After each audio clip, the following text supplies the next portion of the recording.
Axis sini kerana Axis semuanya rapat-rapat duduk di tepi. Sis, entah dari mana mereka menembak. Mika api berjaya menembakkan Vincent. Tidak dapatnya pertukaran sebenarnya. Axis redONE mungkin chicken dinner mereka yang pertama akan on the way. Mama ini, hey noob.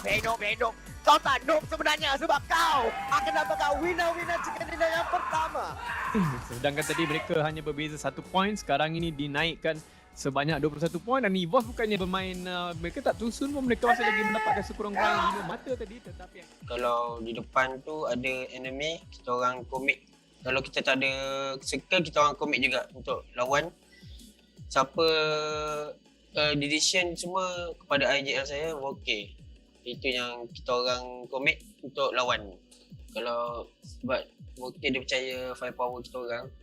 So kalau langgar tu memang langgar sekali je. Paling busuk pun seorang je kena. Yang satu tim tu semua rata. Kebanyakan semua tu menjadi lah. So advantage-nya ialah kalau kita nampak seorang dua tim dia jauh, kita boleh ambil point free lah. Lepas tu kita rasa teammate dia mesti takkan backup je sebab dia jauh kan.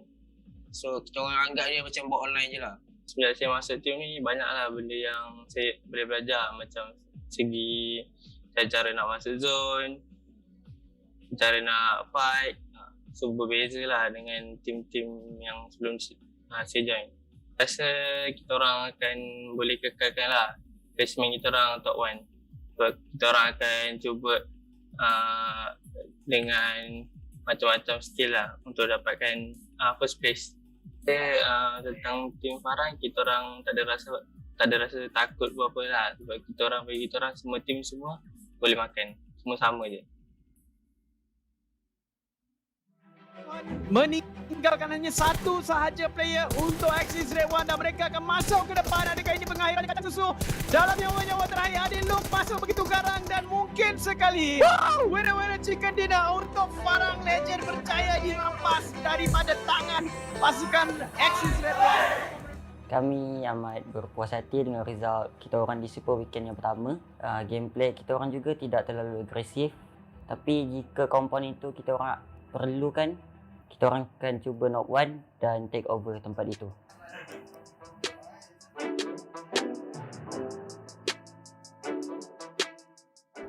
Kita orang tak sangka dapat perform macam tu kerana kita orang lawan tu bukan tim yang biasa-biasa. Diorang juga dah banyak berpengalaman. Tetapi semua itu semangat kita orang takkan patah dan kita orang akan mencuba untuk menjadi top contender untuk PMPL Season 4 kali ini. Target kita orang untuk season kali ini hanya untuk mendapatkan champion dan slot ke SEA. Untuk weekend, hari pertama, hari kedua tu kami main seperti biasa. So, masuk pada hari yang ketiga tu, sebenarnya IGL kata nak main barbar, nak main langgar. So, meta tu tak menjadi. Itu yang hari yang ketiga tu kami agak sedikit lost. Kami memang fokus untuk dapatkan slot PMGC. So, kami memang cuba sebaik mungkin untuk kami punya target, which is point tu kami kalau boleh tak nak cap jauh sangat dengan number 1 and number 2. So kami harap kami dapat pergi ke PMGC.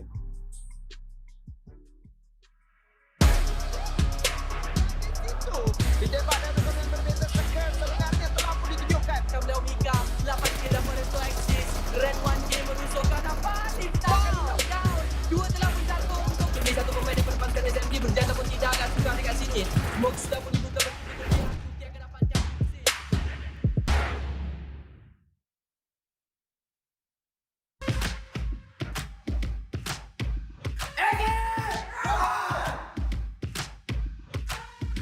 Hari yang pertama tu kita buat yang agresif lah.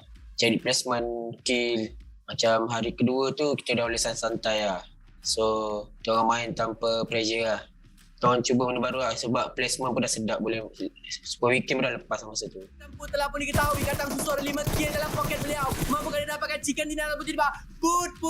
Dia akan bangun. Dia akan push ke depan. Tembakan berbalas tembakan. Winner chicken dinner untuk pasukan Axis Red One. Kami untuk weekend yang kedua ni adalah untuk kekalkan di nombor 1 dengan menjarakkan lagi point antara kami dengan tim-tim lain. Look at this dude. Actually kita orang main cara slow lah. Bila circle to shift, kita orang akan jadi lebih agresif lah sebab kita orang fight untuk masuk zone. Farang Legend, do or die untuk mereka. Jatuh ke macam mana? Ada lu. Kalau dia jatuh, dia akan bagi kill dekat 4 rifle yang itulah dia. Bye-bye. Weh, janganlah turun ramai-ramai weh. La ilaha illallah, itu perkara yang sangat-sangat bahaya. Bayangkan Pubg pun turun dan akhirnya mereka berjaya juga. Itulah dia pengakhiran game kita, penutup game yang sangat-sangat menarik. 1v2 dekat sini. Snappy akan pegang Zinbi.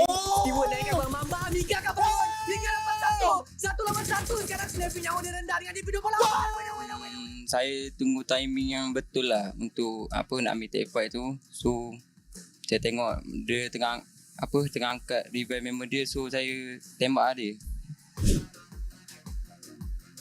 Game yang mereka nanti-nantikan untuk melayakkan diri ke Super Weekend dan Zizok akan dapatkan kill beliau yang kelima dalam poket 3v1. Bagi saya tak ada tim yang bagi masalah kecuali kalau tim tu tiba-tiba tukar diorang punya pattern lah. Sebab kita orang dah buat research and kita orang dah tahu apa pattern-pattern tim ni buat. So kita orang just ikut based on information and adaptation. So dapatlah chicken ni kan. Mencari chicken dinner mereka di match yang keempat pada hari ini dan Noob hanya menanti saja lawan kawasan zon biru dan winner chicken dinner untuk tim SMG dengan jumlah kill sebanyak 10. PUBG is a game of 101 ways of factors, you know. Maybe there's one day you have that 5% or maybe 10% of luck of the circle keep them shifting on you. So you may have a good game. I just tell them what needs to be happen inside the game, but I need to give credit to my players. They are all 4 incredible players in terms of decision making, in terms of what needs to be done inside the game, how to rotate, how to play against the enemy. It's all on them. Mungkin situasi akan menjadi lebih mudah sebab 1 lawan 2 saja, tapi Fredo akan ditengah oleh Playzone. Pemburu akan nampak ke What depan. I just tell them, I just give the general idea on what is happening inside the game, and from there on, they already know what needs to be done. So I need to give the credit to my players. 3 pemain select yang berbaki untuk pasukan Boys. Farang Legend, mereka ada 9 dan adakah ketika ini mereka akan melakukan satu gerakan agresif ke hadapan? Mereka ada circle, mereka tak perlu pun untuk melakukan tindakan yang terlampau agresif ke hadapan. Masuk Super Weekend 2, kita orang try main secara agresif lah. Kita orang try fight team lain bro. And kita orang buat strategi lain lah. Rapat dengan circle yang seterusnya untuk pasukan Farang Legend. Adakah ini akan menjadi comeback untuk pasukan mereka? Sebab mereka boleh dikatakan king of comeback ni. Diorang selalu macam tusun. Dan pemain yang terakhir adalah Kacang Susu. Kacang Susu. Ini dia yang begitu mantap sekali dijaga oleh beliau. Dan macam biasalah, dihabiskan, ditamatkan dengan sorakan kegirangan dekat sini. Sebab saya rasa dia tahu bahawa pasukan yang terakhir tu ada full squad, plus pun dia tak boleh nak masuk pun.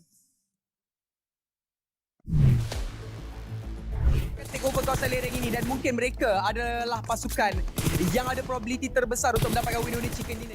Tu sebenarnya game 1 to 4 kita orang tak ada point sangat, point sikit. Jadi I told them to maksimumkan point the last game. Time tu saya cakap kalau rasa tak boleh masuk zone, anything in front you guys, sapu je. Match tu memang match yang intense lah sebab kita orang nak masuk zone memang post fight punya, semua zone post fight. So memang game tu game yang best lah untuk main sebab game-game sebelumnya kalau nak chicken dapat zone dah tunggu kat zone, lepas tu nanti chicken. Game ni tak ada different, yang ni kita orang kena fight untuk dapatkan zone. Okay, dia memang tak takut siapa pun depan dia. Dia memang kering hati. Langgar seorang pun dia still berani lah. Macam split semua tu memang dia yang buat. Secure circle pun dia ambil awal. So dia memang berani lah. Let's go! Let's go! Okay, actually sebenarnya bukan saya yang buat call, saya as a support. Saya sebab kita orang tukar-tukar strategi dan Putra yang buatkan call untuk fight rumah tu. And then disupport oleh Dev apa semua. Dan memang persetujuan ramai lah kita orang push rumah tu sebab memang kita orang dapat info dan rumah tu tengah fight. And then kita orang menang lah fight tu. Tidak ada winner-winner, chicken dinner berjaya untuk diambil oleh pasukan Sam Largay akhirnya.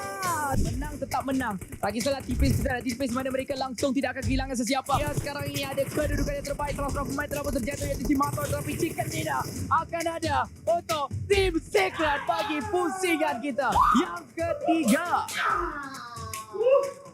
Winner-winner chicken dinner telah pun dimenangi oleh pasukan sebagai Team Secret.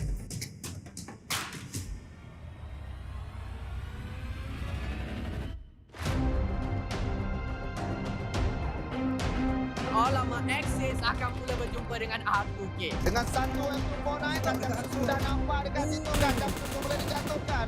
Pasukan Axis Red One dihantar di tempat yang ke-12. Ini adalah posisi yang sebenarnya akan memakan diri untuk EVOS Reborn sendiri.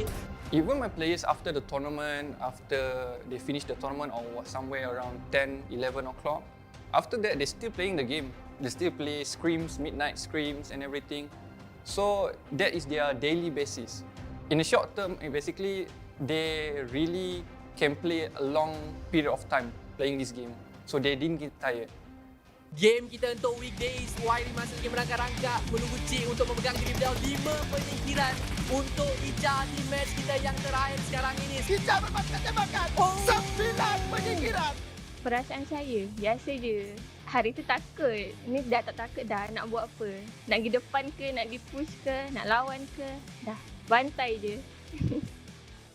Okay, prepare for the victory. My teams actually, how I see my players is, they take some time to get used to the lobby. I mean, the Super Weekend lobby. Apa yang kita orang akan buat, kita orang akan banyak lagi study rotation and gameplay yang diorang tunjuk, and kita orang akan try hadiah untuk dari segi mentality and dari segi firepower kita orang sebab banyak mistake yang kita orang dah buat. So usually they have this kind of habits or pattern that I see in them. If it's a new thing, it will take some time. Once they are getting used to it, knowing what the enemy is going to do, knowing how the enemy is going to play, from there on they can just take the advantage of it and just play their game.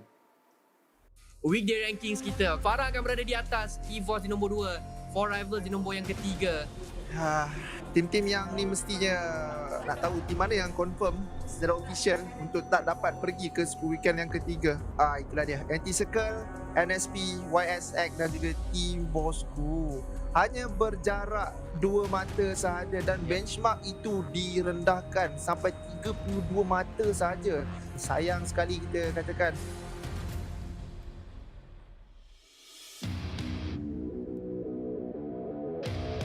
Selamat datang semula ke PUBG Mobile Pro League MYSG season yang keempat dan ini adalah minggu terakhir untuk kita untuk Liga PMPL SEA Championship. Kemungkinan mereka akan bermain baik tapi ada team melawan EVOS sekarang ini. Tapi EVOS sedang memposisikan terlebih dahulu. Tidak menjadi dekat situ. Aku tak ada semua.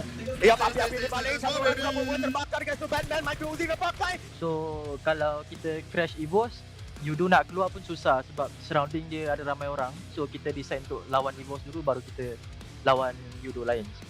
Mungkin ini formula yang mereka perlu lakukan tapi untuk Team Secret sememangnya mereka sedang farm. Pada waktu ini mereka nampak beberapa kelibat di bahagian kiri dan kanan mereka untuk pakai BXM juga. Jumlah yang tertinggi daripada segi elimination berkongsi dengan Team Secret sebanyak 5. Sekarang ni lebih kepada timing. Siapa yang betul-betul dekat ujung sekali. Ini lagi paling lama untuk PMPL MYSG. Satu di atas, satu di bawah. Saya rasa kita lebih awal punya tu. Matoy. Oh, down! BXM! Target BXM kita orang target sebanyak mungkin. Lepas ni 3 map ni kita orang akan target chicken ataupun lagi 10 map yang akan datang pun esok dengan lusa chicken juga semua sampai habis. Dia dapat Moki juga dekat sini tapi Moki akan dijatuhkan semula oleh Pami yang mahu berlawan dan tembakan akan dilepaskan 26 bulan. Masa Super Weekend 3, day 1, first game Erangel, kita orang ada buat mistake lah sebab tiba-tiba rotation kena roadblock dengan WSM. So dekat situ first game kita orang dah down. So next game dengan third game kita orang repair balik dan akhirnya dapat good result. Kalau dia orang tahu winners kita, so kita boleh counter balik. Simbi akan terus beri garapan dekat belakang untuk batu dekat sini tapi tembakan akan lepaskan dalam kesulitan yang dihadapi oleh Team Secret. Tak sempat untuk redONE melepaskan tembakan pada waktu ini tapi ice shot dengan smoke yang dibalik. Dia tumbang berlaku dekat situ. Sanhok dapat satu. Putra mencari ice shot di belakang satu smoke. Dia akan dapat sebentar saja lagi. Tembakan yang lepaskan ice shot akan keluar. Team Boys tengah tinggal. Begitu saja. SMG yang tadi mengalami kesukaran dengan EVOS. Kill kelima juga akan diambil oleh Sanhok Gang pada waktu ini. Mereka akan gerak sebab mereka tidak ada circle yang terbaik untuk dua player mereka. Sedikit demi sedikit tetapi Sanhok Gang dia boleh continue macam ni all the way. Dia boleh capai nombor 1 liga sebenarnya. Double chicken sudah. Dan game ini dia ada 11 kill. Tinggal satu orang saja. Actually memang kita orang dah kira-kira buat kira-kira. Memang susah, agak mustahil lah untuk kejar nombor 1 tu. Tapi still kita orang akan cuba sedaya upaya untuk kumpulkan poin sebanyak yang boleh. Kita orang cuba mendapatkan momentum sebelum grand final. So kita orang just cuba and then just give everything we can sampailah kita orang berjaya. Pasukan yang tidak gentar walaupun dua ini adalah pasukan yang pernah bermain global tapi tidak takut langsung. Begitu juga Sanhok Gang melakukan EVOS Gang pada waktu ini tinggal 19 rata maka Sanhok Gang tidak ada circle, perlu masuk. Okey, ada orang dekat sini. Lagi-lagi dengan smoke ini tapi berapa peribahatan dan masih ada yang look yang cukup ramai positif. Terakhir untuk mereka tembakan yang lepaskan rata. Jika tidak on the way, triple chicken untuk Sanhok Gang. Sanhok Gang triple chicken in a row. Wow. Sebelum ni kita orang agak struggle, memang struggle pun. Tapi kita orang cuba improve dari hari ke hari dan keep training insyaAllah untuk jadi yang terbaik. So sebab kita orang dapat 3 chicken dinner dalam satu hari tu sebab memang kita orang sebelum start game kita orang memang ada target yang kita orang nak dapatkan 200 point untuk minggu tu. So kita orang akan cuba sedaya upaya untuk mendapatkan chicken dinner dengan semangat yang kita orang ada. And then kita orang berjaya mendapatkan 3 chicken dinner straight pada game ketiga, keempat dan kelima. Yes. Sam9 Gang pada hari ini saja mereka menambahkan 8 dekat depan dekat nombor 200 kan. Sebelum ni mereka hanya ada 109 ke berapa je. Untuk Sam9 Gang dia jangan terpedaya tau. Dia 77 tu untuk 15 game, 83 tu bukan 15 game tau. Itu untuk 5 game. Ya, itulah dia.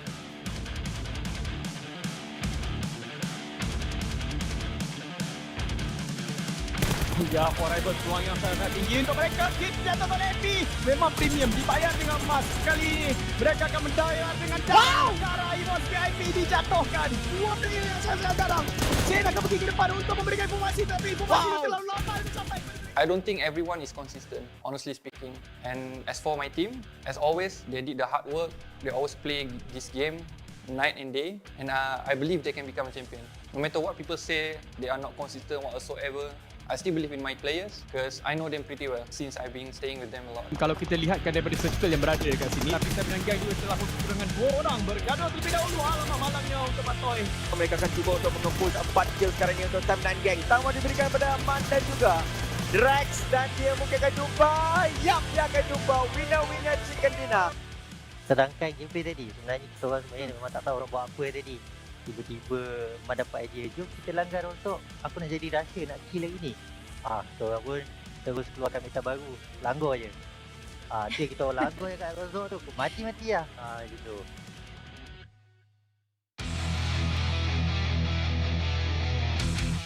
Selamat datang semua ke PUBGMOBILE MOS season yang keempat. Dan hari ini special sedikit. Kerana ini hari terakhir untuk weekend. 8 tim saja berbaki, tapi banyak gila player pada waktu ini yang sudah pun masuk dalam kawasan air. Tembakan akan dilepaskan oleh Mika. Siapakah yang akan jatuh dulu akan menjadi persoalan. M249 grenade tangan cuba dimasuk oleh Mika, cuba untuk dibaling. Topi boleh nampak barang-barang. Yes, dia akan nampak dan dia akan ditembak. Brother, Sam9 Gang berjaya naik ke atas SMG dan juga EVOS. So 3 harimau berbaris. Sekarang ni tim yang pertama memecahkan 400 mata, 418 mata untuk satu mata yang besar jugalah untuk mereka kejar. Tadi tu kita orang main PSC lah, anggap tu ikut circle lah. Kalau tak ada luck circle tu, tu kita orang buat yang terbaik lah kalau ada circle tu. So kita hold biasa lah. Kita orang excited gila-gila lah. Kita orang memang nak GC lah, nak champion Liga ni.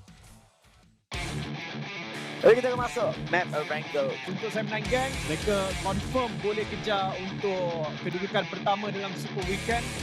Dapat hit, berjaya mendapatkan satu pemburu berjaya di knock. Tapi Drax keluarkan light machine gun beliau tembakan lepas. Tapi Drax di knock down, satu jatuh. Matoy menjadi knock down dekat situ. Dan mencari Matoy. Jadi ini merupakan fair fight dan Man dan Kid memberikan informasi kepada dua player ini. Siapa yang akan menang? Dia dapat! Dia dapat! Apa dia yang berlaku? Untuk masa situation tu sebenarnya situation 1 vs 3. Dev dapat clutch 1 vs 3 tu. Dia mula-mula dapat first guy and then dapat kit dekat atas bukit tu and then 1v1 dengan ice shot. Masa 1v1 dengan ice shot tu dia ambil keputusan untuk baling pen tu untuk mengganggu bunyi lah, macam bila pen jatuh dia akan ada satu bunyi macam boleh kacau dia punya step punya sound and then dia cuba nak push tetapi bila dia baling tu ice shot keluar and then macam tu lah, orang kata lucky shot tapi still we got a kill and winner chicken dinner. Tapi kat sini berjaya jatuhkan satu orang Mika OP, satu lagi akan lompat Batman kat sini macam tak ada cukup peluru. Oh, tapi dia dibangun. Alamak malam. Depannya adalah Team Whale. Cukup gerak ke depan sini. Kenapa letaknya untuk ditembak? Dia akan pro tapi dia akan jatuh. 4 ke 9 dengan 2 kill ke suket. Dua berlari dilihat di belakang batu. Tapi satu distraction play yang cantik lah. Tapi dua-duanya dah terkeluar dah. Daripada ketika ini, Bigetron akan dijatuhkan bertubi-tubi APG Esports. Dia dia berdiri tembak. Dia boleh dapat. Tapi kena lari, kena masuk. Untuk Team Secret, satu lagi berdulantakan winner chicken dinner untuk Team Secret. Tetapi, one game too late untuk mereka. Ini cukup untuk meletakkan mereka di tempat kedua mungkin, tetapi bukan tempat pertama. Kita akan dedahkan terlebih dahulu sampai ke champion kita, Axis redONE untuk PMPL season keempat Malaysia Singapura. Happy. Walaupun first time main game. Happy. Lepas tu terima kasih dekat FaZe. And then terima kasih dekat teammate saya lah. Kacang, Faris, Ika. Ni muka lah. Joget-joget je. Hello. Kita orang akan buat yang lebih baik lah untuk SEA sebab banyak lagi kena belajar. Saya pun first time jadi IGL. Ika pun first time masuk PMPL. So dia orang banyak lagi. Access! Okay, bye-bye. Rasa macam terkejut sebab squad baru buat kan. Line up pun bertukar daripada season lepas. And of course lah happy dapat secure slot C. So grand final kita orang tak ada pressure sangat. Just fokus dapat top 3. Dari segi performance diorang dah western. Kalau yang mana yang dapat secure dia dapat good game kan. Kita orang just belajar daripada mistake kita orang. So kita orang akan perbaiki untuk kita orang target champion lah sebab kita orang tak dapat piala season lepas. Perasaan kita orang sekarang bersyukur sebab ni first appearance kita orang dekat PMPL main SG and kita orang dapat top 3. Kita orang sangat happy and bersyukur, tapi still masing-masing ada perasaan tak puas hati sebab kita orang boleh kejar gelaran champion tak jauh pun, but kita orang tak dapat kan. Grand final kita orang ada satu lagi player ke-6, Aziz Lex. So dalam masa 2 minggu rehat ni kita orang akan bawa dia masuk scrim and akan bagi dia main untuk grand final nanti. Saya harap dia orang boleh lepas ke PMGC sebab tu impian dia orang untuk main, untuk dapat experience dekat global. Actually sebenarnya selain DD banyak tolong dalam mental kita orang sebab kita orang perlukan seseorang untuk bagi kita orang semangat. So selain DD ni macam dia sebenarnya dia kawan rapat untuk Hagus. So dia berniat baik untuk tolong kita orang, untuk menaikkan semangat kita orang. Disebabkan dia pun tak ada buat apa-apa, so dia just datang gaming house, dia tolong kita orang. Sambil-sambil tu lepas tu kita orang jadi bersemangat sikit lah. So dia bertolong, dia tolong tanpa minta balas. Macam itulah.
PMPL SEA Season 4, PMPL SEA Championship Season 4, PUBGMOBILE Pro League SEA Championship. Are you in?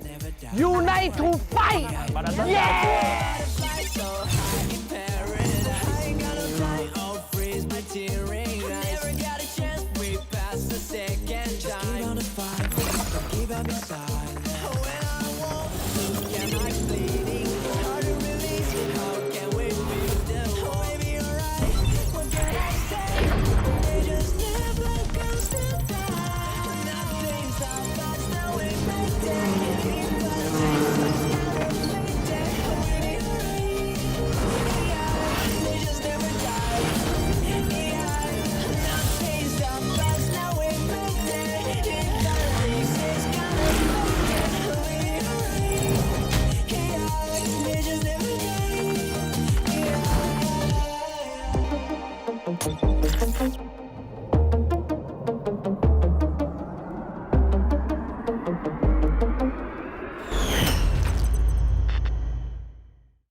Welcome back, survivors, and this is the week 2 of the PUBG Mobile Pro League Southeast Asia Season 4. My name's Contra, alongside with me is Keith Alijo, and well, there's a lot of intense action that will be underway in a few moments or so. And of course, we'd like to thank PUBG Mobile for hosting PUBG Mobile Pro League.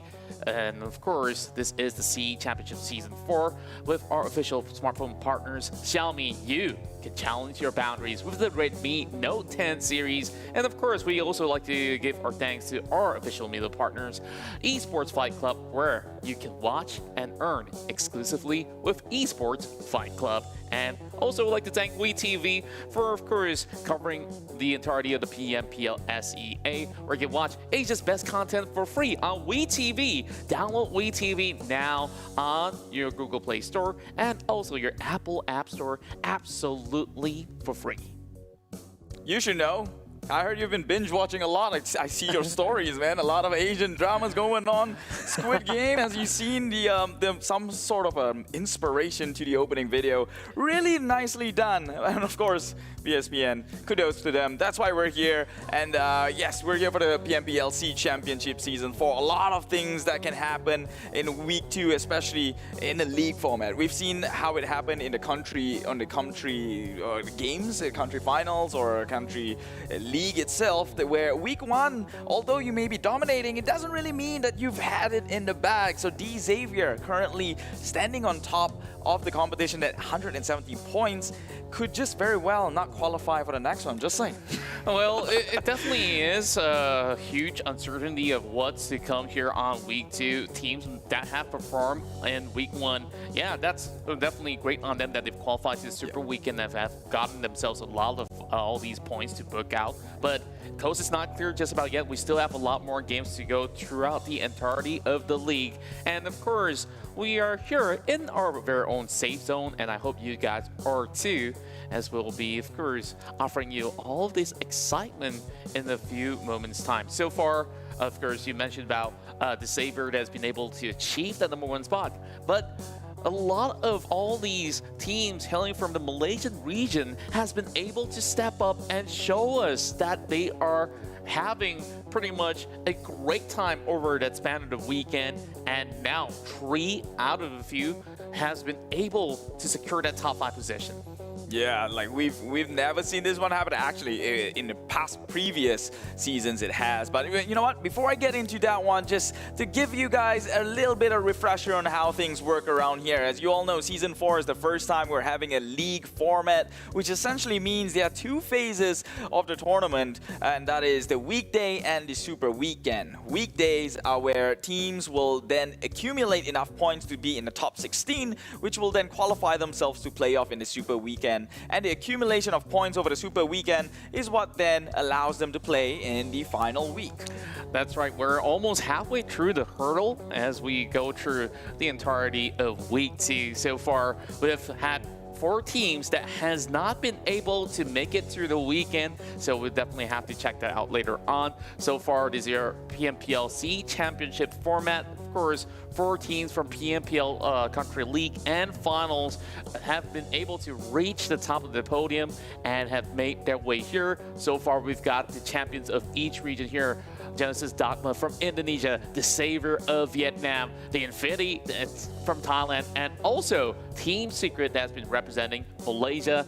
And we are all looking forward to see who else will be qualifying to the PUBG Mobile Global Championship happening somewhere throughout the later stages of the year. Yeah, so that is the somewhat Super Bowl of PUBG Mobile, which happens annually. It's global, which means we're going to have regions from like Europe and whatnot, yada, yada, yada. Now take a look at the prize pool, $200,000 US, especially when you're talking about a region of Southeast Asia in SEA.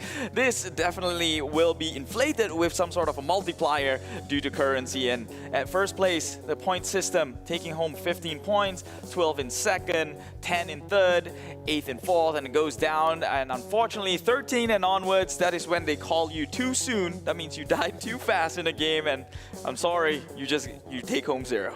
Exactly, but then again, if they were to actually get any sort of elimination points throughout the course of the competition, they'll be able to actually stack the points, so they may not just walk with 0 points throughout the entirety of that round in particular, but each playing day, we will have 5 matches for all the teams to be playing across, and one of the teams, of course, will take a rest, so that's about 4 games for each respective team that are participating in the entirety of the PUBG Mobile Pro League SEA Championship. And in Group A, we've got RRQ, V Gaming, Vampire Esports, MS Chonburi. Group B, we've got the Malaysian Thailand Axis Esports, EVOS Reborn, we've got BN as well, and Eagle Esport. Who we've got in Group C? Group C, of course, the one and only FaZe Clan from Thailand, Onyx Esports as well, Team Secret, and Yangon Galacticos from the wildcards, which we, by the way, missed out on Myanmar last season. This time they're back, and I would like to say they come in strong, but they're in the bottom of the table right now. Group D, Xavier on Rocky top path. of the table. That's a huge opposite and contrast. Geek Fam from Malaysia, who's been doing spectacular so far in their run, currently at number 3. After the first Super Weekend. APG Esports, again another wildcard team here from Cambodia, and Bigetron Red Aliens, the infamous ones, because we all know how their name strikes fear into a lot of people's heart, but of course not into the hearts of the Thailand Team Infinity, because they've been killing it in their own country league and country finals. Absolutely. And now here to probably take it off for the SEA Championship. And I dare to say, Group E is like the group of death, and you just see so many huge names just coming across all these board. And I'm looking at today's matchup here. Most of the matches will be in Erangel for matches 1, 3, as well as 5. Meanwhile, Sanhok is where we're gonna rock the party here on match 2 as well as match 4. So this is where this is gonna be pretty interesting, because we go from, you know, a standard map into something small, and I guess that we still see sometimes players going in for certain healing meta. So, but we've also seen a lot of teams being a lot more aggressive as compared to usual. I actually had a little chat earlier on before, we actually go live with the other casters, primarily the ones in the Malay casters, and they're not a big fan of Sanhok. And I kind of have to agree with them, because they say the healing meta isn't very exciting to see, I guess, in a sense. But I guess we diverge our attention to what is making a comeback right now, and that is the map Vikendi from October 8th. Finally here, the modes Runic Power from 15 to the 21st, and again, coming back on the 31st to the November 15th. So you might want to catch all these before it's past. Survive Till Dawn, 22nd to the 15th of November. Payload 2.0, 31st October to the 15th of November. And Infection Mode from the 31st of October all the way to the 15th of November, which is very, very relevant, since I think 31st is the Halloween, so... Yeah, and I really do love majority of all these modes. And when you mentioned that, yeah, Halloween's around the corner, and I guess that we can definitely, well, scare people online if that's going to be the case. But the candy, though, we have yet to see this map being played out throughout most of the PUBG Mobile Pro League in Southeast Asia for quite a while. I think that this is a map that has been missed by most. And I really do wonder, will we see pretty much a comeback heading to 2022 perhaps? For Vikendi? Maybe. I maybe hope not. Okay, honestly, yeah, early game in Vikendi is just like the weather, right? It's cold, nobody really wants to go outside of all those compound, and I guess that this is why, like, maybe when it comes down to that, like, all these players always try to navigate their way around, but then again, when it comes to pro play, it definitely is extremely challenging when it comes down to terrain. Well, maybe there might just be map updates. You'll never know. Well, that sounds very gloomy, but you know what's a bit more cheerful? Yeah. PMCC, the upcoming PUBG Mobile Campus Championship, is now open for registration. So why don't you head over to the site? It's www.pmccsea.com/my and register your team now. And I believe this is a format for those still studying. That's right. And for those of you guys who aspire to become pro player, or you know you just want to hang out with your friends, and you know you're one of the top shots out there to be able to compete with the best, this is your moment to shine. So make sure you head over to the website and make your registration across along with your best buddies out there, and who knows, you might just be the campus champions. Well, the predictions is out even before we prep for it, so... Right. Contra, you voted EVOS Reborn from Indonesia, and I voted APG Esports all the way from Cambodia. Both these teams are not performing very well. Well, I guess that there is a certain standard of their performance at the very least when we head into the Super Weekend.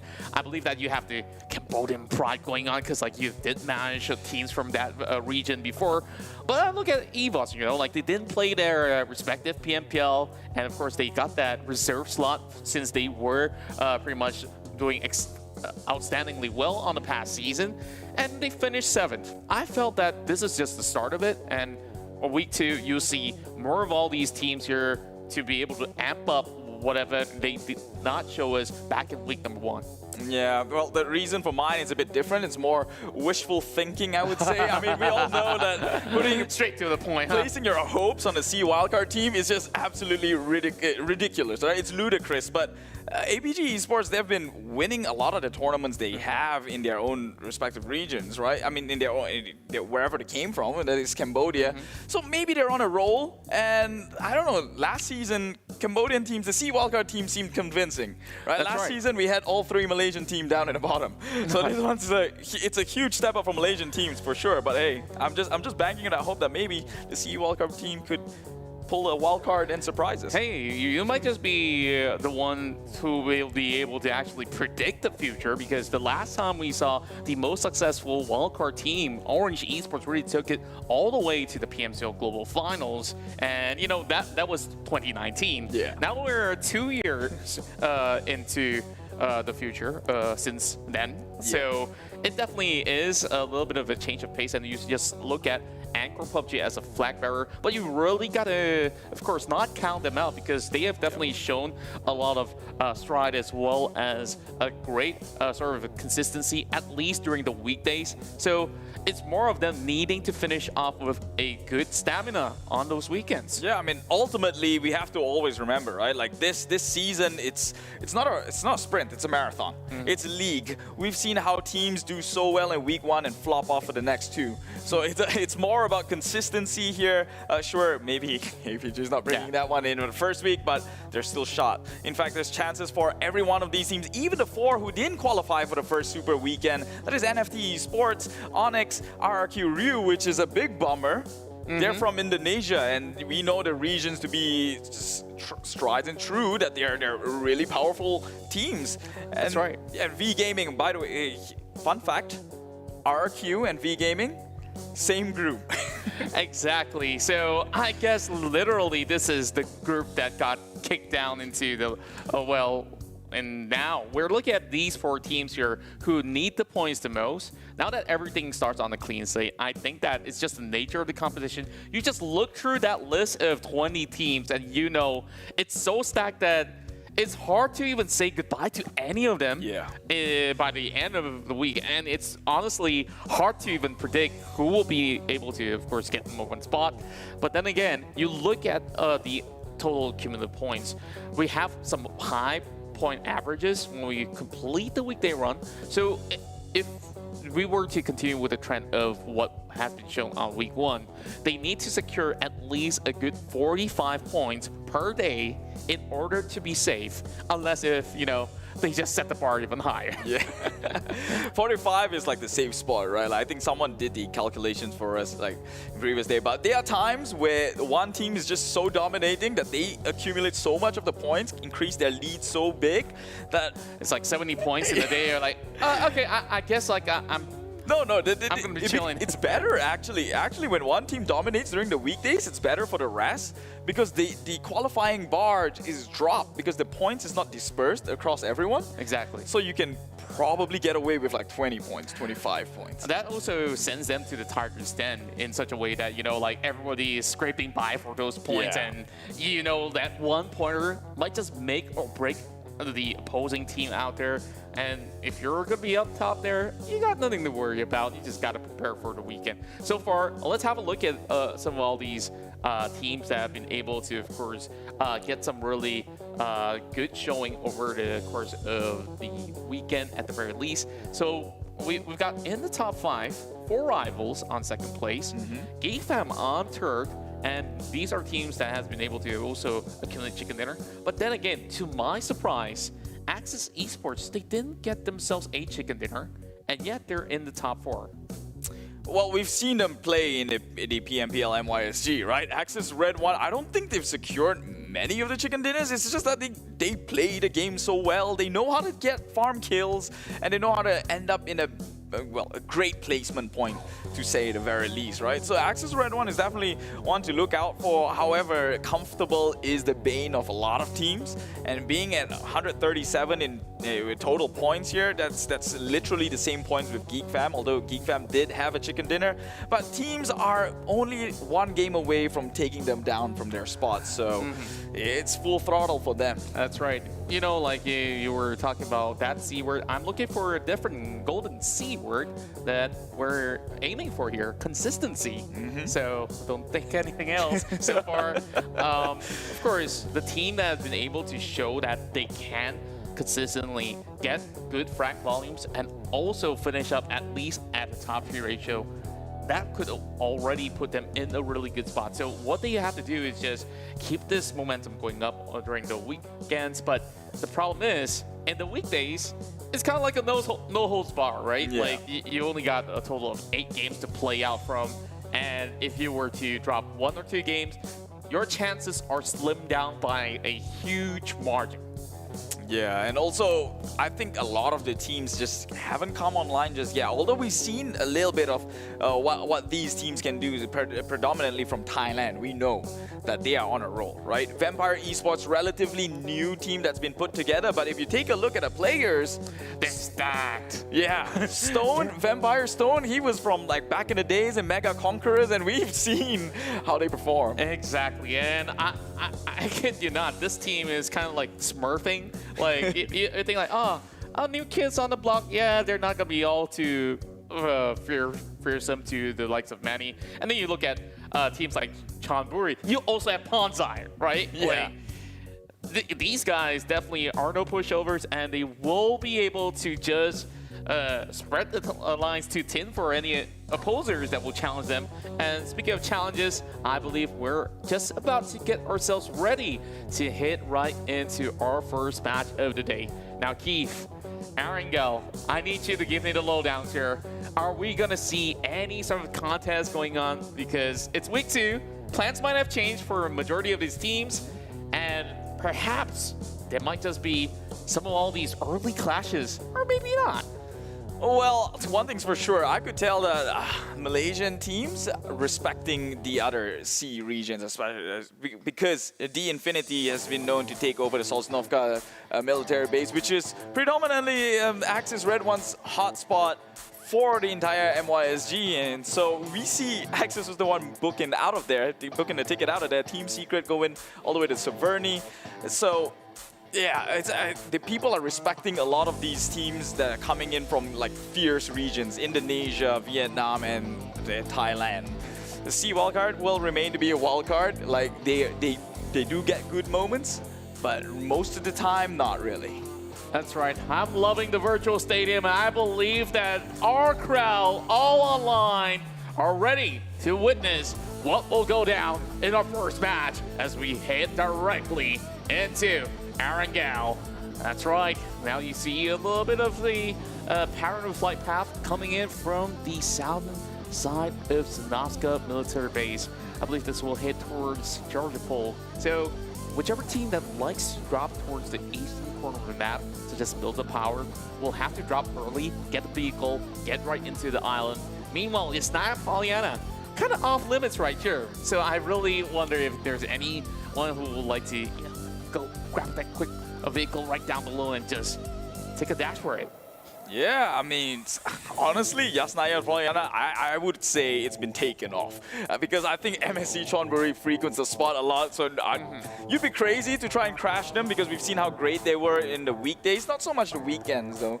So that's one factor to think of, but hey, the flight path that we're looking at here mirrors a similar one we've had in the past, and that is Infinity is just going to get a straight path into the Sosnovka's military base, which is going to be sharing that spot with Bandem. Oh, Axis finally landing on that spot here. Oh, maybe recognizing that Infinity is not playing in this round, I think. I believe this is definitely the wisest of move, and we know from the PMPL MYSG, they've always frequent the Sunasco military base, but then again, they will have to make some really quick loots because the circle is going to go back into the mainland, and this might just actually spell trouble if anyone were to set up shop. And if you were to take the quickest way, you gotta get to the Fair Pure. That's where the Tigers are waiting for them. Meanwhile, BTR, they're trying to move away from Onyx, who's currently set on foot. Got that UMP on Darley's hand. Going for a spray down, but will not be able to take down Liquid. Well, you know what they say, accuracy over speed here, and he's missing all that shot despite having a gun on his hand here. Horizon is just going to get out just fine. And now, going back to Axis redONE in the Sosnovka military base, I think that's a scary but bold move, because for one, you're sharing it with Banam, and secondly, the ones guarding their entrance, EVOS and BTR, both on both sides of the bridge. So it's insane to pick such a spot and think that you might come out alive. But if they're able to do it, then all power to them. That's right, and most often than not, there are certain strategies that can be utilized to get out of the island. You might have to spend the entirety of Phase 1 inside the blue zone to slowly get right by, know that everybody else have already cut through the mainland, and you know, okay, coast is clear. I'm going to cut right through. Meanwhile, a lot of all these, of course, early movements are coming across, and RRQ Ryu have finally reached their final destination. Well, can't really say final destination just about yet. Look at the amount of first aid kit this guy's got in the Pecco. Definitely enjoying what he's got. So, all right, apartment building. Really good space to actually take control of the central area, but there's like a huge hill right towards the southern side. So whatever weapon they can get, yeah, that definitely will be helpful for them to stop anybody who tries to move in towards that central area. We had a glimpse of Matoy. I wonder how is he doing. Well, Team Secret, noticing that they took a book out of Sam9 Gang, taking over Severny now as their favorite drop spot. They used to be the aggressive team who drops smack dab in center in Pochinki, but well, you're in C. It's a different ball game. Everyone here shoots on a different level, and so I guess understanding that they're quite comfortably out there.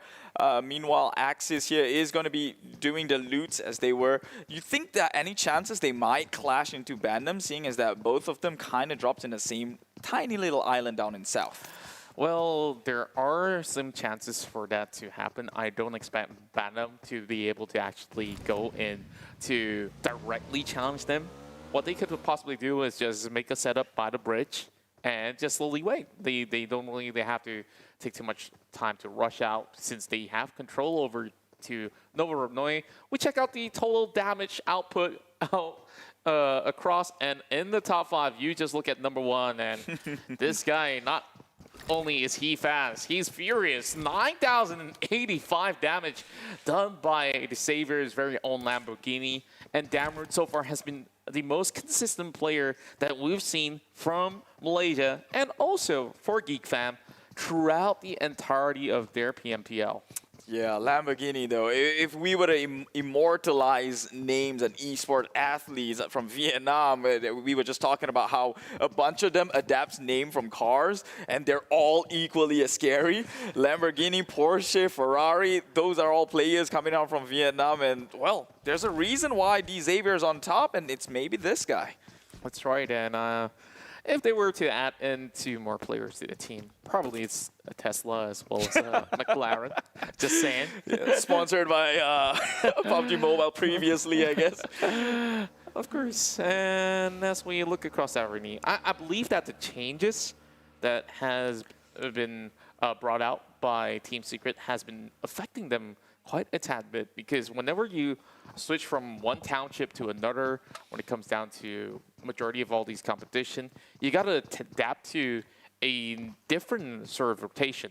And with that, you also have to take a look at what other teams are around you. Meanwhile, we've got a little bit of a clash going on. Onyx takes down a few members of Yangon Galacticos, as they will be able to find a few. And that may just have Lord leaving his members behind. Not really a good start for the team out of Myanmar to first look for even more pointers out there. But over the top there, it seems like Tamayo is also going to be taken down. This doesn't look all too good at all. Yeah, Yangon Galacticos definitely not, could have been in better positions here. I think, yeah, they're not too hot, and they might carry over a little bit of that curse over into week number 2 here. But of course, still first game of the day, not counting them out. But Yangon Galacticos have to cut the losses that they've lost and just move on with the game. I guess it's just game 1. At least they can look at it that way. Now, Onyx, though, also a team that didn't, I mean, Onyx is a team that didn't make a cut. So going up against Yangon Galacticos, who actually did, I would have thought that maybe they can take some sort of fight, but the split that they have is pretty weird. They're in no way to rotate and help their friends who was holding compound. Exactly. Perhaps they were also thinking about getting a flank going on, but then again, when you've already lost 2, are you sure about this? You want to take that fight head on when you only got 2 members versus a potential 4? Meanwhile, we finally got our answer. APG Esports finally leaving the island as they cut across. True, very pure. Let's see what EVOS Reborn is up to. Whether or not will they try to cut off the passage. Foki immediately drives all the way down the bridge. Having the buggy definitely helps. We get back into the mainland as RRQ is just about to move as well. Now they got new visitors though, in the form of 2, and that's Yangon Galacticos with the brand new, I can't really call it home. Is this like a shipment container? Well, I don't even have words for this place. I'll just call it a compound and call it a day. Let's just call it a compound. L compound is what, you know, some of our friends used to call it. Well, I guess maybe it's like a garage, if you may call it as well. Maybe. Since you can park a few cars in there. FaZe Clan try to look for their first blood in the form of QB, but QB still has a little bit tick of health left. Well, Corpai is man-marking them right now. MR5 dropping in a nade, and I think that is just a very slim chance that it will connect. QB's going to be safe for now. Yeah, he's safe. Damrude's immediately positioning himself in the far end here, and we know this guy can really shoot, being a support player. So FaZe actually respecting having no info will make the exit out of there, or maybe just coming around with a better angle to come in with the flank. We don't know. FaZe Clan, though, very notoriously known for being aggressive, especially with their youngest blood, I guess, Tony K, who sat out of Season 3 because he was too young, but he is just too good. That's right, and I'm glad to have him right here in the C League, playing amongst the best of the best. Rab is now taking a few of all these pot shots coming out, and he doesn't really have too many stashes of first aid kits, so he's forced to utilize whatever bandages he's got. Now, you've talked about MS Chonburi. They stay put in their hometown, and everybody will have to flock to the region of Yasnaya Polyana. You just look at this huge crowd over on the southern side. It definitely is going to be a lot harder for any of them to secure whatever compound that's currently left. So some of them will have to hike through some of the open terrain. While we have Vampire Esports here, who's taking a really, really long time to get right by. So they're going to be the late movers to the scene, and I wonder how will they sweep right through from the south. Well, I guess for them it's kind of a necessary situation. The flight path didn't favor them. They're a team who lands in Milta Power, so having it on the left side of the map, maybe they're not familiar with this sort of rotations, decides to take it a bit slow here. Meanwhile, Axis, well, they made it across the bridge. Might come into contact against Onyx, though, as they are just down in this compound with Xavier closing in very, very shortly. Shots have been fired. Lamborghini gets a little bit tapped here, but not knowing where it is. Alone. Yep, they're driving in. It could be crashing onto a compound. It's all 4 members starts driving into compound here. Axis, Micah, OP takes down Lamborghini, and they're pushing in even further. Kajang Susu tosses a nade, doesn't clip onto anyone, jumps down forward, tries to find someone. A little peek here behind a rock covers. Calvary's arrived. Oh, he takes down one. That's Duck, leaving only Xavier up on the high ground on the second floor here. Surely with the numbers they have, they should be able to close this one hassle-free here, but he's not going down without a fight. My oh my, you just see this continuing on. Rabbit's now all alone versus Voki OP, who's all alone. Rabbit's gonna give chase though. He hops right into the wall. Now he's gonna turn his back, but luckily enough, Voki will be able to survive, but not for long. Gets the knockdown. Frankie is still within the other side of the compound. Rabbit just making it work. If he has any grenade, it's time to lob it right here, right now. Micah tries to attack team onto the enemies, and Rabbit will be blown to smithereen. And this is your first team to fall. Xavier, they might just be the #1 through the weekend, but they will crash out early. Yeah, well, like we said, week 1 don't mean anything, but game 1 as well don't hold too much weight. People make mistakes, and now Team Secret going up against Geek Fam here, trying to trade in hits, but of course, he was holding the nade, not the weapon at hand, and he will be taken down by snipes. And with Fredo trying to make it into the area, Miracle down bottom, can he actually outplay this one? No, high ground beats them every single time. That's a clean attack coming in from Fredo. Team Secret definitely celebrating small little victories as they are getting a few great pickoffs right now. And you just look at the chart as this Malaysian dominance is continuing right here, right now. Axis with a 4-pointer, Team Secret with 3. Now they're also on the lookout for the final member of Geek Fam. Snipes will be driving right past the hills of Stalber. The problem is, where should he go? He's going opposite direction of where he needs to be. Maybe he needs to climb up the hill, slowly make his way back down. But majority of all these teams will have to either squeeze by the edge of Rozak or be in within the forest where certain teams are currently at. Yeah, take a look at the circle, though, closing into a very odd 1-to-3 ratio of land here, being split by the rivers of Rozak to Yasnaya. Yeah, and finally making an entrance, VGM, another team that hasn't been too hot lately. Axis, though, shoots one. Onyx gets tapped a little bit, but not down just yet. They retaliate with the fire. He will be prone just to avoid this, but can his friends come and salvage the moment here? They have revealed too much here. They have to maybe make a move or get away out of there. Micah takes EVOS, who's within the area as well. Axis just going on pretty much a great killing spree for the moment. Now, not only did they have already guarded that 4-pointer, they have been able to deteriorate so much armory coming in from the opposition. Now, take a quick look at where Haynup is. He's so aware of his current position, and he knows exactly where EVOS Legends is currently being placed, so he's keeping his eyes out on towards the top of the hill.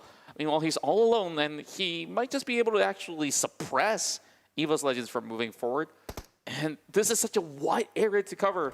It still will be pretty risky for Axis Esports if they were to stay way too long. Now, moving over to Vampire Esports. Yeah, Vampire Esports, again, you said he is stacked. This team is stacked, and so far playing the late game, finally making a rotation, does not want to engage him. Meanwhile, APG gets some kills someplace else. They're making a very, very weird rotation across Yasnaya Poliana. MSC Chonburi takes one from Team Secret, so they're avoiding the fights. They don't want to go up against, they know where MSC Chonburi resides, and they're just avoiding it, which is probably the smartest move you can make. That's right, but then again, Yasnaya Poliana is pretty huge, so Chonburi can have the entirety of the township all by themselves. Stone now finds Geek Fam's final member. Geek Fam now eliminated, and that's 15th place for them. They only walk away with 1 point as compared to the Xavier. Of course, that's a better result. Now, Axis Ray 1. this is something that's really special that we're seeing from them. Like, they drive around without much care of the wall, and they're just hunting. They're not even worried if there's going to be like two or three other teams that's going to be cutting across the corner. Meanwhile, Batman, though, they're just by the edge, and Phase 3 is about to end, meaning to say that they will have to make a move, but thankfully, the zone is appearing pretty close by, but they might need to utilize a lot of smokes to get right by the open wheat field of Yasnaya Pollyanna. And talking about Yasnaya Pollyanna, circles closed in. MSC Chonburi seems to have the better control in the circle here, actually making a move into the center. They're just calling out for it, and they're ready to take a fight to make such a bold move instead of holding the entrance that Vampire Esports is about to close in. Meanwhile, APG takes on the sniper tower, the sniper nest. I love this. Yeah, but no one's too nearby to oppose any threat or some sort of harm. They will try, though, and they release some warning shots at the very least. I want to break down some of all these vehicles out there, shooting over on the buggy. Meanwhile, Chefs taking a little bit of a dive just to cut right by the river. Now, there is the members of V Gaming that's waiting right across. This may not be all too easy for Flukiv to be able to get all those picks that are over onto the patrol station, gas station, if you may call it, of course. Now, Sheps has already made his way in. Now, this might just be a good position for him to get one. And instead, of course, he missed the final blow, but he will be able to fly forward. Right across. He comes through the flank with a double. He takes two, and that opens the door for VPE to immediately storm right in. He walked past him. What's going on? And now BGM retaliates. This could be fatal. VPE nearly lost this opportunity because he did not check the corners. Thank goodness there was Stone there that survived, because that could basically take out the entirety of the team. And with that, we have Yangon Galacticos coming in with 0 points, grenades flurrying into the ditch here where Batman is currently the situation. It's BTR waiting right above. They will still be able to rain grenades, but they will just hang in tightly. They do have the high ground though, but they are not willing to make a forced push right into this corner, as it's pretty much a defensive setup coming from BN. Yes, and now BTR, Zuxi, or Luxi. Which one of them is the sniper? I can't tell. They both look alike. I hang around with these boys for a fair bit some years back, and yeah, how much they've grown, and still being one of the best players out there in the region, or some say the world as well. That's not changing anytime soon. But of course, there is challenges right up ahead. It is Schwebs. They'll be able to find Tom. One more member down for VGM. Meanwhile, Onyx, Axis, redONE, and also EVOS Reborn, they're about to lock horns. Well, this is going to be the battle of the gods that we've all been waiting for. This makes for good viewership, so if you're watching from home, do share it before this moment happens. So, with BTR tossing nades over to Bandam here, it's Indonesia versus Vietnam. Can they get themselves out of this sticky situation? Both have time to play around with. Circle isn't closed in just yet, so it's going to be nades after nades. Drop down forward. Oh, does it clip onto the side of... Oh, it does! My word! Carpet bombing coming up from BTR. Takes down two and will finish off the kill with another nade tossed on forward. This should be an opening. BTR, Zuxi straight into the buggy, moves on forward, tries to take him down. Can they hold on the pressure? Some smoke is there for a little bit of cover here, but Bandam, they're not going to make it easy. They're actually pushing on forward, but they will fall to the sides of BTR. But just right in front of him, though. He's still inside of smoke. Now he has to find the other three members of Bigetron RA. Can he clutch his though? Now Silence will stay down. Liquid will be able to find the entirety of Batman, sending them out at 12. Unfortunately, they will not garner any form of points. Now, here comes more grenades coming in from FaZe Clan. Venturas know where exactly Axis redONE is at. Another great nade. It catches on Kachang Susu, and there's no time to even go in to rescue Kachang right now. They will have to use more utilities, but even more grenades are flying in. And they confirm the kill. FaZe Clan just doing it here in this week number 2 weekday against Axis, who currently is, well, in 4th place on the leaderboards. MSC now in a little bit of pickle here as Vampire finally closing in onto them. It doesn't matter if they're in from the same country. They're out here for blood. Vampire Esports, they smell it. Only MSC 2 players left alive in the back end here. Can they go for the revive? Well, you know what they say, you can easily take out those enemies that you know best. So Vampire Esports definitely leveraging on that. Jasper already taken down low. Now that revive will come right through. Ravenclaw currently cutting right by, tries to infiltrate the building, but they're taking a little bit tad too long. Pawns should be able to actually get TG up in no time. Meanwhile, Ravenclaw will be able to secure the kill onto Jasper as they will lose another 3 members left. Now, MSC just sitting right by, hoping that they will fall prey to this tiny little hut. But Vampire Esports, they're charging grenades of their own. Meanwhile, a little bit of mess is going on across the corner. There's also another fight between Axis and also EVOS Reborn, trying to push right by that corner of the hut. And that's where the members of RRQ, they get deteriorated, but it will still be MS Chonburi that gets taken down. 9 more teams left remaining, and Vampire Esports, they can reset. Well, they have to be careful though, because Eagle Esports, they know that there was a fight that happened here earlier on, and they're maybe even going to try and push in here. Already cooks up the nade. Chopper has eyes set with the trajectory.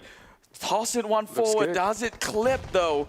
Fluketh is in the air. Does not get hit, but now that's just a warning shot that Eagle Esports is in the compound and they might look to retaliate again. All these is just probably food. Oh, Ravenclaw gets taken out by the side of Eagle Esports. Another nade though. Oh my god. This is just where all people walk in to die. Gets blown up. First MSC and potentially VPE is now this guy to Eagle Esports from Vietnam makes a push on forward.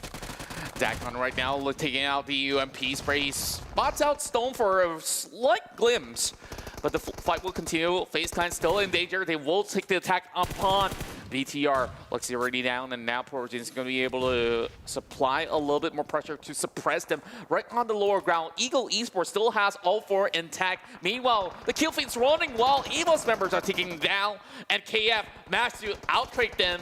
And FaZe Clan still has MR5 at the back. The circle is not really favoring either side of the party right now. So they have to cut open into the open fields. And Stone, he managed to take 1 more down from RRQ. He actually got 2. He was going for, the friends were going for a revive. He took down 2. That's free 2 points. Stone just doing it for his team. Clutching one forward. Can he? Wait, oh my god. Another one. This is why you never count him out. It's Stone. We've seen him play as Mega Conquerors and now still doing so much damage before he flocked out. It's insane. Do you see how many kills they got? They got a total of 12 before crashing out. And you're telling me that there's about 7-8 teams before they even crash out? This is insanity and the best PUBG Mobile that you can get for the evening.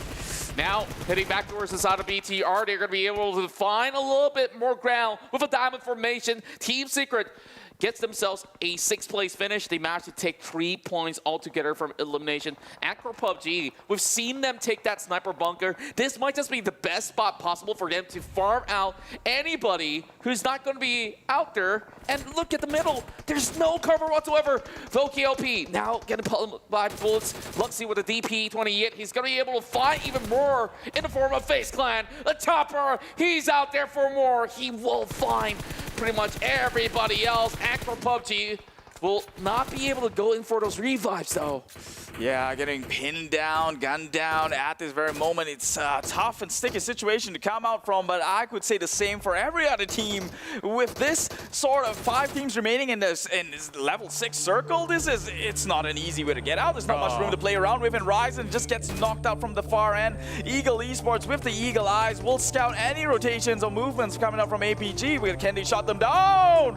APG Shroud-esque actually takes one from the Eagle Esports. That's going to create some sort of an opportunity, but the nade will take him down as well. So Eagle Esports not making it easy for the Cambodians here. Gets sprayed in the wheatgrass. Will fall down back to the earth. Snapchat definitely a veteran in the field. This is where Tony K will have his health bar chunked down by Liquid. What a great spray coming out of the ace of Indonesia. Now, Datcon doesn't really have too much cover. They're hiding right behind it. Buggy, meanwhile, it's Namshin, who's basically taking on the entirety of Anchor PUBG. He hopes to have more bullets to be able to finish off the fight, though. He's been using everything he's got. Meanwhile, Luxy coming in with the tap, finds Datcon underneath the vehicle. And Datcon, he could not afford to move. He's losing health bar, and Luxy, he's doing it. Axis, Red 1, 5th place, 5 points. Hey, 5th place, I'll take it any day, man. At least you've got 5 points to cushion a little bit of that fall. But Eagle Esports, they seem to want to have a little bit more here. Takes out. Got the circle. Yeah, he's taken one member from BTR, got the circle. Everything's in their favor. It's their game to lose. However, no teams are playing with cover here, and only Eagle Esports guys got the haystack. Oh, Tony K with a restock, though. Oh, it's a crucial member. Yep. Oh my. It's definitely getting a whole lot more intense as it goes. Anchor PUBG, they got the AWM shot! Oh my word! Finds Corpai immediately, now he's looking for another one. And that's another tap on towards Maroon 5 as well. As Zuxi comes across, goes in with the third party action, secures all these numbers. Zuxi throws down on the ground, and now they get them all spotted out. Anchor PUBG is just farming out everybody over on the open plains, and Napchin now takes advantage. He will be able to find Liquid as well as Tony K, but Tony K pretty much too low on the ground though. Eagle Esports, they got a few members deleted. Now the chances have been slimmed down to a couple of percentages. Yeah, 35% now for Anchor PUBG, the wild card team, as we all talked about. No one has seen this one coming, but the Eagle Esports did. It takes down one member, and now it's 2 members on Anchor PUBG with only 4 teams remaining. FaZe Clan, Eagle Esports, and APG, as BTR now finally eliminated with 10 kills on their names. Could they actually pull this one off? No. APG out, FaZe and Eagle Esports, they have been on fire for this game number 1. Who will this favors here? FaZe Clan with 1 member and another member from 2 Eagle Esports here. It's a 1v1, is it? Exactly, a 1 versus 1 to set the tone of the entirety of the evening in week 2 of PMPL SEA League, and this is how you really want to have it to run. Tony K though, he's got the MG3. The LMG definitely is a lethal weapon, and if you look at the advantages given over to Tony K, it's Napchin who has his armor deteriorated, and now that he had that restock going on, it definitely does work in his favor. But the problem is, Tony K, he's got no idea where exactly is Namchin. Meanwhile, Namchin, he's already checked a couple of goalies out of the corner. Oh. He's looking right by. He's coming pretty close though. Is this gonna be it? Is it Eagle Esports who will be able to, of course, seek them all out? Tony, he's still not looking towards his direction, and as he marches forward, slowly pulling away, they might just be able to hear those noises. Tony, you gotta tag your 6. There you go, face to face. Tony Clan! FaZe Clan! How did they even do this? He snapped it directly, straight to the head. My God, Tony K, this is why this guy was such a hot member to come in into FaZe Clan. Unfortunately, we didn't see him in Season 3, but my word, he's a machine. How many senses did this kid have? Like, he probably just hurt just a little bit of tiny scratch on the ground, and you just see him snap directly. There was no chance for Namchin. That reaction though, that reaction time is unbelievable. Oh, that's a nail biter, man. Tony K, I'm a fan. I'm a fan of this guy. After that play right there, there's no doubt. This is why even the Infinity, I had a chance to get into an interview with one of the players, and he says he's afraid of FaZe Clan, and we know why. We know why now. Exactly so. And with that of course concludes our first round here. FaZe Clan just rehydrating and of course celebrating with a winner taken there. My God, you cannot make this up. Oh, I am so privileged to be here right now casting this moment. that looked like it could have gone Eagle Esports way, hands down. He wasn't looking at the vicinity. He's got all the advantages on his end. He was in a backstab position, but like you said, the slightest of sound triggered that reflex. This is why, like, I hate to say it, but esports is a young man game. Well, I believe it is definitely a young man's game, but it's all about talents as well. Let's check out some of the highlights here. First, brought to you by VSPN. As we look at the early game, this was that skirmish between DX as well as Axis Red One. I love the fact that Tatasusu, although he was alone, he has been able to send all the signals to his teammates. And of course, as we continue on for many of all these records, we've seen great pickoffs across the field, especially through Style Pollyanna. It remains to be hectic, and especially this moment. Vampire Esports, okay, they got 2 down. This was an awkward push, and somehow they missed one member of whoever that is in there, and it was Stone to save the day. Yeah, that was definitely my favorite. Like, that push would have never been able to happen if Schweppes did not take down 2 members. It was then they immediately got on a buggy. But FaZe Clan, they didn't have like the best of kill points, but the way they played this one out in such a situation they're in, it's insane what they can do. BTR, respectfully so, 10 kills still, and I think top 3 finish is still accruing a lot of points on their end. So we always have to reset and go back down to earth that these teams are not playing it to be the best for the weekdays, but really just to qualify.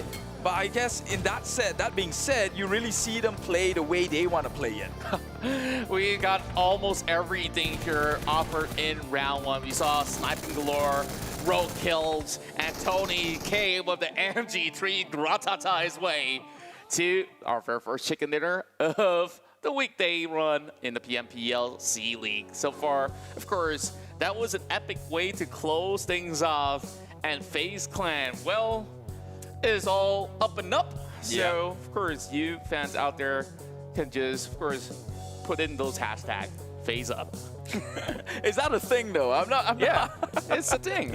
Oh well, FaZe up. I guess I'm gonna start using it because I just turned a fan today. Like, I've heard a lot of the stories, but I've never really seen it in action and in the heap of the moment. You know, because when you take that play we've seen earlier on out of context, it just feels like, what's going on? What's going on? Like, how did he let up to that? But seeing it in full context, it's insane. So FaZe Clan definitely earned a reputation and earned some sort of respect from the Infinity over in Thailand as well. So I'm curious to see what they can pull off throughout this entire week. Exactly, and we saw majority of all these teams have great rotation plans, and you move into that later phase of the circuit, you still see quite a number of players still left inside, and you just look at the pacing, and that already tells you how efficient some of all these teams play, where you saw how Stone and Co. they just rush right in after having 2 players being knocked down, and Schweppes definitely was very sharp out there. Luxy, always that perfect tag teams, the Tachibana twins to be able to first wreak havoc across that final few moments. But unfortunately, there was a few teams that were also pinning them down.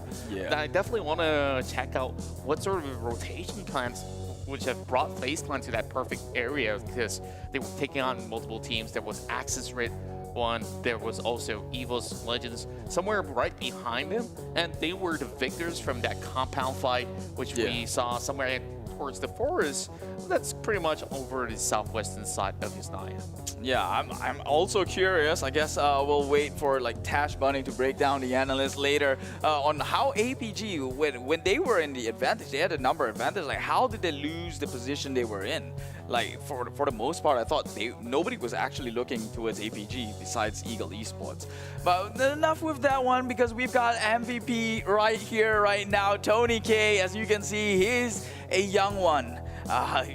Probably seeing like three quarters of his face. Right. That's right. We knew him as a boy, and now this kid has grown to become a man. And you just look at those results. A man? Well, I will take that back. He's a monster. I'll just straight up call him a machine. Like, you just look at those points. 15 placement points checked, 8 elimination points checked. A perfect start to the first game of the day, and that will tally that more than 20 over points for themselves. Meanwhile, Eagle Esports definitely had an option to be able to, of course, take as much points as possible for the entirety of this Vietnamese squad, and you just see them almost clinching that chicken dinner as well, but Tony K was just way too fast. Meanwhile, Bigetron RA is on to spot Anchor PUBG on the 4th place finish. They've definitely secured a very good vantage point as they booked right smack into the middle, as we still have, of course, Vampire Esports with a mind-boggling 12 elimination points at the start of the round. Now, it's like they just kept forming numbers after numbers, and access rate one. We saw early game, they were, of course, showing a lot of good signs of finesse, but hitting to the middle of the pack, it seems like they were struggling a tad bit, especially playing at the open field. Yeah, I mean, cover is a huge factor in this game, right? If you can position yourself, prop yourself up for a more favorable matchup, then that's obviously going to be a winning factor for you guys. Like, we've seen how BTR go up against Ban-Am, right? It was two clearly open fields here, and they were just tossing nades. We've seen how Vampire Esports crashed into MSC Chonburi's compound. So, yeah, cover is a big deal. And take a look at a head-to-head right now. We have the Eagle Esports Nam Shin alongside with Tony K. Eliminations only shy by 1 kill from the side of Tony K. 5 on his hands, 6 on Eagle Esports. But the damage is matched up perfectly fine. 1,266 for FaZe, 1,006 for Eagle Esports, with the longest elimination distance going to the side of the FaZe Clan. Sharpshooters they are, 257 meters, 129 on Eagle Esports. With team contribution, I would say probably even more than 50%. He's got 5 kills, and the next guy in his team only had 2. Yeah, like you just look at Namshin being the hard carry of Eagle Esports. That's why he has a higher team contribution rate as compared to some that may have actually fallen in the early game. And you just look at Tony K. He's unkillable. 430 damage is equivalent to you falling down 4 times, and he survived till the very end. So this is definitely the story to tell. Tony K is just unbeatable. So as we go through the damage charts as well as the eliminations, of course, Vampire Esports have been showing us so much tenacity as well as strength when it comes down to taking people inside of compound, and they move very, very swiftly. You see those numbers high up the chart, but it's not as high as compared to FaZe Clan as well as Bigetron RA for sure. Yeah, but in the end of the day, if we're being honest, it's the blue half that counts the most, because those are what equates into your points here. And Vampire Esports, we know them back in the day. I mean, at least one of their players, Stone, who's like hard carrying his team right now. They all equally contributed, but I'd say Stone saved them from that gas station incident. So I'd give him that record here. 12 kills. I think the record for the most amount of kills in a single game could be 16. You might have to fact check me on that. That happened over the Super Weekend, but they're close. I believe we're going to set a new record this week. Oh, let's hope. All right, let's have a look into the rest of the match summary. We've got the most damage, of course, undoubtedly from Tony K himself. Napchin coming in second with 1,006. Meanwhile, Twin from Anchor PUBG comes in from 3rd place. Zuxi with 811 damage being done. Napchin has the most elimination, and the most knockouts go to Twin. So it's kind of like a rotation of some of the few names that we've already mentioned early on. So your prediction of Anchor PUBG probably is looking pretty good for now. Let's see what happens in the next few rounds for today. Now, I believe that there's going to be a whole lot of stuff to break down. I just love it, you know, like returning back to the desk, casting with you finally, like on the same desk. In person. You know, it feels so refreshing, and the game itself definitely is an eye-opener for those of you guys who definitely miss top-tier action of PUBG Mobile. Yeah. So we will have the interview with the winning team as always. So FaZe, Tony K, I hope it's that guy behind the camera, behind the line. And so without further ado, I will pass it over to Tash Bunny to take it away and work her charm with FaZe Clan. What's up, Tash? Hey, how you doing, Contra and Keith? It's nice to finally see you guys on the casting desk. Last week you had Choo Choo as well as Sir Cloud, so we'll catch up in a little while. For now, though, let's talk a little bit about APG, our team who was in the Super Weekend last week, and you guys looked absolutely stressed last week. But today, though, you look a little bit more relaxed, you look a little bit more happy. So let's talk about your feelings right now. How are you feeling? We feel very excited to play weekday again. Okay, that makes sense. But my question for you is, today you guys were doing really well, actually. One of your best performances so far since last weekend. So let's talk a little bit. Did you have fried rice or did you have pizza today? Actually, it's we have oyster. Oyster? Wow, y'all bougie! Okay, I think that makes sense. You had oyster, you had something really good, so therefore your morale is up, and therefore you guys got really good. I mean, let's talk about that as well. So so last week, I think I was talking to you, and you guys seemed very upset with the performance during Super Weekday. You guys didn't do bad, but I think you guys wanted more, obviously, and from the fans' reactions also, I can understand you don't want to let them down. So right now, today though, you guys got 6 eliminations with 2,000 damage total, plus I think you guys got 4th place. So what changed between how you guys played last week and this week? I think that last week we played very passively, not taking a lot of fights, and our coach tried to change the strategy, and right now we are playing more aggressively. Right, so let's talk a little bit about expectations. So for this week, will you guys continue playing like that, or are you guys going to switch it up every once in a while to keep it fresh? It's depend on the game. Sometimes if we want to take fight, we want some point, we will play aggressive. And sometimes if we want to get placement point, we will play passive. All right. I like that. I like the idea. You guys do have a strat in mind. You guys are entering the new week with a new mindset. Really excited to see that. So before you go, I know that your fans are like super excited about you. I saw what you guys tagged me on Facebook. So to your fans who are super supportive of you guys, what do you have to say to them, Zero? I would like them to always support us and support a Cambodian team, and hopefully they will cheer us on. Yeah, that's right. Thank you so much, Zero, for the awesome interview. I'll see you later, and good luck for next match. Bye-bye. Bye-bye. Alright guys, we have just wrapped up our match number 1 for the day. Last week though, as I mentioned earlier, we saw Choo Choo and Sir Cloud. We had an interesting moment with the Walmart Joker. So I hope that this week we had something really similar with Contra as well as Keith. Let us know in the comments what challenge you would like to see them do. For now though, let's have a look at where FaZe Clan actually dropped down. They actually dropped down on the south side of Georgia Pole, still the same area where they usually dropped last week as well.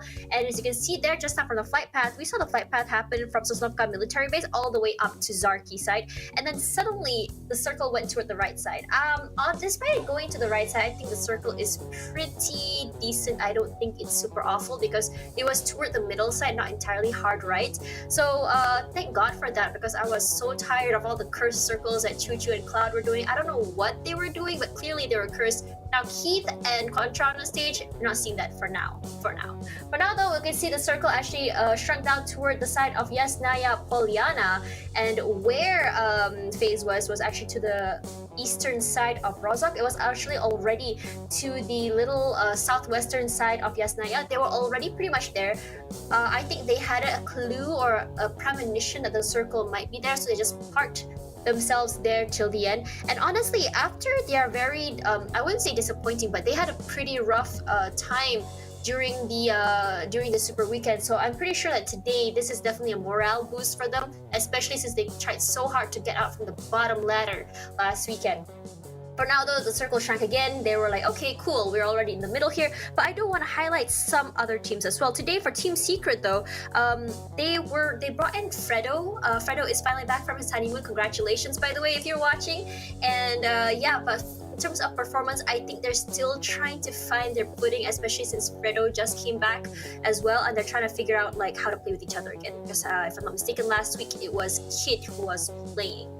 as well as Jumper. So for now though, Circle, despite the third phase having a little bit of water in it, and it actually went toward the eastern side of the river, going toward the southwestern side of Yasnaya, and you can see there phase was already there to begin with, the first one in the circle. Now let's talk a little bit about the fifth phase though. It was really interesting because we don't really see these little teams until phase 6, but this time around, like, I was actually quite surprised that there weren't so many teams around. Like, we were only on phase 6, and we already had like 5 teams left. It was BTR, APG, 2E, Axis, and FaZe, and because of how open the area was, we were seeing a circle where 2E, Axis, and FaZe, as well as APG, were on the north side, and BTR was at the southern side over there.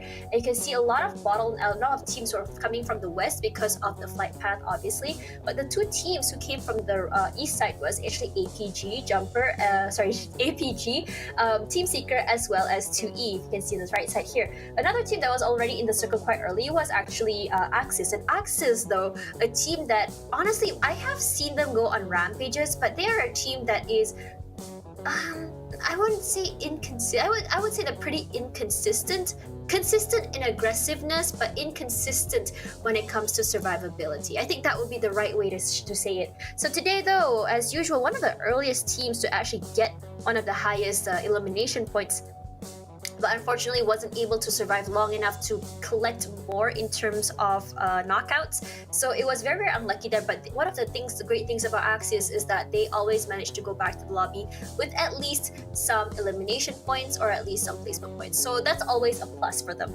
Let's talk a little bit about 2E though. 2 Eagles looked really, really good and set from how they were playing. Nangshim, one-man army, managed to hide behind a haystack and just get so many knocks. And he was actually so good. And honestly, like, there was a great 1v1 ending as well. If you think about it, Tony K, as usual, Choo Choo is his biggest fan. She loves seeing him on the screen. And for now, I think if she's watching Choo Choo, I bet you're really, really happy about that, because that's we actually saw him in action right now, 1v1, and it was just so crazy how I thought that Nangshim would be able to get the kill onto Tony K, but it was just so inhuman how Tony K, despite not knowing where Nangshim was, heard one small thing and just immediately turned in his head and started shooting, no hesitation at all. And definitely it's one of the things that makes esports great, or rather what makes esports players so crazy. Like, people would think like, oh, esports players are not crazy, but this reaction time is not normal, guys. I'm telling you that. And that is actually what makes it so interesting. So for now though, you can see there, just to wrap it up, Axis redONE on a rampage. Our third party kings are back, the 2 Eagles, APG, the comebacks of the wildcard, and finally the return of Suerdo. Really excited to see what else the day has for us. So for now, I'm gonna pass back the mic to our awesome casters, Keith and Contra. If you saw my IG story, please do look. See ya later. All right, Tash Bunny, of course. We'll check our IGs in a bit, right? I actually already did. I haven't. I jumped the gun. It was she was posting a picture that made us look romantic. Romantic, huh? Okay, of course, we brothers roll like that. But of course, we've got ourselves a great chicken dinner that, of course, has been acquired by FaZe Clan in match 1. Let's see what happens in, of course, our match number 2. You can also drop by our IG, follow us, and mine's just Contra. But if you want to look for Facebook, yep, it's ContraCast. Keep it leisure. Yep, I'll be sure to share whatever Tash Bunny just referred to, shamelessly. A little bit of plug here and there. But let's talk about motivations here. APG apparently coming on strong here after a dish of oysters. So the question being, do you perform better because you were rewarded? Or would you rather work hard for the reward and then do better? Well, sometimes you just gotta feel good to just show good performance out there. And I guess that whatever floats your boat, right? Like some would just, I will starve myself. I will not eat until I get my chicken dinner. That's my real dinner. And then I'll get something else. Or you could get the dinner first and then do well. That's apparently what APG is doing. So exactly. Whatever you're doing, APG, over in the C wildcard regions, if Oyster is your game, then keep at it. But I've heard stories that it gives you a little bit of an upset stomach, so let's not hope that. Well, or of course, it heightens your senses in such a way, but of course we're not gonna go too deep into that. Okay. And of course, you guys are currently watching the PUBG Mobile Pro League Southeast Asia. That is of course hosted to you by PUBG Mobile themselves. So far, I think that there's a lot of great stuff that's gonna be happening across October. Well, other than Halloween, and of course, a lot of great events is in store for you guys. So long as you log into your PUBG Mobile account, because you can have a whole lot of fun. We have seen like what, the candies making a comeback. We've got the payload mode and so many more stuff going on. Yeah, Infection mode is my favorite. Why? Because I like being relevant, and Infection mode it's just a story of bad irrelevant. kind of. I'm kind of irrelevant in the sense. No. But nobody. So Infection mode is kind of like you shooting zombies, right? And what better way to bring infections in than during a time of COVID? Well, of course, I hope that you guys are all staying safe and sound back at home. And if you guys are heading out, I definitely do recommend you guys put on that mask, wash your hands. Of course, me as well as Keith, we're in a very safe space. We've already got tests done and everything else. We're double vaccinated, so all's cool. So yeah, we've also get to, you know, enjoy our dinner later. Yeah, hopefully soon. I mean, not the chicken dinner for sure, but like actual dinner, right? But like I hope these teams do get their winner chicken dinner today. I'm not too sure which teams have yet to actually secure themselves a winner chicken dinner, but I would assume it's the bottom teams in the previous weekdays. I wouldn't want to assume though. So, but tell me something about RRQ Rio. Like I thought them being sorry for stereotyping, but this is a good stereotype. I know the Indonesian region to be like super strong teams. RRQ is a huge brand, huge organization. But they failed to qualify in the first weekend, and it seems like they're struggling in the first game off weekday number 2. So what's up? Well, I feel like RRQ is a team that needs to find that high-level playing form in one of their matches, or else they start with a really slow pattern going on. And once they do get that big game going, and then it just basically snap, they will basically download this full formula. Okay, this worked back in this game, and we'll try to recycle it, emulate it as much as they can. And the problem is this: how do you become consistent in Sanhok? I feel like this is a map which, you know, many of these casters have discussed that, oh, it definitely is a very tough map to play, not because everybody's having great firepower out there, because you don't know what's outside of the play zone. So Sanhok, just a little bit of like, how do you say, a refresher to the audience. It's notoriously known, like it's disgustingly known to be very luck-based. I guess RNG, given how small the maps are and how difficult it is to make your rotation across 3 different islands with only a choke point to gain access into, right? So Sanhok, like, it's been shown time and time again, like the moment you get a circle, that you have like at least 60% chance of getting a chicken dinner. Well, I definitely think that this also puts all these player put all these player into really tough spot where they have to decide very rapidly whether they want to go for rotations, or want to go in for fights. Because if you don't make a move all too soon, you're the one that will be returning the block be a little bit too soon. So when we look into different play styles, we've seen maybe for the longest of time, because of the fixed rate of the blue zone that goes even into, you know, phase number 8 or phase 9, it definitely is not as high as compared to the bigger maps like Erangel as well as Miramar. So you can afford to play the healing game right outskirts to achieve that ranking points. But for those who basically get the circle, they can farm out as much as they want. But when it goes to hard shift, you just can't complain. Everybody's on foot. Unless if they still have vehicles, then you're going to attract a whole lot of attention driving those vehicles around. So Sanhok is definitely hard to navigate through that tropical rainforest. Yeah, it's a wild card sort of a map. But here's a little weird fact though. That I've talked with the Malay casters over on before we actually went live, and they said this is by far Bigetron's most performing map, which is weird, right? You wouldn't think that such a skill dominant team excels in a map that's purely luck. Well, I wouldn't say that it's purely luck to, of course, state that, okay, this is the nature of Sanhok, right? I believe that there is a certain formula that can be utilized, especially when you go in to navigate where you want to play to start things off. Like, we see other teams back in the past where, you know, that season where U2 Gang has won the SEA Championship, like, we know them to be the inhabitants of the Alpha Island at least. So they usually control the Temple Hill.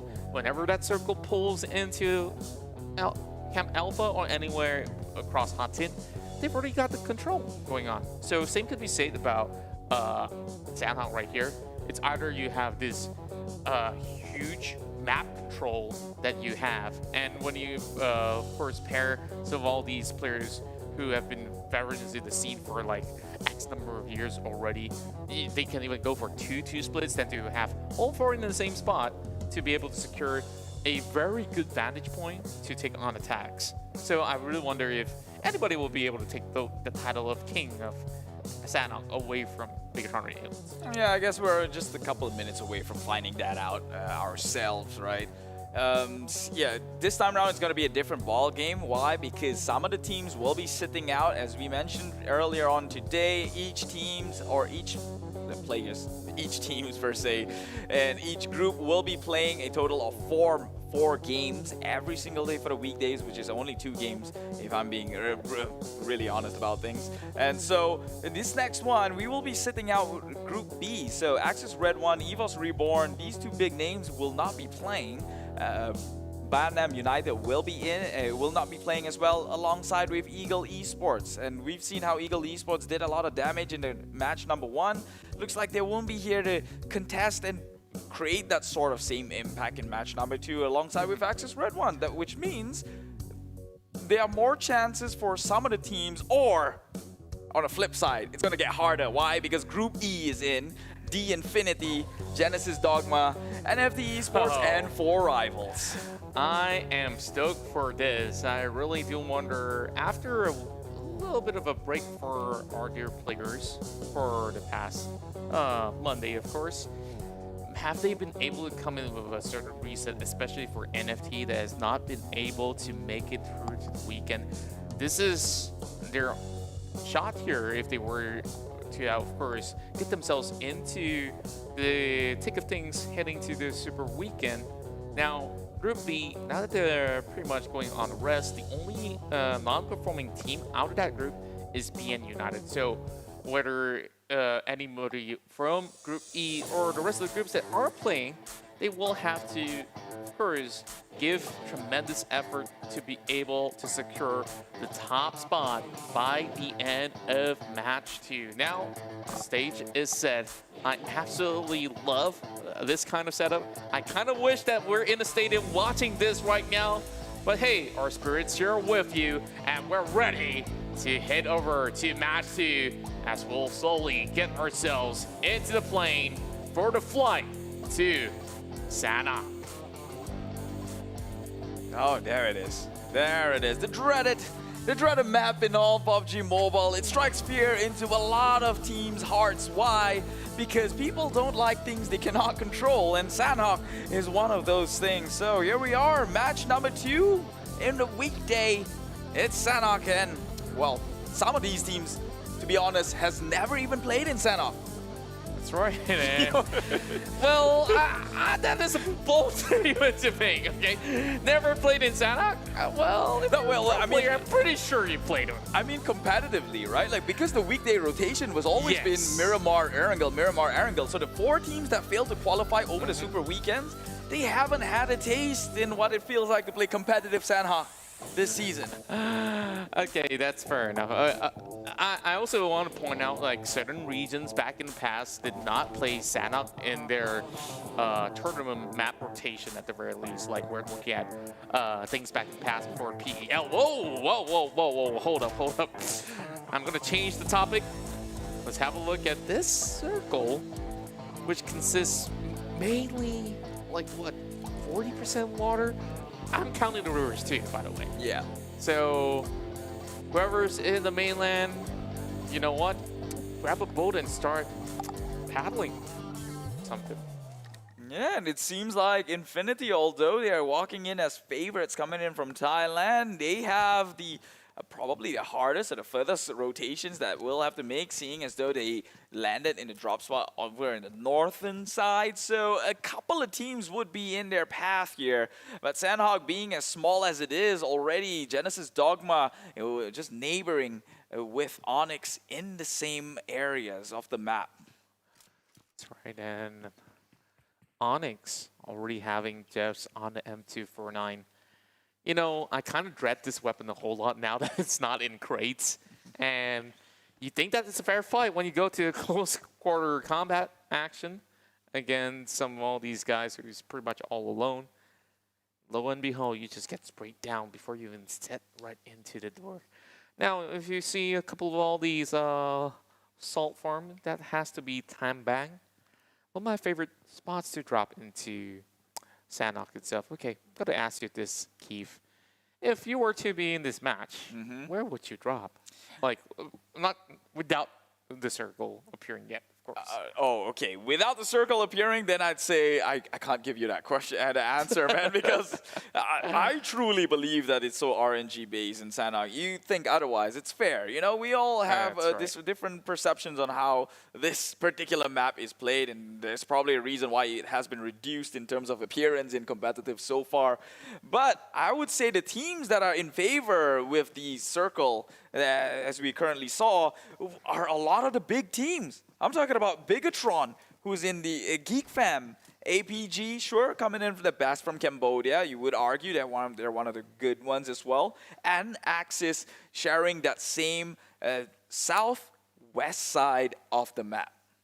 That's right, and I do believe that over in the southwest, at least there is a lot of all these open area where you know that you won't be colliding with anybody soon. Meanwhile, there is a full squad running right at the members of Jeff's Dogma, as Nichil is the first one to fall. Jeffs kind of had the perfect call out right there, so they're definitely not taking any chances right there. You just gotta swarm in with not a K9 unit, but just some of all these guys from Onyx, who has already got the whole compound to himself. Now, I really do wonder, what is that member doing inside the city? Meanwhile, the rest of Genesis Dogma is so far away. Divide and conquer. That's my only explanation to this, knowing that... This is divide and falter, though. We've seen Axis pull on a 1-1-1-1 split, right, in Sanhok before. So this is probably it, but maybe... Tell me how that's working here, though. Yeah, it didn't work. They faltered that match, for sure. But right. I guess it's a strat to send someone out forward. Now they have info on where Onyx is. They make the rotation across and avoid them the best they could. Because let's face it, it's a do or die in Sanhok. And most of the time, most people revert back into the healing game, because it seems to be the most safest and effective way to earn points. So he's kind of like the spy right there in the city, and his job is to basically take all the medicine that's inside of the building and hope to get out of that. Or it could be he's just tired, sick and tired of this map, don't want to play the game and gets shot down. Well. I'm pretty sure that you're fighting for that juicy $200K US prize pool. So I don't know what you're talking about. He's got 3 members ready to do that for him, you know? It's like, all right, if that's the case, you just have full trust and you're just not contributing enough. I mean, in the end of the day, they're going to pass the meds down to one guy. And he's going to heal. Right. But then again, of course, give them the benefit of the doubt that they're going to hopefully go in 4 versus 4. Meanwhile, Bigetron Red Aliens is taking the spine of the hills of Painan. So this is traditionally a strategy for you to cut off anybody from the Bravo section to get right through anywhere near the river. Exactly. So that you have that perfect lineup. If you're going to have anybody coming across, their fate might just be like how Gatuni shoots onto members of V Gaming. Meanwhile, they've been able to dance it off with great suppression coming right through as V Gaming is still trying to muscle their way out of this. Yeah, like I mentioned, Infinity will have to do one heck of a rotation to get through a numerous amount of teams in their pathways here. And already going up against V Gaming, who hasn't lost a single member. This could be a retaliation. Oh, but Newsy's prepared for it. But the Tuan takes one down from Newsy. Newsy's on his knees now. Infinity playing with one member down for the count. Will be secured eventually, soon enough, and immediately just backs their way out of there. Well, this is Sanhok. You don't stay on to fight for so long, but Infinity, he is spraying VGM down from the flank side. My word, just look at that pixel perfect spray down there. The transition moving from Tuan to another, and suddenly the odds has evened up. Gatuni lobbing a little grenade as it will be a 1 versus 2 scenario. Gatuni going with the spray down, won't be able to stand a chance around the opposing end as we have Tuan now getting deleted. Toasted down. That was only down to Porsche though. He wants to go in for a revive. I don't think he will be able to save Chua, but he will try to at least bring one more down if the opportunity arises. But you know what? Let's go for a swim. Yeah. Let's go for a swim, and let's hope not to drown. Well, he might get shot down. I wouldn't be surprised if they do, right? Like, a Porsche is not meant to be on waters, and Infinity is already has eyes looking over, just peering over the ocean, and eventually he's going to have to come up for air. Let's wait for 2025. Let's see if there's any Porsche that's going to be in water. You're going to be, of course, looking at a lot of all these people who would sell the yacht just to get that form of Porsche. Giving ideas to them. I don't know, should I like... You got to patent it so I can earn some money off of it. You know what? Porsche is just like what you said. It's not meant for the water. Not meant for the water. Goes rusting in. Hey, I'm telling you, man, water damage is the worst. Don't ever take that one on. It's a burden you don't want to carry. Meanwhile, FaZe here, Corpai takes a little bit of hit here. I think he's maybe on his knees. Will need to get revived, I believe, from Bigetron. It should be from the angle on where he is positioned. It should be a fire coming out from Bigetron. Yep, and they're shooting right back. 4 rivals. Chonburi sees across the map here, neighboring mountains, is Bigetron Red Aliens. Bigetron Red Aliens definitely has to be careful dealing with 2 high fire-powering squads right across the corner. FaZe Clan coming off hot from the chicken's oven. Just taking plenty of bite out of their first win. Yeah, you're like, oh, okay, where's Contra going with this, right? Yeah, I'm waiting for it. I'm waiting for it. Exactly. So, Bigetron Red Aliens, they're definitely not happy with that result that they had back in Game 1. Although it was basically a top 3 finish, you know that they have this championship mindset where they won't settle for second. That's true. Or especially when they were introduced in the scene and where they were always the top 1 finish. Yeah, it feels a bit bad that your people are overtaking you a little bit, but I guess that might motivate them to push themselves even further up there. That's right, and as we slowly move through the grounds of Sanhok, of course, we still have so many of all these great names that might just be able to give challenge to top dog teams like Bigetron Red Aliens. Now that's one great grenade being cooked up, being lobbed towards Kid, who got the surprise of his life. He's off the cave already. Okay, he is getting himself pretty much safe right under the corner. For a second there, I thought he fell off a cliff he cannot climb up. Back. Right. I worried for him for a split second right there. And it's Booms, right? Booms with a grenade. You just can't separate them apart. Now they spot one member off of Genesis Dogma. Now, problem for Genesis Dogma though, they did lose one member early on, and now having to take on the entirety of Team Secret. Another member inside of the cave, while the other two is scattered so far apart. Yeah. If anyone falls right here, nobody's going to be able to pick their member up. Yeah, it goes back again, man. You wonder why they split up so far, but I guess maybe they're all planning for it. Oh, Genesis Dogma sees a couple of the members of Team Secret, goes up for the retaliation, shoots one down. That will be Jumper.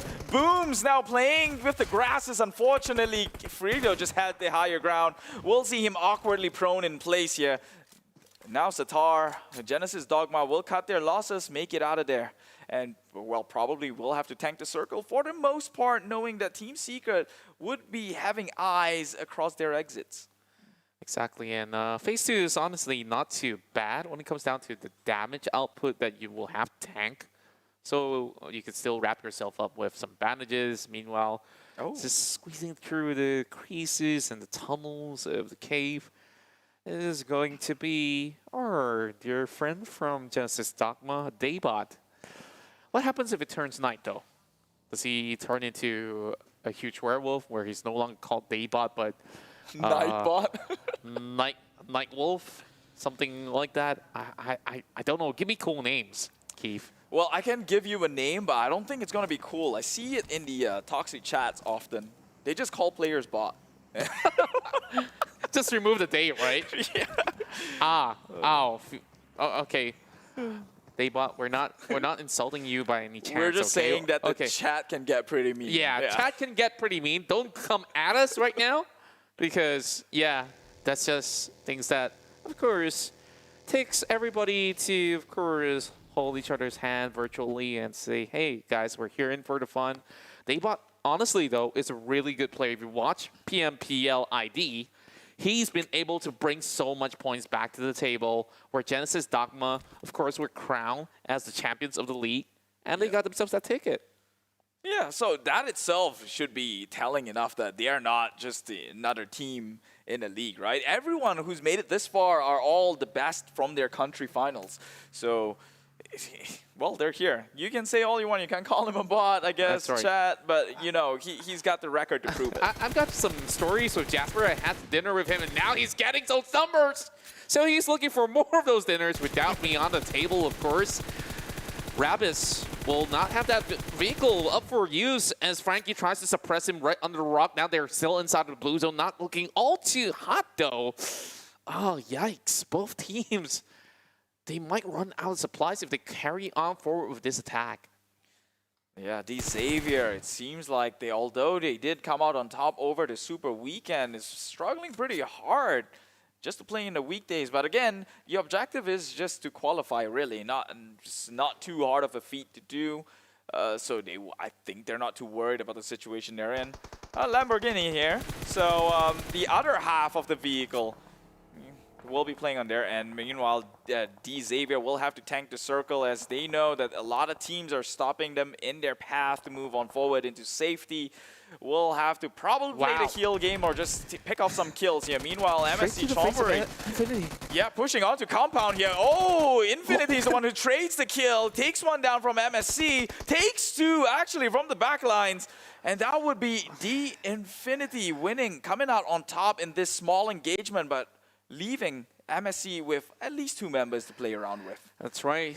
They messed with the wrong hood right there. Now they have to pay the price. And, well, the price is basically first aid kits all across. Ponzai, next one to be on the chopping block, as Frankie immediately pummels down all those 5.56 caliber nets straight to Pawns. I hear a few of it hitting the pan. I like that sound when it happens. And NFT finally getting the first blood right here.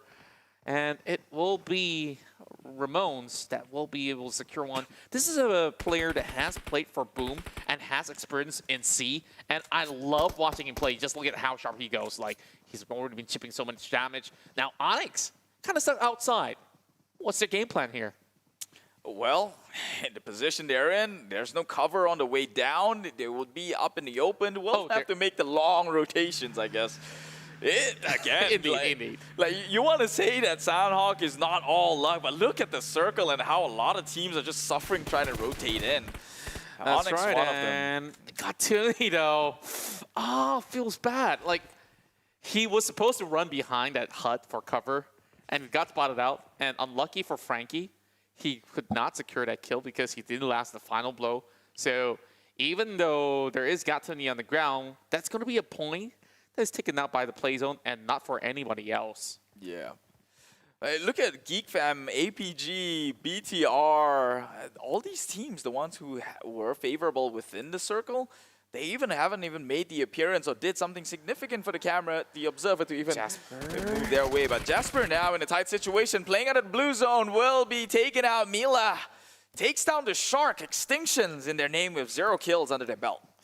MS Chonburi, a team with really good firepower who did not seem to have a good run in the early game of Sanhok. Now they will crash out as the first team to go by.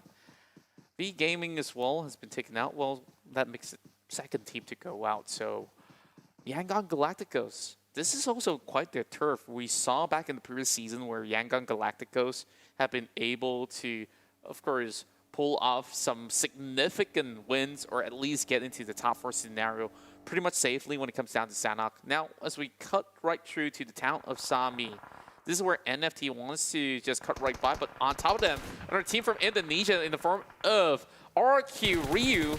Well, as we talk about Indonesian teams, that's where Team Secret wants to challenge them, and they will find one more number taking out a player of GD, so that leaves only one member behind.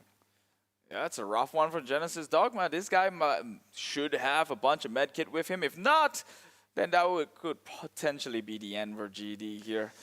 So it's a hard one to play for on his side. Meanwhile, Infinity doing pretty decent for themselves, given the fact that they only got one pack though. Yeah, what, Infinity or GD? Infinity, Mila, right here. Like, he's kind of far from where he needs to be. Yeah. I don't know how long can Infinity last, but you look at where they are right now. Top of the table for this match itself with the 6 points that they've gathered. Now, long-range action between RQ Ryu as well as Yangon Galacticos. But the blue zone is not going to favor members of Yangon Galacticos because they got, like, what, less than 30 seconds to run right through. And they have to force a fight, no matter what the cost is. Yeah, it has come down to that, right? It's a hard circle to play around with. But honestly, if I'm Infinity right now and I drop, you know, if I die and lose out right now too soon, you might say, I'd be pretty happy. They started from all the way from the northern side of the map. They had to make the hardest and longest rotations to get 6 teams and is still there looking for pickoff. Even if you go down right now, I'd say you made the best out of the worst situation. That's right. Meanwhile, Ryzen stashing in a few numbers for Bigetron Red Aliens out there, managing a knock but not a kill secured. Noisy neighbors between NFT as well as FaZe Clan. FaZe Clan has not really budged off from this building for the longest of time. Sovel over on the back though, he's all alone. No members from NFT will be able to help him out if there were to have members flocking into the building. But Sovel, he's been able to clutch off 1 versus 4 back in the previous seasons out there. So this is a player that you do not want to underestimate. Meanwhile, coming across the middle of the street is going to be RQ Ryu. Now pulling with bullets from Ravenclaw. Vampire Esports. Instant deletion of RQ Ryu. And it seems like the streak of bad luck and rough rotation will continue for RQ Ryu.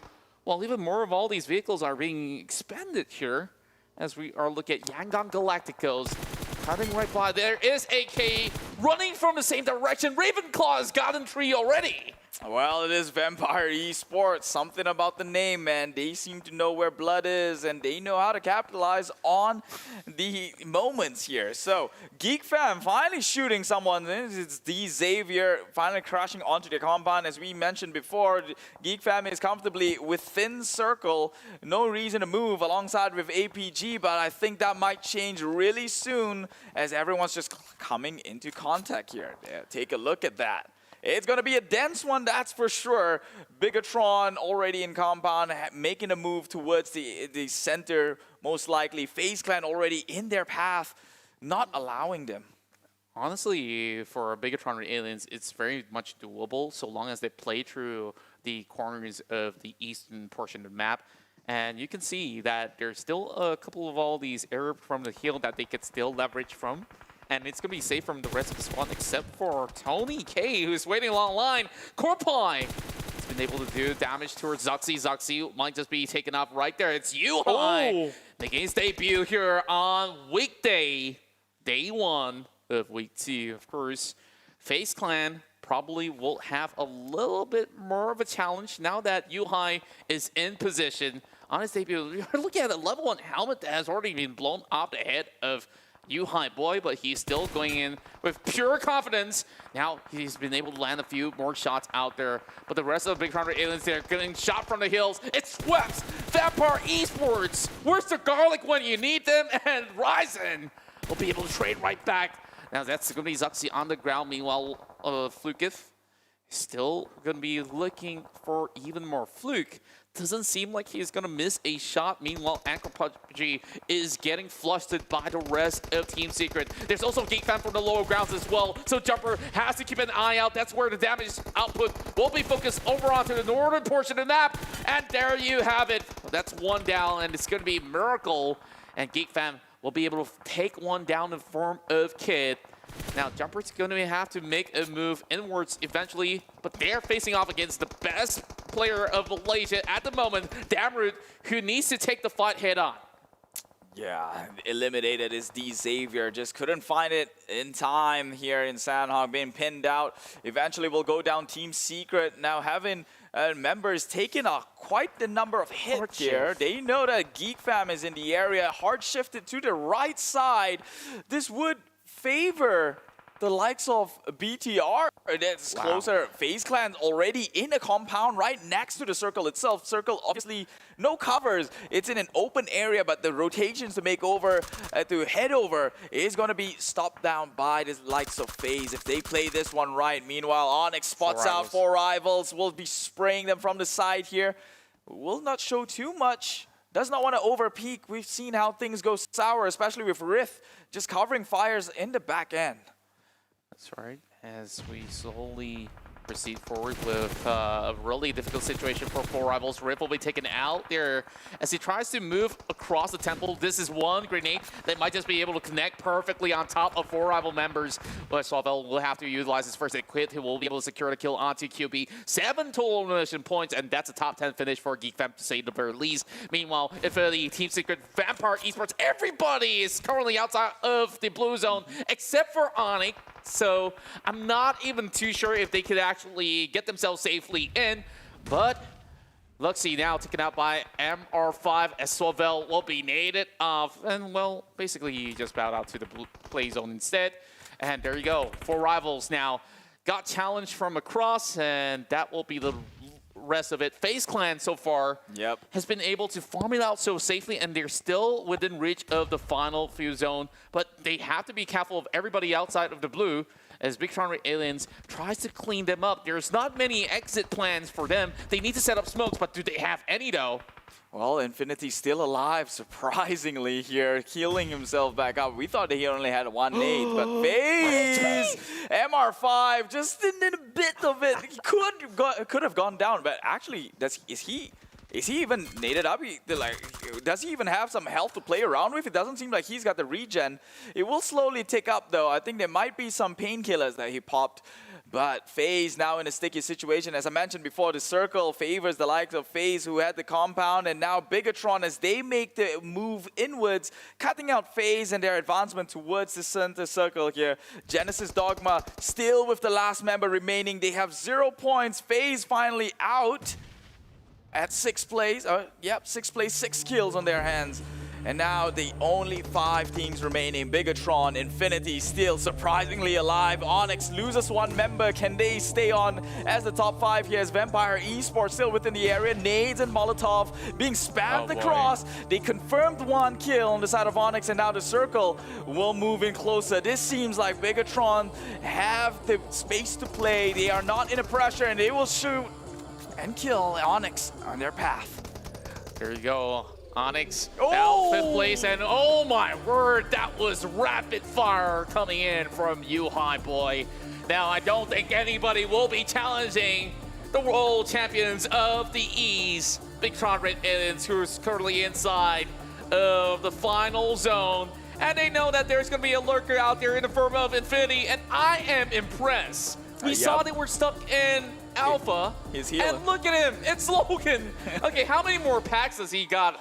Oh, he's got 3 more. Okay, 3 more. Yeah. But he's kind of done for. There's no way he could make his way across the river. And now Bigetron is just slowly waiting for the celebration. And I told you this, Keith, they did not settle for second. And once again, Bigetron Red Aliens will eventually reign supreme. Guess what? You know, he's still got more mats. He's got so he's got them on the Kiwi ground. stash. Yeah. He's a hamster with a lot of stash here. He's ready for winter, although that never happens in sea. But yeah, you get the point here. Bigetron again, as the Malay casters was saying, that their best performing map is Sanhok, and it shows why. Although they did have the better half of the circle being in Painan, with the circle going down in the southwestern side. But I guess this is the ending we will be seeing, and a lot of them were actually saying how anticlimactic Sanhok can get because of how slow it gets towards the end. And none of us are screaming.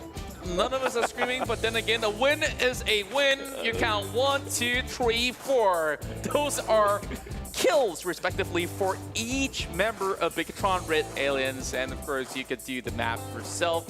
That adds up to a perfect 10 record here on top of the chicken dinner. I think that what Infinity did here was pretty smart. They've already got 6, as well as been able to secure 4 throughout the entirety of the early game battle in South Alpha. And you look at Vampire Esports still asserting that aggressive maneuver across the map and secured a top 3 finish. It could have been maybe a little bit better for maybe FaZe Clan, where we saw them inside the compound. But once they try to exit, Bigetron's got them pretty much surrounded. And you just look at them go. They're just climbing all across. It's like, yep, just another day's work for Bigetron Red Aliens here. Back then, their first chicken dinner of week 2. Yeah, and my god, what a great decision playing U-Hi into the main roster now. Look at the damage dealt by this kid. He may be small, but he's got a huge head of hair, and 576, that is impressive. That's right, U-Hi-Boy with a debut, coming up with a total of 2, as well as 576 damage to book things out. Having the highest damage across all these, of course, superstars of Bigetron Red Aliens, which needs no introduction at all. You know what? Just add the word OP behind your name and you're good to go. Let's head over to our highlights, where we have many of them in the early game. In Taurus, though, look at that pixel-perfect picks that he had. Yeah, man, this was when they had to fight in pretty early coming in Sanhok, given how small situations are. MSC, Chonburi, unfortunately not as dominant as they were, I guess, in the first week of the weekdays. But they're doing some damage. Hope to see them finally show some of that Thai prowess that's shared across throughout the regions here.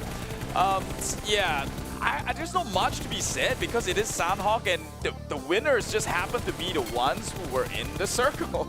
That's right, and you see a lot of all these teams who come in with all these midway rotation that have been caught up so many times, and it tells you on how sharp these shooters are. And we saw an impressive form coming out of Ravenclaw that has been able to get huge numbers back to Vampire Esports. While FaZe Clan, I think that they could have actually gotten more if they didn't really turtle inside of the compound, where Bigetron, although they were knocked a couple of times, they managed to go in for those quick res as well as the reset, while Onyx were just busy taking out many of all these other Malaysian teams that were cutting across the ruins as well as Temple. And look at U-Hi and the rest of Bigetron. They just absolutely cut off the exit route of FaZe Clan, and coming down to the final situation, it's just Infinity, just, you know, taking pretty much every single bandages as well as wraps to be able to secure that second place. Yeah. But it's still a really huge win for Bigetron Red Aliens. Yeah, so although Bigetron Red Aliens win that winner chicken dinner, don't get me wrong, congratulations to them. This is a good feat to pull off at any given day.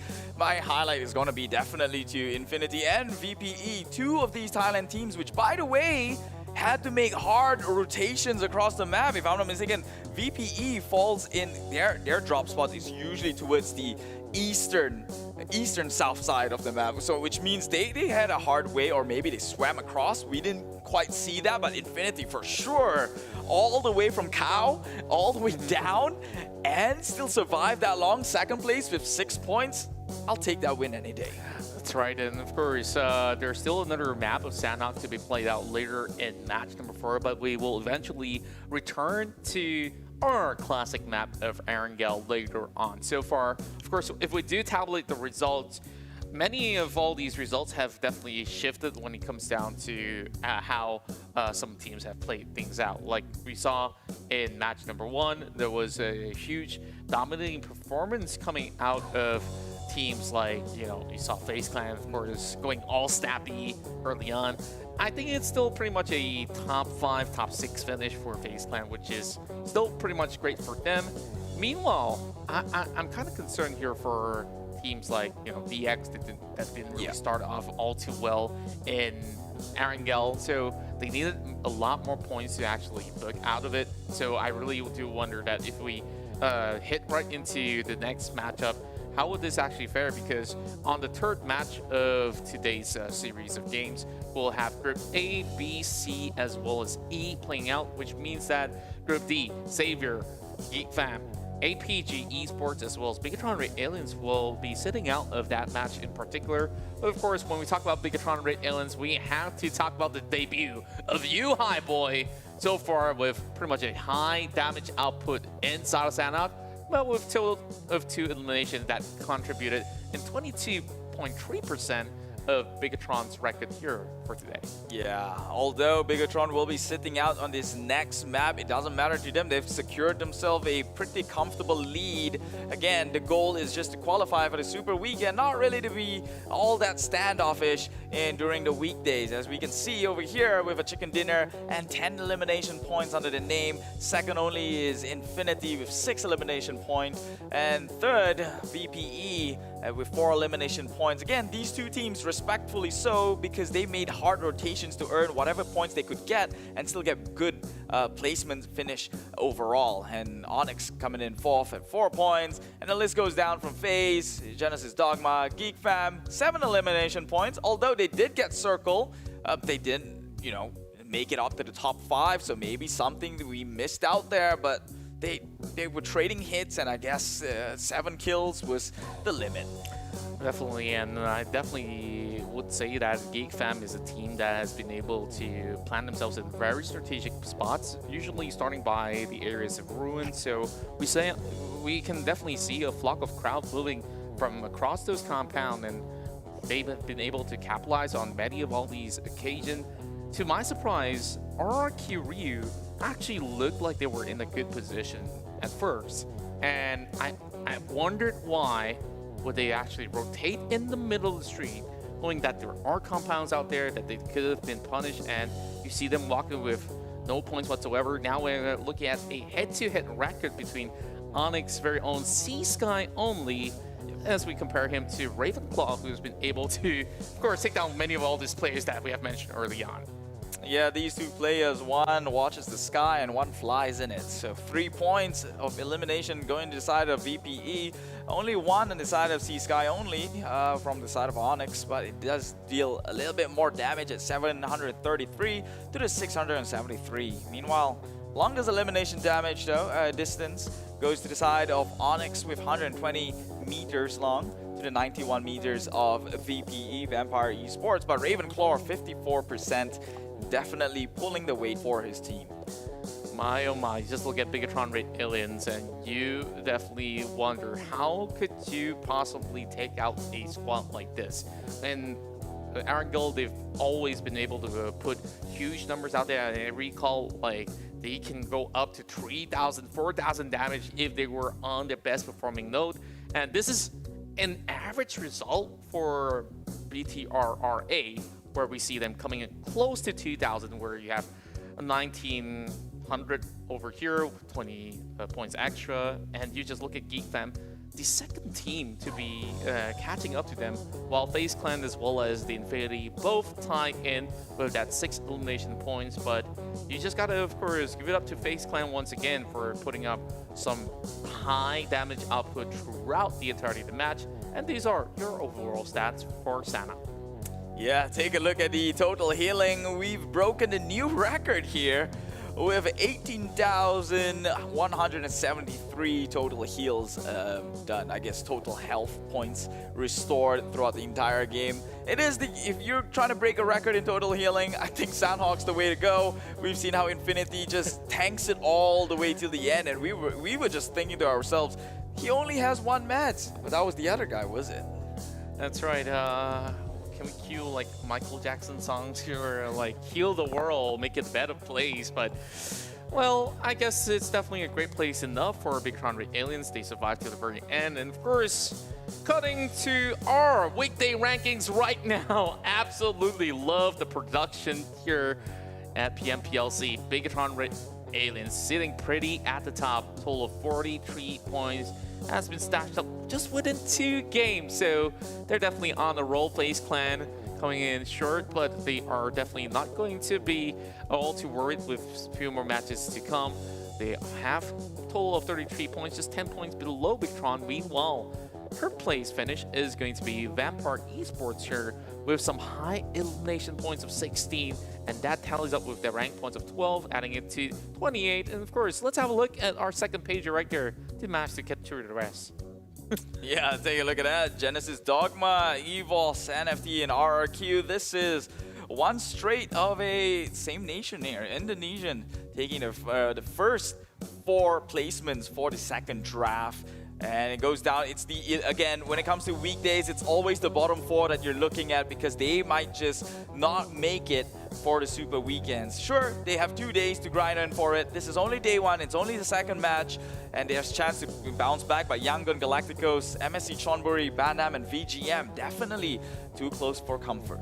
Yeah, especially for V Gaming, where they have been able to show up to see championship for multiple number of times now. Going to the C League, of course, they have been playing in their respective league for quite some time, giving us great results, but playing 2 leagues in a row, can you imagine how exhausting would that be? Of course, every day needing to grind so many hours on PUBG. Of course, everybody loves the game, but when you're playing against the sweatiest of lobbies where you have the best players in the world, definitely not an easy task. So I do hope that some of all these teams, whether it's from Vietnam or of course Myanmar, Cambodia, they definitely need to really show everything they've got in every match that's pretty much left available. Yeah, and I think it's also worth bringing up that the league format is actually a new format for not just for the C level, not just for the C level. Like, you have to see the C wildcards don't play a league format. They actually go in for 3 days. So this sort of long haul, they're not used to it, right? So that could be a factor. But we have on the line Tash Bunny for our next interview. We'll take it away, Tash. Thank you so much, Keith, as well as Contra, you guys. Always a pleasure working with you guys. For now, I have my best friend here once again, Y2K. Man, we gotta stop meeting like this. I'm just kidding. This is always a pleasure having you. Okay, so this week though, a really interesting moment for you guys. You guys actually have Fredo back from honeymoon. First of all, are you guys glad to have him back? Of course, it was. We missed him so much, so dearly, and you know, it's great to see him back on the field. Yeah. Right. So right now, because I know that he had a holiday, and obviously in the first week he wasn't here to train with you guys. How is it like having him come back? Like, are you guys okay with playing with him, or is there some sort of like it feels irregular in any way?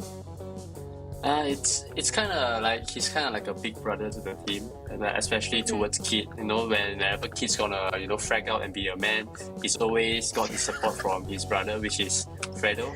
So Yeah. it's I mean, I speak for the whole team that it's very nice to have him back with us right now. Honestly, I wouldn't be surprised. You guys, for me, you can see the friendship between you guys is just incredible. And also another thing that I did notice about Team Secret is that this is from Malaysia Country League as well. I noticed that yes, the team will be aggressively pushing out, but the one who will be the behind the shadows, Batman, just suddenly out of nowhere become the hero, would be Fredo, just making sure that team does perform. Or can we expect that again from this week? Of course, we can. You know, if you say Kid is a real man, then you know who's the elder brother? It's Fredo. Yeah. Okay, so I guess like So there Kid you go. really looks up to Fredo. Okay, so another thing Yeah. as well I'm really curious about is that you guys did mention last week that you guys were playing around Jumper, but now Fredo is back. Will you guys still be playing around Jumper? Of course, because ever since the previous team where from Fredo and Jumper are, you know, and then they came here, so it's more like their playstyle, and we are currently adapting to their playstyle. Yeah, Oh, so right, it's that's more like absolutely. a different way of Team Secret approaching towards this time's C events. Yep. All right, that's really interesting. Yeah. I really like hearing your team dynamics. Always fun to ask you about that. But last question for me is that now that Fredo is back, will we be seeing him play every single match, or will there be a rotation between Team Secret's players? Right now, currently for this week would be most likely you would expect much more from Fredo playing. Yeah, that's all I Okay, can so this tell week you will be. Okay, you don't want to share your secret sauce. I'm okay with that. We'll have to wait and see. Thank you so much for the Yeah. interview. Really expecting to see Right, a lot likewise. more from Team Secret this week because I think you guys are really excited and raring to go. So I'll see you later. Bye bye, YTK. Thank you. Bye bye.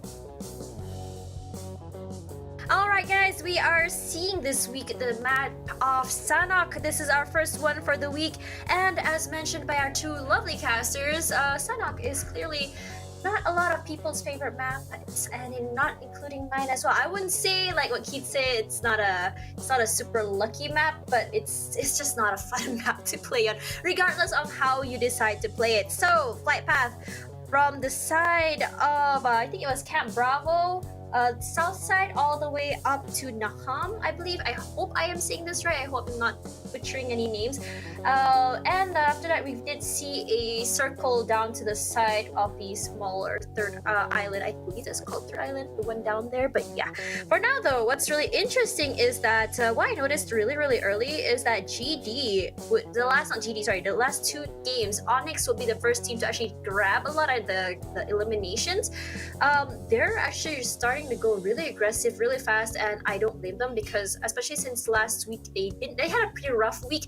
So I believe that they really want to try and make it up there as fast as they can. For now, though, circle hard shifted left toward the side of the third island, as I mentioned, and you can see there where BTR was. And the thing is, we have been seeing this from last weekend. This is definitely BTR's map. There is no doubt about it. They never played the healing game here. They're just straight up going for that circle, straight up just playing as aggressively as they can. Especially now with Yuhai, we're seeing them aggressive and grabbing eliminations a lot more early.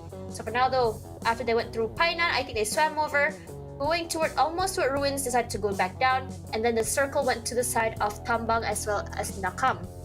So from the way that they rotated though, I think it's the way that a lot of teams did rotate. It was from the east side all the way there because of the shifts. And this is where the circle gets really interesting because it's always around this time that I notice that the circle be like, okay, I'm feeling generous. I'm gonna give you a very predictable circle.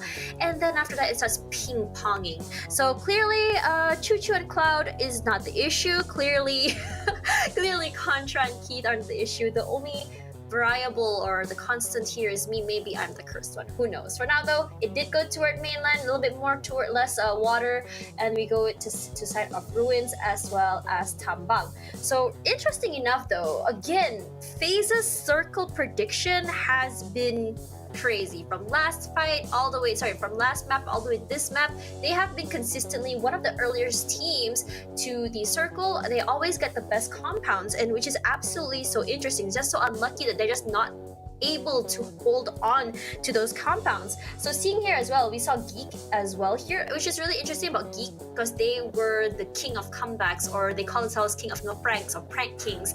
And you know, seeing them again right now, they're not the strongest starting out right now. I mean, last game not too great, but this one looking a little bit better. While they didn't get the top 4, they did still manage to get quite a number of eliminations, and I think that's their plan. If they cannot, and they did mention this during the interview, if they cannot go around and get as many get to the circle, they will play around getting a lot of eliminations, and we are actually seeing that. So right now, circle favoring the side of FaZe once more. BTR playing it very, very patient. They didn't push needlessly.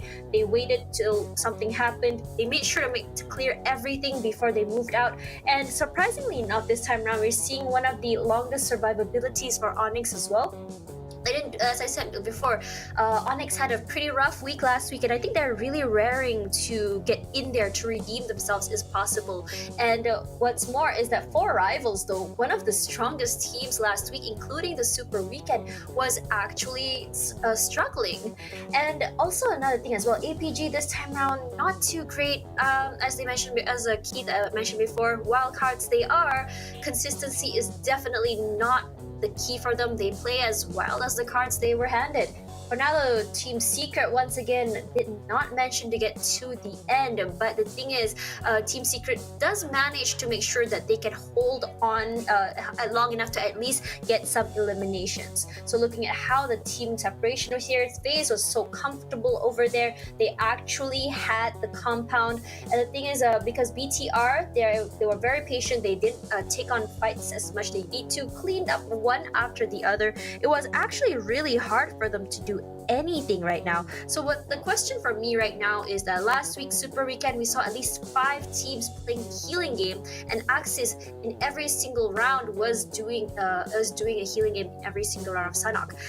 But this time around Axis wasn't playing, and this time we only saw one team doing healing, which was the team Infinity. I think maybe there were other teams planning on it, because I did see some fights happening in the blue zone. There was quite a bit of fights there, and I'm wondering if they were supposed to end up there and do the healing there, but it just didn't happen because of those fights. So who knows at this point. Also, we are seeing crazy aggression from the teams as well.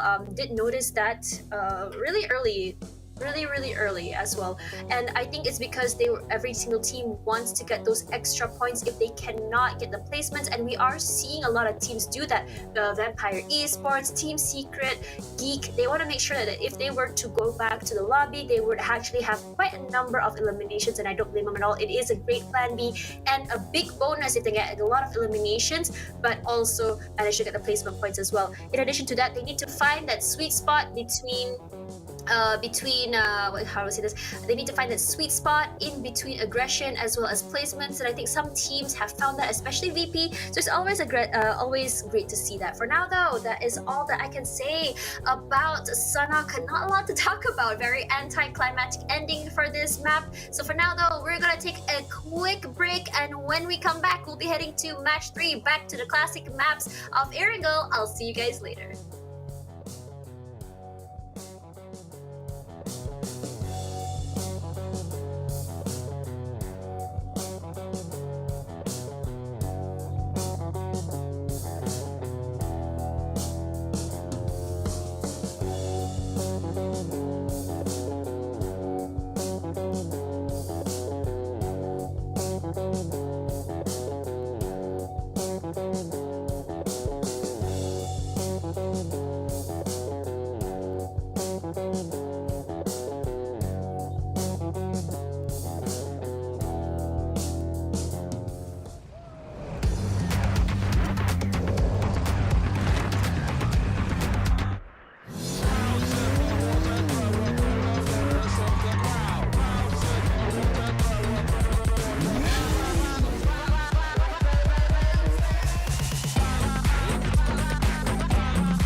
Berbanding musim lepas, YSL tidak dapat melayakkan diri ke PMPL. Tapi Alhamdulillah musim ni kita orang nak berjaya dan kalau boleh kita orang nak dapatkan slot invited untuk PMPL season depan. Target saya dalam season ni mungkin akan nak buat performance yang lagi bagus berbanding dengan season lepas sebab season lepas punya performance agak tak puas hati lah bagi saya. For this season, we're actually planning on trying to winning the league, but looking back previous season, we somehow managed to get the top 3 in the grand finals. We are only lacking in the league in terms of placement, so yeah, we were hoping to win the PMPL Season 4 league. Season ni jadi pro player saya sebenarnya tak ada apa goal lah. Selain saya nak support PUBG Mobile, saya nak support Tencent dalam diorang membuat satu aktiviti atau event which is tournament.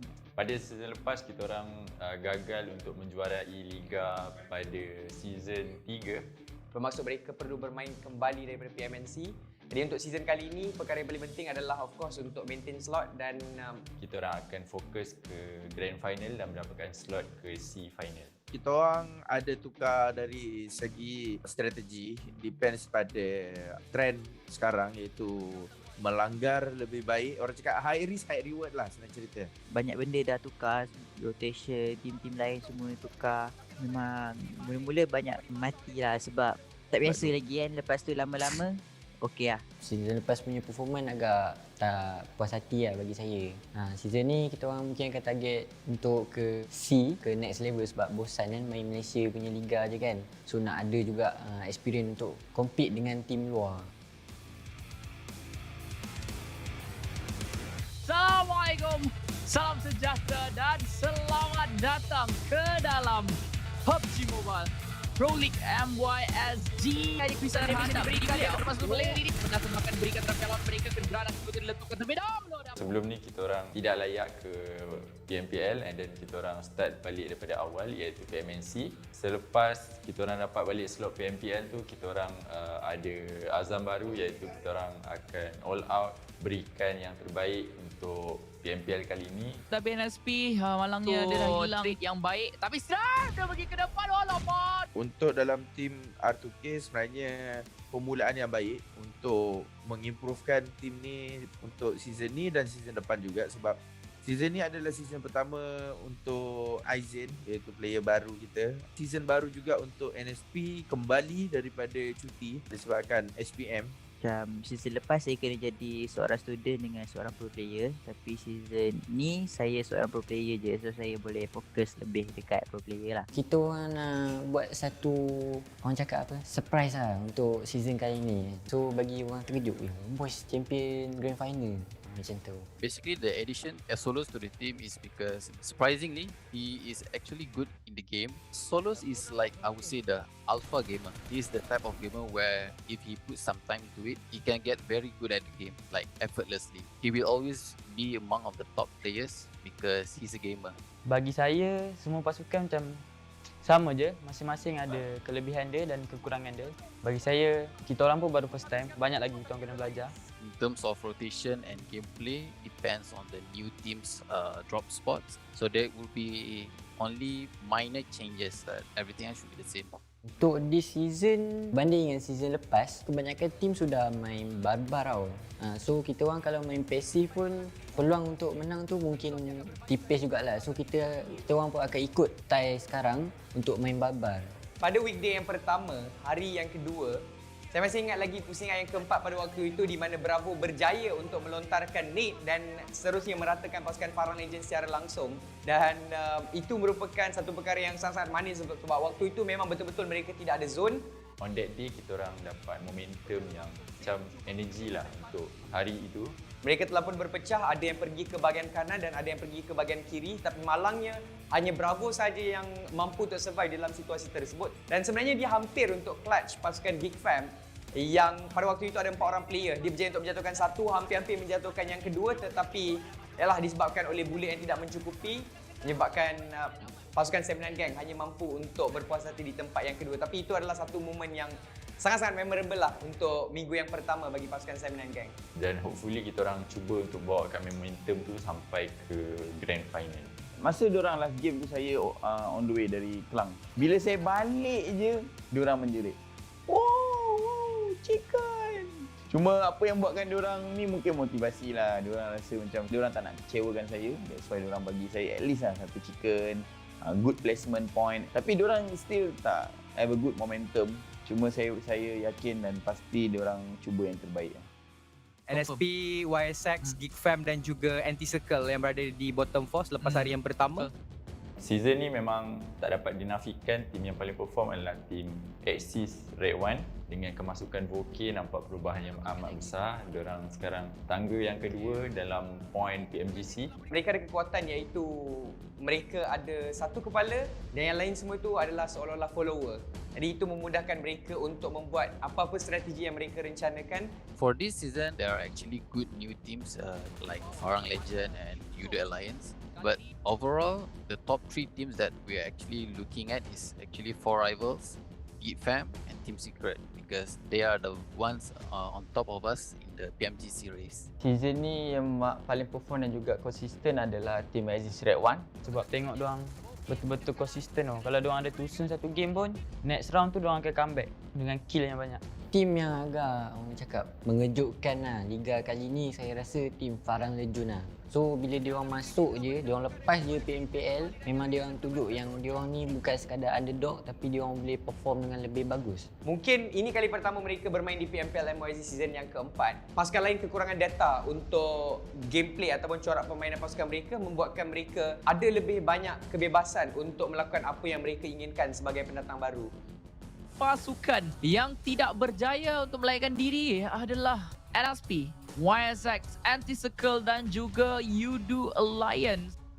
Saya dah usahakan YSX Esport ni hampir 2 tahun and Alhamdulillah ini adalah kerja keras semua tim termasuk tim X yang sedang bertanding dalam peringkat PMPL Season 4 Malaysia Singapura ni. Untuk apakah semangat yang bawa mereka ke sini adalah hasil perjuangan dan latihan mereka selama 2 tahun. Seperti yang semua tahu, memang fans untuk Sam9 Gang ni memang sangat-sangat besar dalam Malaysia. Walaupun mungkin mereka gagal untuk menunjukkan prestasi yang baik di minggu-minggu awal, tetapi dengan sokongan yang mereka berikan untuk menjadikan Sam9 Gang lebih baik ataupun lebih hebat daripada apa yang pernah mereka ada sebelum ini. Dan yang paling penting, Allah yang satu. Obviously, based on the first week performance, it is very disappointing because we know that we could do way much better. I mean, looking back at the previous season's performance, coming to this season, I think the players, there's no confidence in them as much as there were compared to the previous season. So I think the main problem or the main factor that actually affect the first week performance is actually the players' confidence.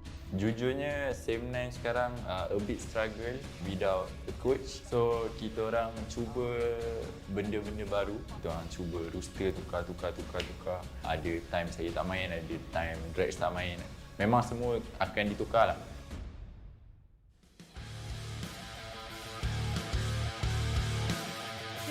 Dan mereka ada 4 orang player. Grenade palingkan di saatnya menjatuhkan lah grenade kau. Satu di dalam. Secara lurus saja SMG akan dijatuhkan satu player, Trinity dan Jenny juga. Ketika ada Riz bergelar dengan tak bebas itu. Kuat menembak, kuat dapat satu. This season, the gameplay overall is way different than the previous one. The main factor would be because of the circle shifting.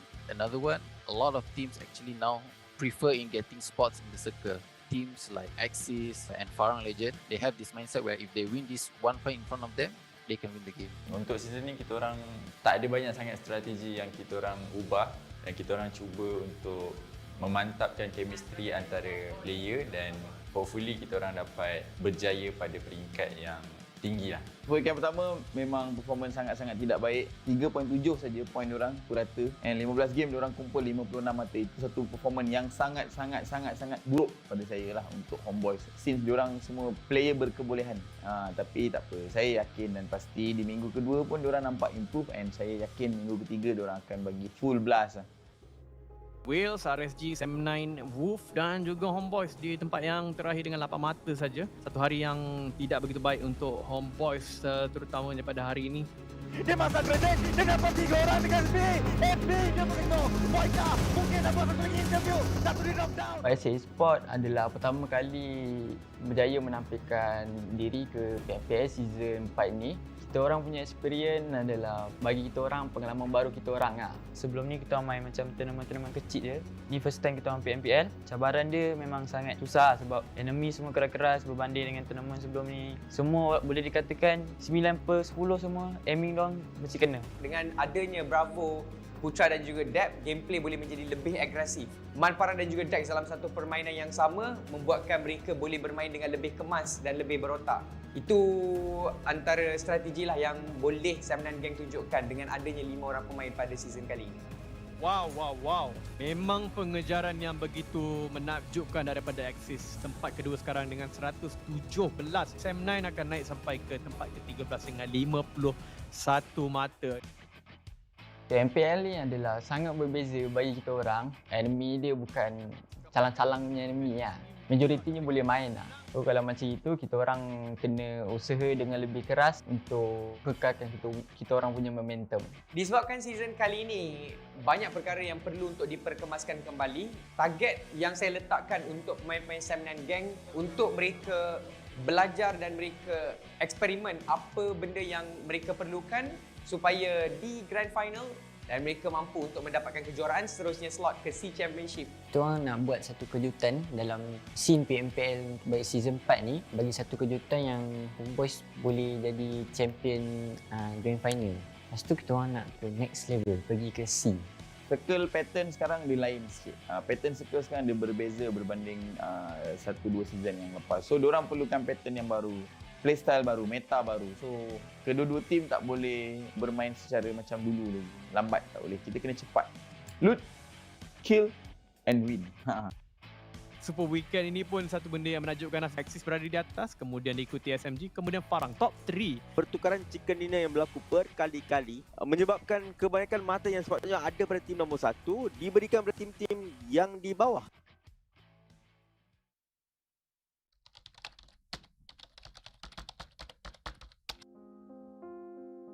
Untuk Hagu, saya sebenarnya dah kenal dia lama. Pada 2018 sampai sekarang memang terasa kehilangan sebab merupakan coach kita orang yang beri kita orang moral support untuk kita orang berjaya. I would like to apologize to the family members of Hagus. I am very sorry that I am kind of late in trying to fight the COVID with him. Personally, knowing him as a teammate, as a friend, he's a fierce person, but he's not mean. He is very disciplined person, but at the same time, he won't bring people down. Dia memang sangat-sangat hardworking, dia memang sangat-sangat committed untuk memastikan bahawa pemain-pemain ini bersatu padu dan juga bermain sebagai satu pasukan, bermain sebagai satu unit. Itu adalah kelebihan yang Arwah ada. This year punya raya, dia datang ke rumah saya untuk makan-makan pada raya pertama. So tu adalah momen terakhir saya dengan Agus. Masa tu memang kita orang borak lama, kita orang selalu borak pasal in-game and real life punya situation. Agus tu salah seorang coach yang kita paling respect sebab kita tahu dia banyak bagi kita ilmu. Dia tak kedekut tau. Dia selain coach untuk tim dia bagi ilmu dia dekat orang ramai juga. So kekilangan dia memang bagi impact jugalah dekat semua pro player. Macam korang tahu, Arwah Agus bukan sebahagian daripada tim kita orang, tapi kita orang rasa kehilangan seorang yang penting dalam bidang e-sport. Pemergian dia, kita orang semua terasa sedih sebab dia orang kuat dalam bidang e-sport ni kan. So marilah kita beramai-ramai doakan Al-Fatihah atas arwah tersebut. And cuma saya nak pesan satu je lah dekat komuniti Mana yang belum pernah pergi vaksin lagi, belum ambil first dose tu, ambil lah. At least kita boleh kurangkan sikit efek kalau kena COVID kalau dah ambil vaksin. So pergi vaksin lah, itu lebih baik. Saya sebenarnya even tak ada kaitan pun dengan Agus, tapi saya still rasa macam satu impak yang besar. rasa sedih. Saya dulu tak hati main PUBG. So apa-apa ilmu yang Agus kongsikan apa semua saya belajar je. So saya rasa macam benda tu berharga lah bagi saya. So bilanya seorang orang cakap apa guru kan dah tiada lagi dalam ni untuk mengajar kita. So rasa kehilangan tu terasa lah bagi saya. Kita orang decide untuk tukar nama Haha di depan sebab kita orang cuba untuk membawa semangat yang dia bawa. Di mana arwah Agus memang dah menjaga mereka sejak daripada season yang pertama. Jadinya bukan mudah untuk mereka move on secara langsung. Dan saya rasa itu sebenarnya membantu jugalah kepada mereka bermain ataupun kekal bersemangat walaupun dalam keadaan kesedihan. Sebab dia selalu sebelum ni memang even apa pun berlaku dia nak tengok teammate dia berjaya lah. Say hello. Budak baik.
PMPL SEA Season 4. PMPL SEA Championship Season 4. PUBG Mobile Pro League SEA Championship. Are you in? Unite to fight! Yeah!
Welcome back once again to the PUBG Mobile Pro League Southeast Asia Championship. And of course, we are going through the entirety of League of Season 4. My name's Contra, and this is Cave Eligio, joining you as your casters for the entirety of the evening. And of course, we'd like to thank you for joining Today I'm alongside me. Choo-Choo, man. Today I'm Choo-Choo. Oh, you're Choo-Choo for a bit. Don't worry. We sort that out in a bit. But of course, we'd like to thank PUBG Mobile as our host for the PUBG Mobile Pro League Southeast Asia Championship Season 4.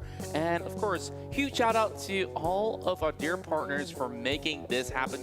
To start things off, of course, we got to thank our official smartphone partner, Xiaomi, where you can challenge your boundaries with Redmi Note 10 series. And you know what gives you the edge when you use the Redmi Note 10 series? That 120 hertz for you to play perfect PUBG Mobile and never missing a single shot. And of course, thanks to our official media partners, Esports Fight Club, where you can also watch and earn exclusively with Esports Fight Club. And you know what? You can watch Asia's best content for free on WeTV, as they always offer you a whole lot more, where you can download WeTV now on the Android, where you can find Google Play Store and also on the Apple App Store. And of course, all of this is co-organized by VSPN, and they have been in charge for bringing us all the exciting action here in the PMPL SEA Championship Season 4. And of course, this tournament has been so exciting, and VSPN powers esports. Yeah, there's nothing to say about that one. They made it happen, the people on top, okay? So that includes PUBG Mobile themselves, who sanctioned the Tencent games and all these names. Because of them, we are here today, and you got to watch your entertainment. We got to get paid, yeah! That's the happiest part about this for you, Keith. Well, of course, I'm definitely grateful to be able to share the stage with you here. And of course, we're in our own safe zone. We ran all the way here after going through, of course, all these arduous processes. And of course, we're all fully vaccinated already. And I hope you guys, of course, have been staying safe at the moment, as you guys can definitely enjoy all these action indoors. And guess what? On the 12th till 24th of October this month, you can register yourselves into the PMCC SEA, and of course that's the website for that. If you are currently students and you guys want to get your hands in the action out there, I believe that this is the best platform to start things off. Yeah, I mean, every platform is a good platform as long as you start, right? There's a saying that says that, of course, but this is the PMCC. It's the PUBG Mobile Campus Championship. So it's actually recognized by the big people up in the scene here. So if anyone wants to try and get noticed, this is probably your best bet, like what Contra said. And maybe if this existed like quite some time back ago, we would have found Adik Luke a long time ago too. Exactly, right? Like, there are so many of all these great talents out there. You know, it's important, of course, for you to finish off your studies out there, and then if you have that burning passion for esports, this is where you can start your venture here, CC. So, Keith, we got a lot of all these great action here. In the first match, we've already seen FaZe Clan claim the very first chicken dinner of the day, and followed by Bigetron RA, who have just won their chicken dinner in Sanhok. So far, of course, we got two different teams winning, and of course, from different regions as well. Thailand has got one alongside with Indonesia. Does that mean that we're getting one of each for today for, you know, the wildcard region, Vietnam, as well as, of course, our dear friends from Vietnam? Well, if I'm being optimistic, then that would be the ideal situation, right? And then we will have like peace among the Southeast Asian nations. It's like, hey, I'm the best. No, I'm the best. But I'm gonna pull you down to reality for a bit, right? Because the two teams that got chicken dinner, they came from strong places. It's Indonesia and Thailand. That's right. If you go up to anyone who knows the scene, and they'll say, of course they're gonna get a chicken dinner. It's Indonesia and Thailand. It's in their blood. Like FPS or any battle royale, you'll see some of their names out there. And of course, for the Thai region so far, they definitely have shown us that they're in a perfect form for today. The Malaysian teams, as well, as you definitely look into the entirety of the list, you will see quite a number of Malaysian teams currently sitting quite pretty on the first page of the leaderboard, at least in the top 10. So far, we look at the Indonesian teams other than Bigetron RA. This is about what 3 to 4 teams on the second page there. I think that there's still a whole lot of work to do. Yeah. But you know what they say, if one of you represent, that's the whole nation right there. Despite what happens to the rest, right? It's called pride, and I think that's the beauty in esports and every competitive events. You get someone to root for, regardless wherever you are at, right? So yeah, I'm hoping that every team gets a chicken dinner. That would be the ideal scenario. And then week 2 would be a story to tell when it comes to week 3. But of course, we're not gonna jump the gun just about a bit. We have a couple of matches to play, 3 more for today, another set of 5 tomorrow, and that will be the conclusion of the weekday. Now remember, top 16 gets to play for the Super Weekend. So whoever's in the bottom 4, which I believe, who was it? It was Yangon. It was a number of them. There was like VGM. Yeah. RQ Ryu hasn't really gotten all too much points for the past few rounds as well. So definitely there's a few red flags flying. It definitely is a sign of concern. But the thing is that if they still have a few more matches to go, they can get a few average pointers out there so that they can make tomorrow's run a little bit safer for them to achieve what they desire. Get into that Super Weekend, start gathering those points, or else they might even bow out. If you only have 1 weekend to go, that is way too risky as compared to those that have been playing on week 1 as well as week 2 of the Super Weekend. So far, the top format definitely has been familiarized by many of our fans out there, and I think this is the best way to move forward in PUBG Esports, well, PUBG Mobile Esports in specific, as we see so many of all these great quality plays come from the long marathon hurdle that we have, and of course we got to thank PUBG Mobile for that. Now, I want to look into the list here because we see a lot of good numbers for the Infinity in Game 2 where they've been able to get 6 pointers in, but they didn't manage to get in the circle. They say, never mind, we'll just play the healing game, get the 2nd position, and now they're in a potential contest for the top already. Yeah, I mean, top of the weekdays again. I really don't like to emphasize on that, but like, it doesn't matter if you're number 1 on the weekdays, right? It matters more if that happened over the weekends. So that's why my drawn focus will always be in the bottom 4 for the weekdays, which is a good thing in a sense. We're giving some sort of focus or limelight towards the bottom tier teams, right? Or the more of the teams who you don't expect to kind of be outstanding in the league, and we get to reflect on them and their journey into going into the Super Weekends. Because be it as it may, right? Although Yangon Galacticos made it for the first Super Weekend alongside with a number of them, FaZe even, they struggled in the first Super Weekend, which means whoever qualifies in next only needs to catch up by like 70 points. 70 points. Yeah. Only 70. Hey, you made it sound like it was all too easy to achieve, but in 3 days. Okay. 3 days is pretty much fair. Yeah. Right? So, okay. So we're talking about a safe number here, at least like 27 per day or 28? I guess that's where you want to get at least 70 over points. Now, we're going to be heading back into Erangel before we move on to our final bout of Sanhok of the day, and then we will have a repeat of Erangel. Now, let's have a recap of Game 1.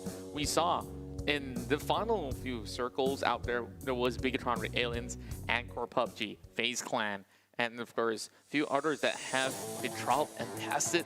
Now, Group D will be sitting out of this, and yet again, the Savior, they did not really achieve all too much points inside Sanhok, and this is where it will, of course, put them pretty much into this position where they're only going to be watching. And now, of course, as we head into our virtual arena, we are going to be pretty much all jet set and ready to kickstart Game 3, as we will now get ourselves prepared for what's about to come, as we will dive into Erangel. Yes, Erangel, one of those maps people do love to look at, because it is, I don't know, people say it, but it's the fairest of them all. They said the balance of how the map is laid out, the size of it, and the amount of loot around with compounds and vehicles to play around with, they said this is the most skill-based map you could ever ask for.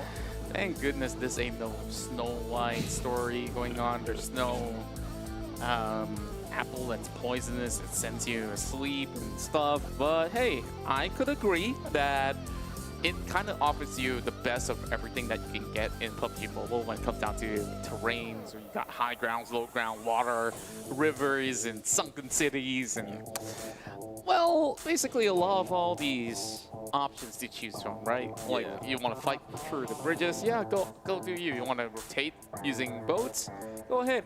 And heck, if you find yourself a glider and you want to glide your way to the final circle, which we have never seen before, I hope that one day we'll be able to actually get that underway. Now with pretty much the flight path coming from Novo Rupnoi heading all the way in towards the western terrains, this is going to allow more room over on the southern side. So Infinity as well as that NAP is going to be taking that southern corner of Sanhok. Meanwhile, everybody else is just going to drop into the same old cities. This time with a little bit of change of pace, I do believe, as it is pretty much over onto the western central area. Yeah, and as you take a look at C, Axis, redONE, they recognize that game one, they got away with Sosnovka because Infinity wasn't playing. Now that they're in the game, they are changing their drop spots, not actually going head on with the likes of Infinity. They understand themselves the threat from, you know, the Thailand region. It still holds true. And immediately getting shot a little bit, chip damage from Jumper, but nothing too harmful just yet. Yeah, and Axis redONE definitely is lucky enough to be, of course, facing a micro Uzi instead of other AR options out there. Ventura is all alone over in the playing fields. Oh, and Luppy knows that Ventura is just hiding inside the bush. Now, problem is, Ventura has got nothing with him, so this is first blood for NFT Esports. Not the best to start for FaZe Clan, hoping to pull miracles once again. Tony K gets taken down. Yikes. That's a lot of firepower taken out. Yeah, I mean, 5, 0, and 2. I mean, this kid brought in majority of their kills in game number 1. So if with him gone, well, others will have to step up big time to fill in that shoe. Well, I'm glad that the team that stepped up here is NFT Esports. Today, they're kind of on the roll as you compare them on the past week. I guess that NFT, we've known their name since 2019 as they've been able to perform and show up into the second season of PMCO Fall Split. So, Nepika is weighing his options. There's so many weapons out there. Got the M16, Scarl, Micro Uzi check. They're just going to leave the shotguns on the ground. Not going to be all too worried as they are still conquering the entirety of the sector of school. Now, I wonder if they're going to be having any sort of the commotion against the inhabitants of Rozhok. So far, it's been pretty much of an agreement that wasn't signed, I guess. Signed. So we are having maybe a little bit of slow starter right now. So Keith, of course, you predicted Anchor PUBG. Now I really want to know more about some of the teams from the wildcard region. Of course, Yangon Galacticos is a familiar name, and Anchor so far has been keeping you wild in many of all these matches. So who is that key player that we should be looking out for from the team? To be fair, let me just correct you there. I went in with wishful thinking. Okay. I set too much expectation on your prediction. Huh?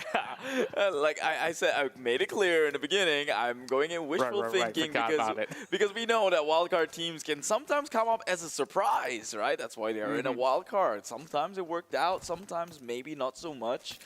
But yeah, they have been doing well. I have eyes on the Cambodian regions just because I have, you know, friends, teams, and players who plays in that region. And they have been on a roll this season alone. I think winning every single tournament that they play in. And even like regional, I guess, tier 2, tier 3 tournaments that they participated in. So they've got something to offer. And maybe sometimes it's just nerves. That's right, and I absolutely love the replay graphics out there with Buggy doing a donut. And on top of that, of course, we have a recap of DRONE, who, of course, we missed out earlier. The way that he has been able to spray from that low ground to catch onto the first person he sees up the hill, and that has already taken out Tony K, which we had off camera for a moment.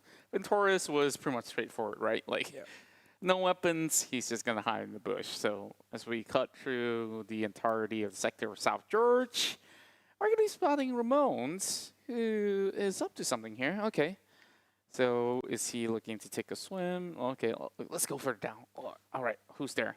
Wow, that's quite a distance covered by NFT. Okay.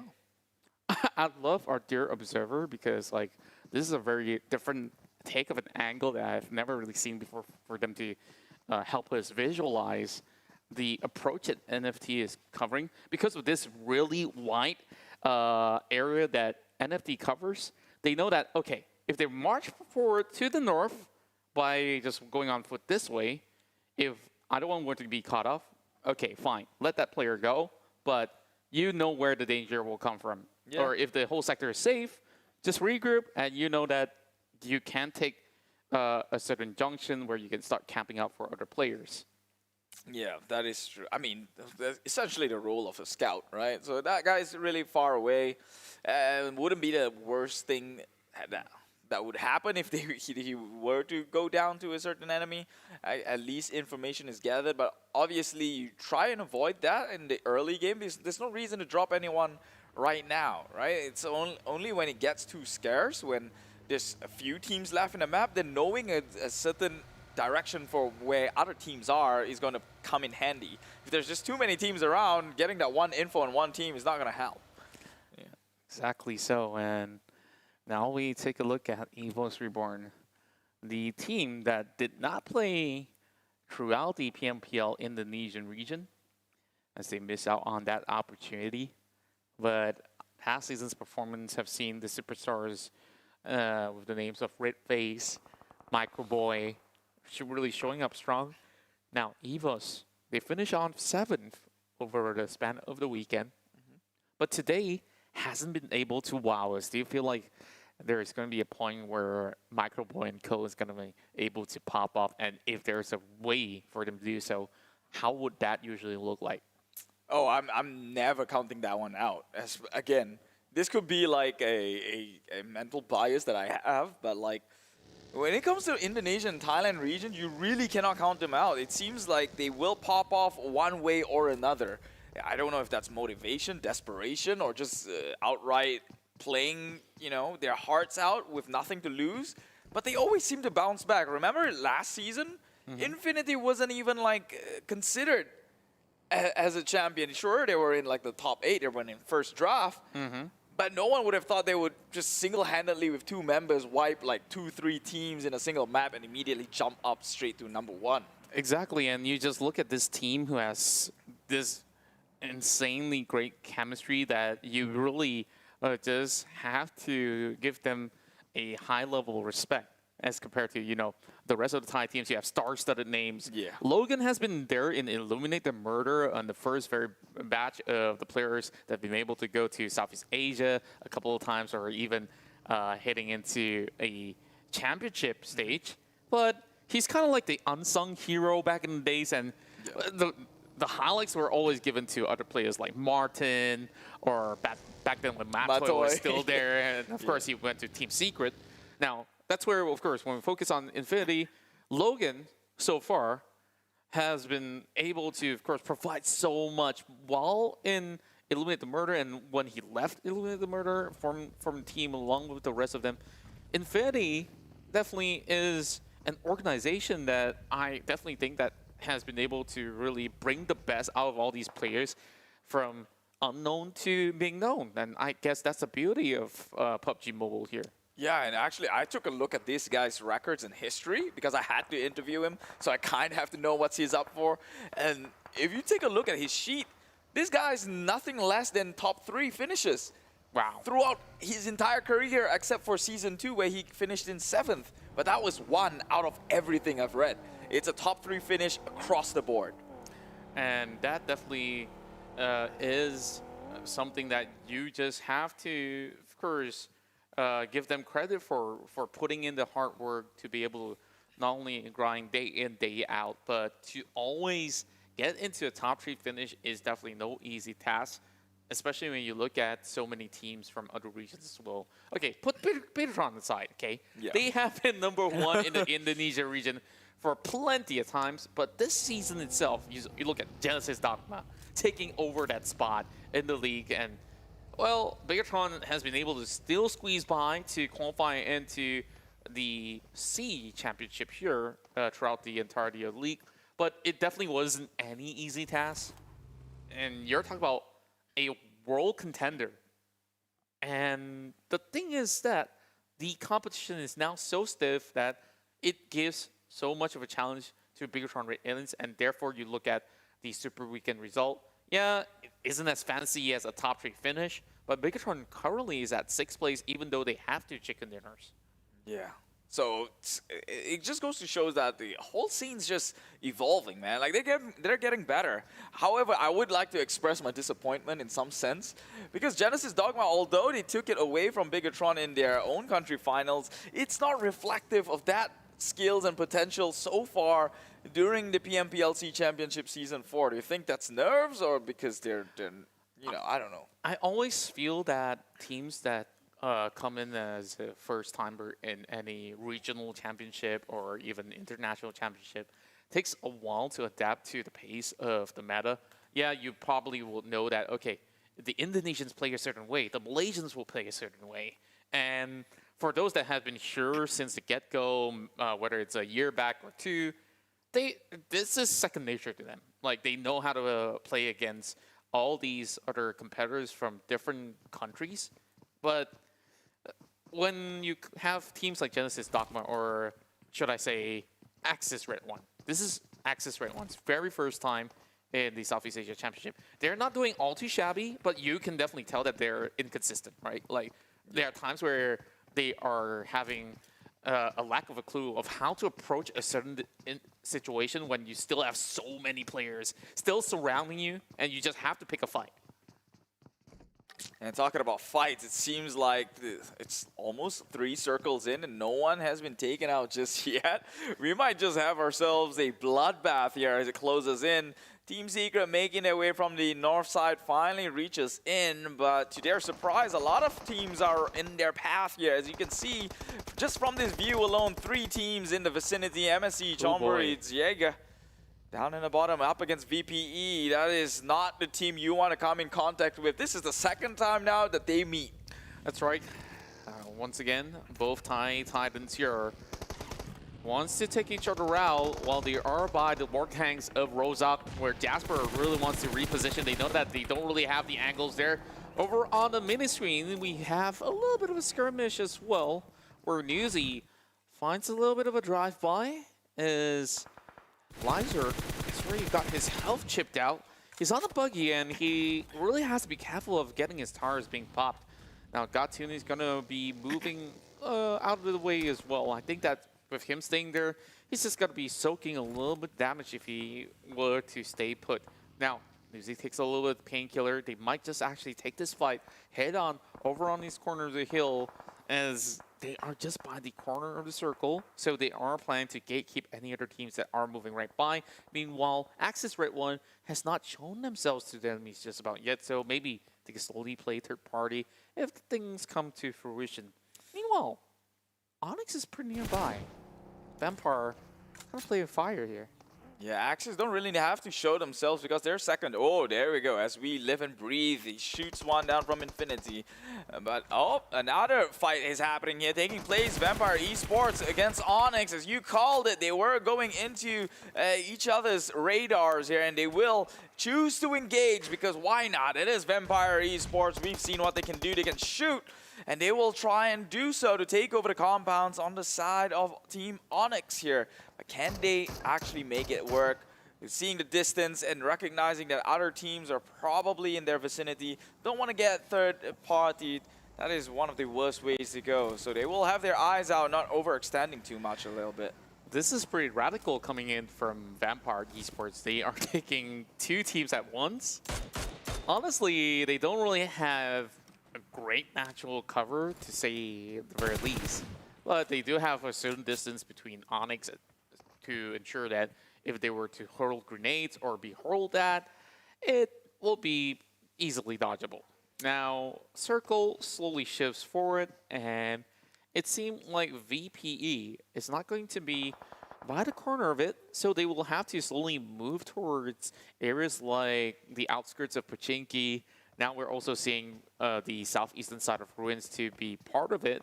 FaZe Clan, they're going to be surrounded though, and they only have 2 members. It'll be interesting to see if they can actually make it true. Yeah, I mean, it's going to take immense feat to pull that one off. 2 members with still 16 teams around here. But of course, they can play it slow and let the rest kill each other. And as I say, that Jumper gets taken out. Porsche will secure the kills for the sides of VGM. And they're not even stopping here. Not at all, and we're looking at Daybot here getting a catch onto Chuan, who's been opening fire. Meanwhile, the rest of RQ will be able to find more in their crosshair. 4 rivals having April from the low ground there, shooting right back at our RQ Ryu. And they don't know where they're getting shot from. Yeah. Pardon me. All good, man. Everyone recognize the universal language, and that is people getting knocked on the ground, and that is our RQ potentially fallen off here as they get into the cover behind these rocks and smoke.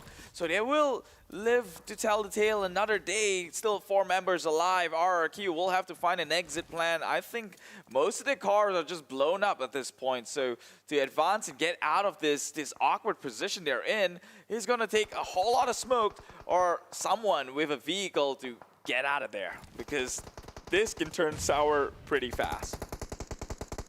Indeed, it will. Nipico lobbing one back at Matoy. This isn't going to result well to either side, at least for Team Secret. They have a very good defensive setup coming on. Valmore does find a crosshair onto Appy though, and Onyx having their vehicle blown up by Mila, and that's 2 instant kills for the Infinity. Now sitting right pretty at the top, tying it with NFT at the moment, but Sauvel, he's currently at the open grounds. There's still a little bit of a crease that he can hide from, but 4 rivals will have their attention set upon his side. And Sauvel honestly swerved a little bit too hard there. Easy kills coming in for 4 rivals. Wait, got third party. Yeah. By who? Well, it doesn't matter. All that matters is 4 rivals did not get a kill. As a hunter, that is going to feel pretty bad yourself, you know? The last thing you want is to shoot a deer and get a bear taken away from you. So, Genesis Dogma still in the area, playing it safe on the outside here, but they might just come into contact with one of the teams. I believe that was VGM. Decides not to crash into that compound. Instead, makes a long way into the circle. Probably the wisest of choice, seeing as though 4 rivals is right at the other end. You know, so getting first entry is always a good thing. MSC now takes down one from NFT though. PG-13, yes. PG-13. Well, keeping it safe right behind the hills at the very least. Can always fall back to cover, and it was MS Chonburi that's been able to claim the life of Sauvel early on. Now, Lippy as well as Rones, they're forced to hide over onto this corner, but it's great that they do have some area of play. Honestly, no, they're always outside. So, okay, mistaken for the color of the teams, right? So, inside of Pochinki, this is where all hells break loose. So, BN now stuck alongside with Onyx. Onyx, they really have to fight their way out as AKM in the hands of Cat. And I really wonder if White Cat will have 9 lives to survive out of this skirmish inside of Pochinki, while Onyx have already got themselves some good position. But White Cat might just be the difference maker because the rest of BN is just right across the compound. Yeah, and all these times, Axis didn't have to move a single inch because their second drop spot happens to be around School to Pochinki or in the area near Rozak as well. So because Infinity is playing in this game, they just stay put for the most part.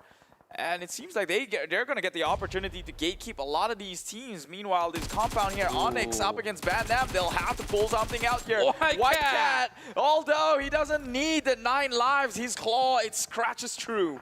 will take out Onyx at 16th place. Finally, the bodies are dropping here. And meanwhile, Eagle Esports up on the hill, prime position to stop any advancement from the back end. And VGM, 4 Rivals, and NFT going to get into confrontational zone soon enough, but VGM Troy gets taken out. MS Chonburi on fire with Pubg just getting so much out of those situations. Now they're on top of the table already. Meanwhile, there's a lot of fights going on in the middle of the street. 1 sec. We'll be able to find KEF and then we'll knock them down. Microboy is also on the ground, proning on his belly as well. I don't think there's any time for revival, but FaZe have saved the day. 4 frags in for EVOS. And they will be able to find even more. FaZe now takes on more. Yangon Galacticos is down and out. 1 frag only for VGM as their loss streak continues once more. Voki by the corners of the street. They might just be able to actually find a few catches there. BN as they rotate across. White Cat already on the ground, but they will need to revive him soon. Here comes another frag, dropping close to the side of FaZe Clan. And 4 Rivals, they don't really have the angles, but Korpai, he should be able to save his fallen ally right across. Yeah, it's an interesting situation, this one. FaZe Clan just above them, 4 Rivals peeking across the rooftop here. They have NFT to look out for as well, but one wrong peek, and 4 Rivals. Bumburu cooks up the nade.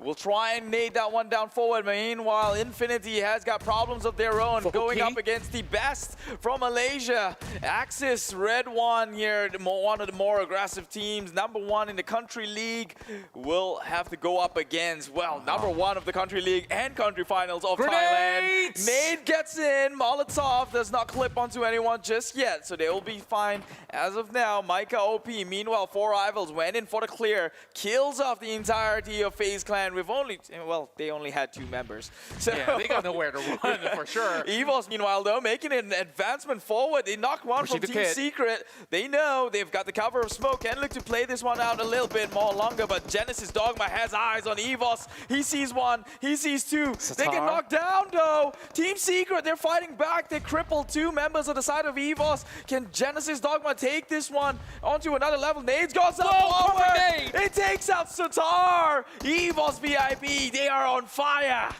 EVOS, they are just racking up all those points. Now it's only down to Daybot here all alone to fend off the rest of EVOS.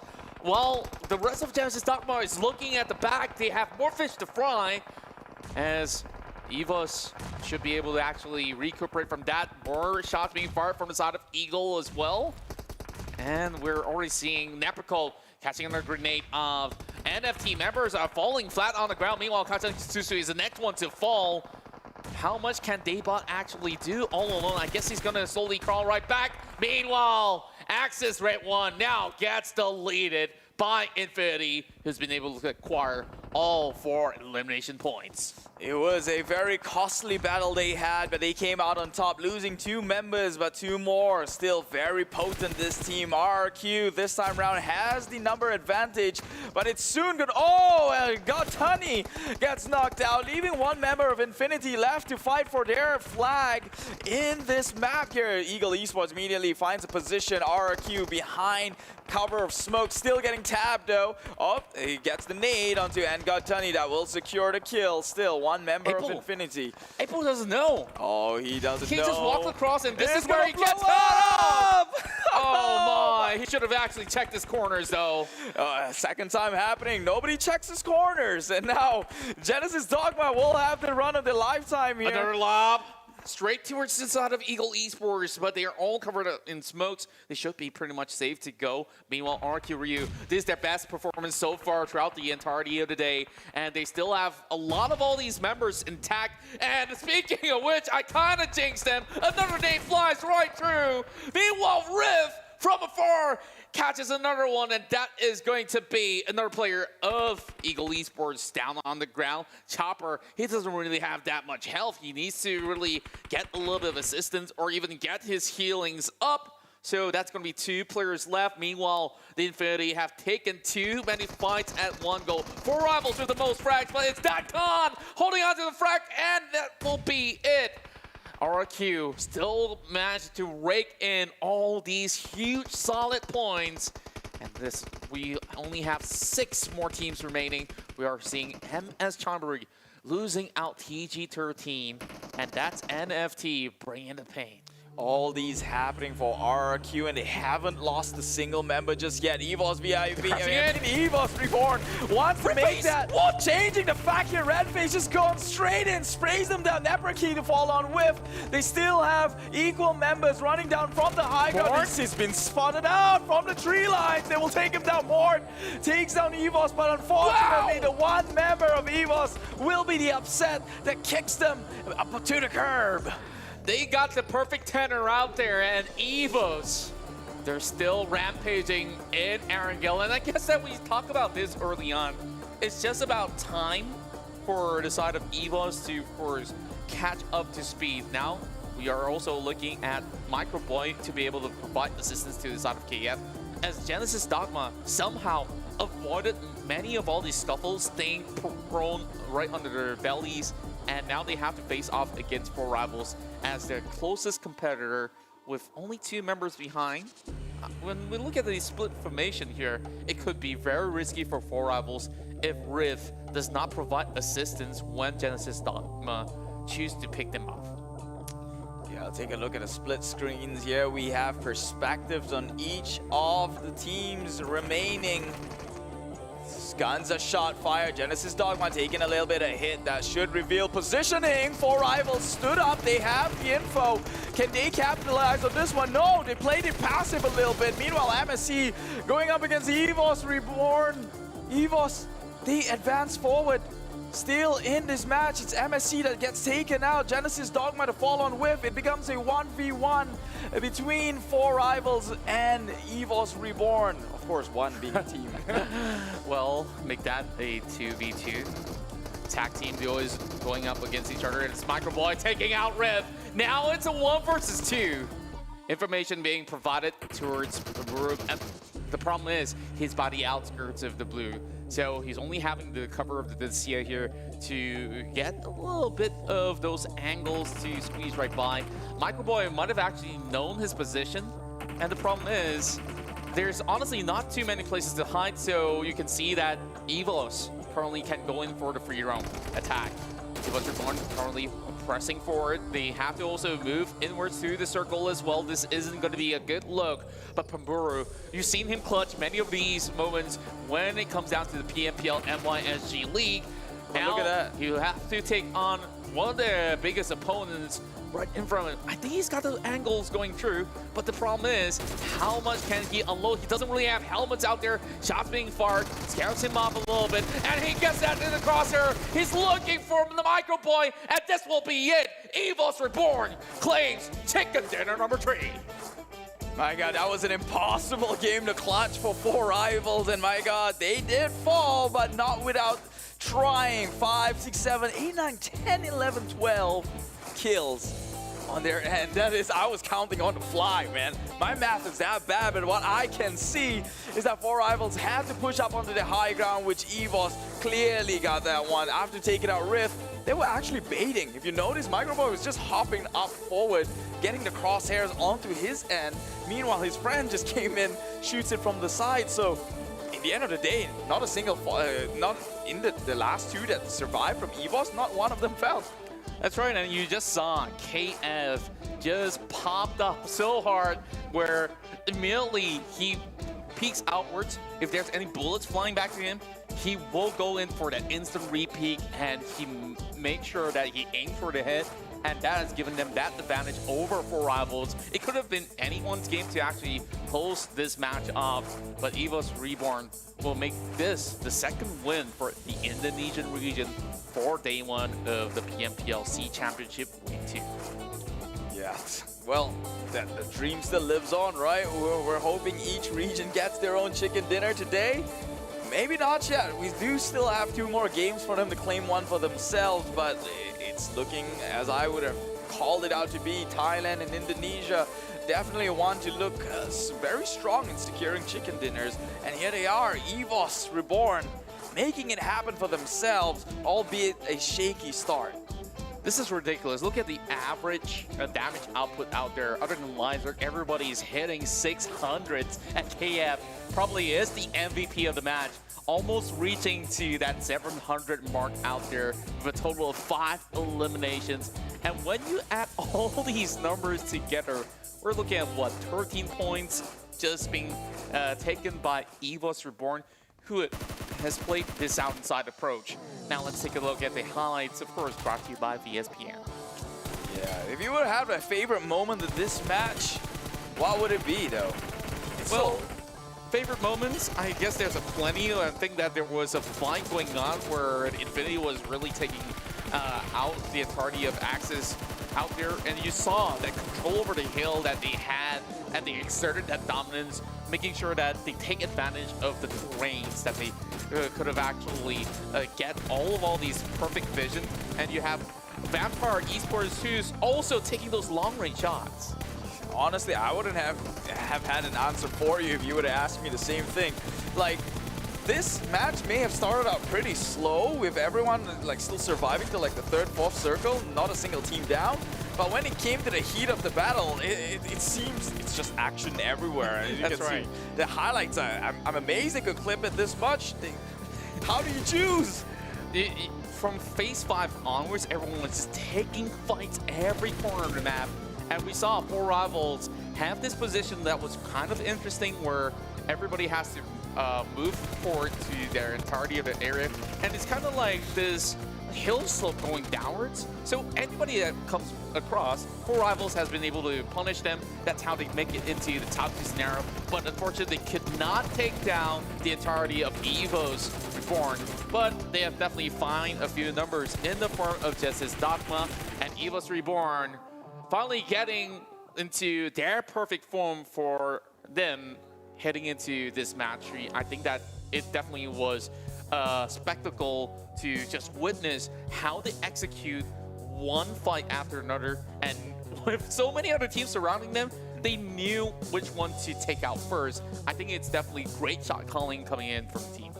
Yeah, that, and of course, the high ground does help for a side of EVOS Reborn. A little bit. Yeah, I'm not gonna lie. Tipped it towards their favor, but a win's a win. As we all know, PUBG Mobile does have a little nuances to them that gives teams a little edge at a given certain point in time. There was a time that they actually invaded into the smoke, though. I think I have to give the biggest respect to such maneuver, because that could really go very wrong. And Red FaZe, he wasn't having even a single drop of hesitance when it comes down to approaching that fight. And yeah, that was he took out RRQ. Eagle as well as RQ. Yeah.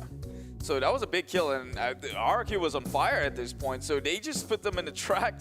So we've seen what these teams can do, and definitely would look to see them perform even more as well. So EVOS, RQ more so than EVOS, because we know that these brands are powerful brands in the scene, and I want to see them step up. And RRQ for me is the kind of a highlight, to be able to secure 7 kills the way they did, and only lost because of that one instances itself.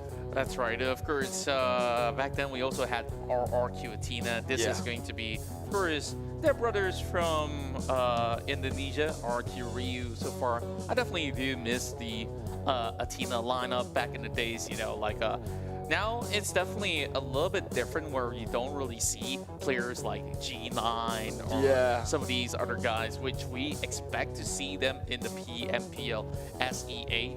And it has told us so many of all these great stories, but yet again, from the Thai region itself, it's so hard to even get through these qualifiers. Not gonna lie, like you got so many great talents that even up to the top 10, if you pit them into the international stage, they're probably still gonna be within that top 5 ratio. Comfortably first draft at the very least. That's right. Now, speaking of first draft, we've got KF as your MVP of the match there. And I think we've spoken a whole lot about him coming in with some pixel perfect shots out there, and also making it rain with that 687 damage output being done. And perhaps it may not just be the highest number that we've seen so far within the day, but I think that if they are gonna perform in this consistent manner, KF can actually carry EVOS Reborn into the top of the leaderboard in the standings if this were to be the case? Yeah, I think this is the moment that a lot of the EVOS fans, like, it's a great brand, right? Like, this brand holds true in a lot of people's heart, in many different game titles. But so this is the moment I think a lot of the fans would be happy to see, because they've got like the superstar roster with Microboy coming in, I think, last season, and to have them down in 7th in the first Super Weekend seems a bit underwhelming, to be honest, like with the lineup they have. But Bigetron's just slightly above them in that sense. So these two teams who was expected to dominate the entire league, slowly starting to warm themselves up and starting to pop off, like you mentioned. And I'm here and I'm ready to see that happen. But let's take a look at the head-to-head so far. The 4 rivals taking the entire board here with Rith and Pamburu. 5 eliminations to 4, 826 damage to the 781, 157 meters, the longest elimination distance, to the 197 from Pamburu. And they both, I guess, pulled a lot of weight for their team to have an equal team contribution, almost with 39% and 34% respectively. And the damage received around the 200 mark.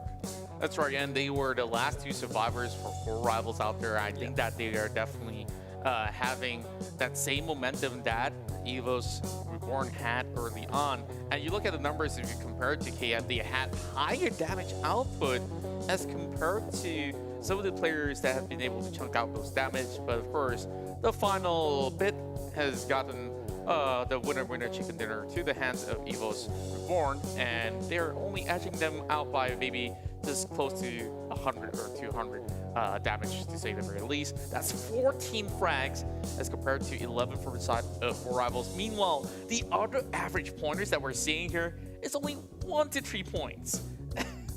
This is kind of ridiculous, where we saw so many teams were fighting for space, and it was RQ Ryu who's been able to also capitalize on many of all these situations, taking a few angled fights to, of course, finish off some of all these players that are cutting by from the edges of the circle. But MS Chonburi honestly has impressed me on how they take long-range approaches to third-party their way in. They don't really have to force huge fights. They just have to play from the long range, and that's about what, 1,560 damage being done. Yeah, I mean, ideally, that's always been the game of PUBG Mobile, right? To get as much kills as you can without putting yourself in harm's way, and that is the very reflection of what you just mentioned there. MSC Chonburi taking that one for his team. Let's take a look at the summary with the most assists across the board. EVOS XKF, this man who has got himself under Contra's radar here, and the longest elimination damage distance coming from RRQ, which is surprising because they've, up until today, they've been lacking on those damage and kills and, you know, participation in elimination, with the most rescues down to EVOS again, Redface SS. That's right. I really do wonder, with the addition of the double S at the back of his name, does that stand for Superstar or Super Saiyan? I don't know, but of course, when you look at Redface, he has always been that constant figure where he can hold his own, and he also provides great cover for his teammates. It's like EVOS, you don't really have a specific support player per se. Everybody just covers every role very well. Now, going back into the weekday rankings, we still have Bigetron RA at the top of the table with 43 points. Nothing too much has moved because they were resting for a game. Meanwhile, FaZe Clan has been able to still maintain in that position, but EVOS Reborn is now 1 point away from tying things up with FaZe Clan as they march forward to claim that 3rd spot, knocking down Vampire Esports as well as Eagle Esports. With a good consistency, I still see that there's opportunities for Vietnam's Eagle Esports to move upwards, and 4 rivals now having that 25-pointer there is going to solidify themselves into that top 5 if they may.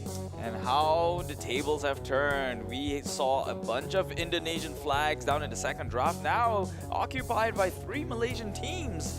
Geek Fam, #1 from country finals, Axis Country League #1, and well, overall Team Secret just down in the second draft. So I guess some things we'll have to be worried about, like Yangon Galacticos taking it at the bottom, BGM, DX, and Banam now feeling like they're in a danger zone with only single-digit points.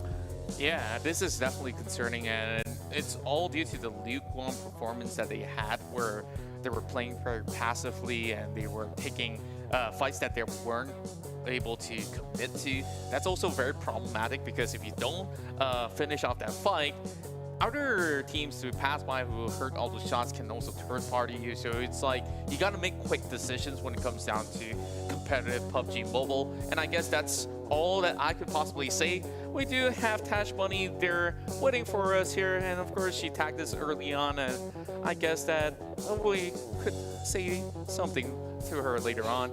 But then again, of course, let's see what she has here on the table with one of our dear players in the PMPL Southeast Asia Championship. Thank you so much, Keith, as well as Contra, as usual. Great casting from you guys. And I know that you guys have something to say to me, but I don't want to stick around to find out. I'm so scared. But now, though, I have Kevin from YG once again with me. I can see like a whiteboard beside you over there. Is that a team strat? Is that the secret sauce for this week?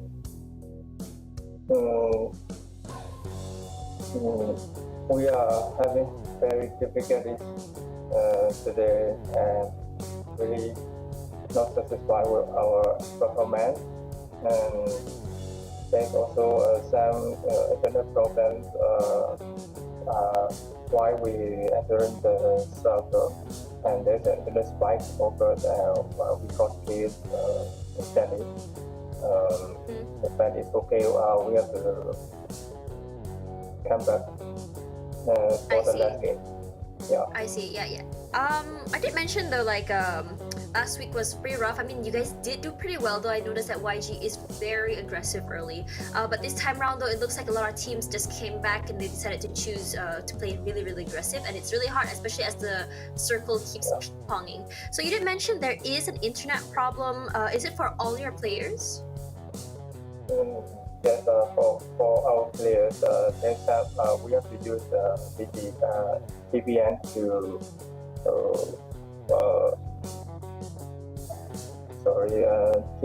solve the internet problems in our country.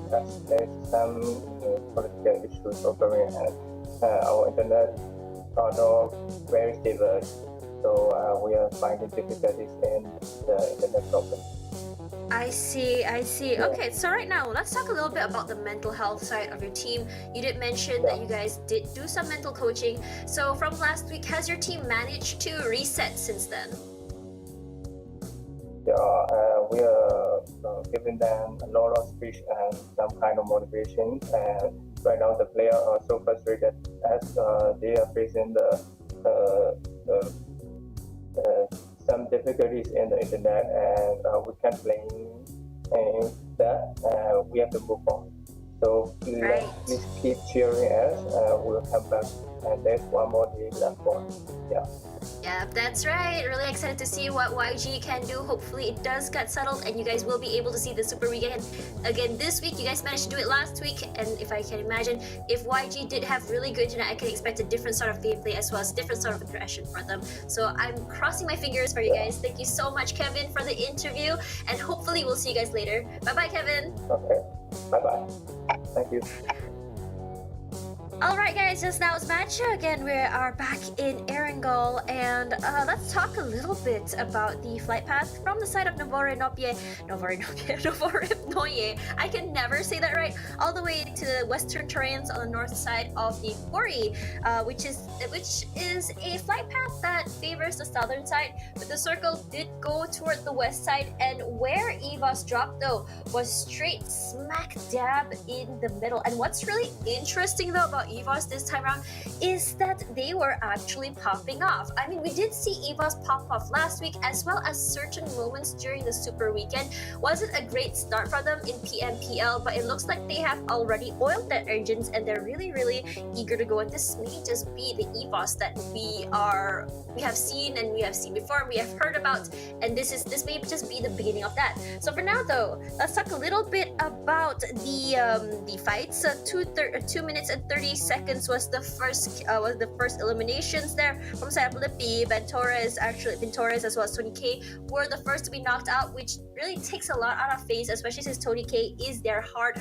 star, I believe, their damage dealer. So it was not surprising that they did kind of suffer there. Not too sure. They tend to go for a 2x2 sort of drop, I believe. But yeah, high risk, high reward, and clearly this time the risk was high and they were not rewarded for it. Again, the circle kept going now toward the side of where EVOS were. EVOS didn't really have to travel that far. They actually dropped by Ferry Pier, also to the right side of the bridge, and then they just camped themselves there. And honestly, their circle prediction is something else. So either a prediction or rather luck at this point. I'm not too sure, especially since the drop spot was there. So in terms of rotations, they didn't have to worry too much. And it's great for them, honestly, because we are seeing a lot of gatekeepers, especially from the side of DPE, MSC as well.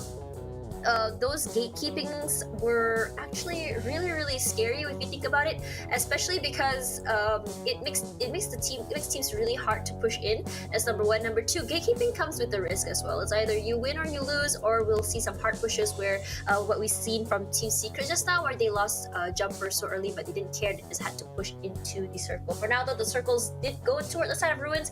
North side though will be the side where you can see the rivers on top there. Not a bad circle, but still the water does make it a little bit small.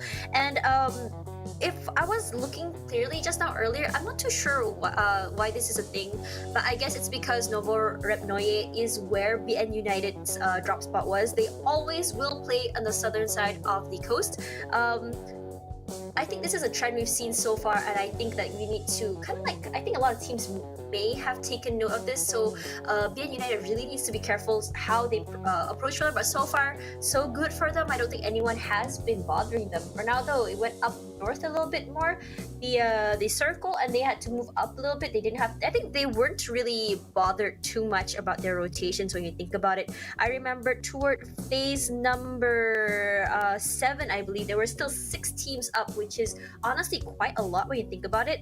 And if you look at the map just now though, where the teams were, a lot of the teams were actually focused up north and also the west side. RRQ though were trying to play Gatekeeper over there, and they were actually kind of sandwiched between 2 Eagles, Infinity, and Axis. Axis so unlucky this time around. It's usually what we see from Axis is a team that if they were eliminated, they would actually go back to the lobby with at least 3 to 5 eliminations, but this time around just so unlucky for them. Their rotations were just not on their luck, as well as the double gatekeeping as well. So it was just really unlucky for them how they were to push in. For now though, you can see there 2 Eagles, BN United were on the bottom side of the map. They were just trying to hang on to the area, to the little compounds near Pochinki. And we did see sort of like Mexican standoff there as well from the side of 2 Eagles as well as BN United. And I believe there was one more team. It was a 3-team sort of thing, and then 2E just yeeted out of there. They weren't interested in fighting. If you notice a trend about 2E, they're very aggressive, but they don't take unnecessary fights. If they have to leave, they will just leave. So for now though, Onyx this time round, they really tried to survive. Once again, not on their side this time round. So it's really unlucky to see how that works. YG though did survive for quite a little while. They came in from the southwest area, but the thing is, if you look at the south side there, you see Infinity there, Axis, you see 4 rivals in the circle. They pushed in quite early. Team Secret as well. You also notice FaZe trying to push in as well. GD from the top side, NFT. And NFT though, one thing about them is that early they actually did a 1-for-1-for-1-for-1 sort of thing where they cover a huge area, but the thing about them is that their positioning is not quite there yet. I think they just get picked off one by one by one. And I think from last week to this week, we are not seeing an improvement. And if this doesn't improve, they may be missing out once again on the Super Weekend. And definitely, this is not something that they want to go through. MSC, though, looking a little bit better this time around compared to the first two matches. Finally, we're seeing the Sharks go aggressively crazy. And this is the MSC we saw during the weekday last week. But unfortunately, we didn't see that during Super Weekend. So I'm really hoping we'll see the same aggression that we got from MSC. Last week, the quote for them was no chicken, no problem. So hopefully we'll be seeing that again in the next 2 days or so. So now this is the final fight. You can see there, a lot of teams were still up, such a small area. And the thing is, you did say a hilly terrain there. It's not really super hilly, but it is enough between, from top side all the way to down. And it did end up being a 2v2 at the end of EVOS versus 4 rivals. EVOS, though, I really want to emphasize this, not a great week for them last week. I was actually so surprised because I've been hearing so many great things about EVOS. But this week, though, they're looking a lot better. And this is the EVOS that we've seen a few times before in terms of consistency. Not quite there yet, but since today, though, they've been looking real good. I think they're in 2nd or 3rd place right now, if I'm not mistaken, and this is actually really great. So for now, the 4 rivals, once again, I cannot put my finger on this team, but they are doing so amazingly since week 1 all the way till now.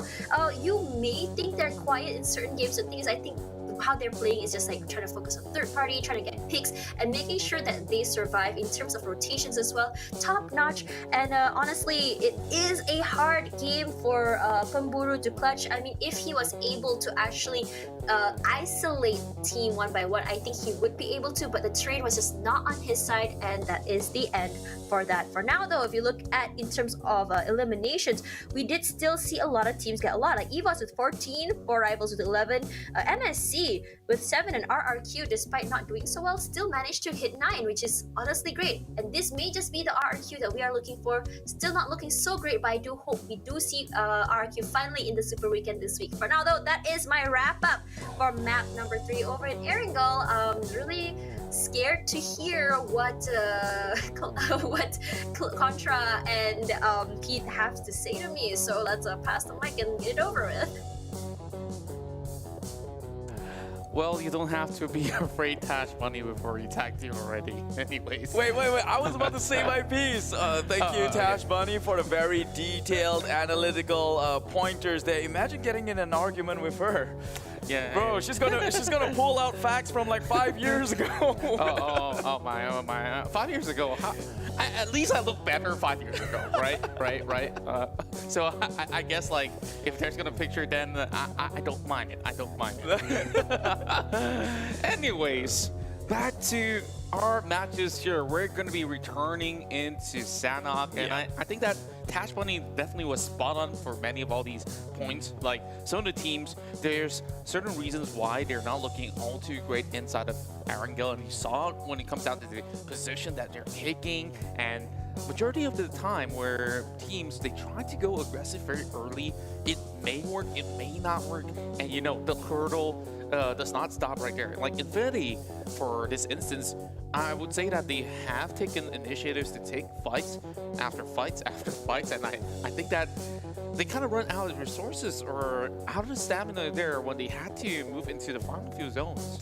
Well, I mean, again, they were. If you take a look at the last few circles, they were playing in an open field, right? And then Axis, who was in compound, who then the circle came towards their end, they had to push out of their own compound, which then they got wiped out by Infinity. So unfortunately for Axis there, but it was an open field for everyone, so it was free pickings for everyone. Like all they had was probably tall grass, which is a tough place to play in. So Infinity getting bowed out as early as they did isn't so surprising to me, but what surprised me more is in a bad situation, how do you make it good? How do you secure some points before you go off? How do you make your time in a single map count? Exactly, and then you compare it to Genesis Dogma. I really want to point this out very quickly because Genesis Dogma, they made it into that top 5 region. Yeah, clap, that's great on them, but you look at the damage chart, they put out like 1,300 damage, but they only got to secure 2 kills. Yeah. So it's more about execution,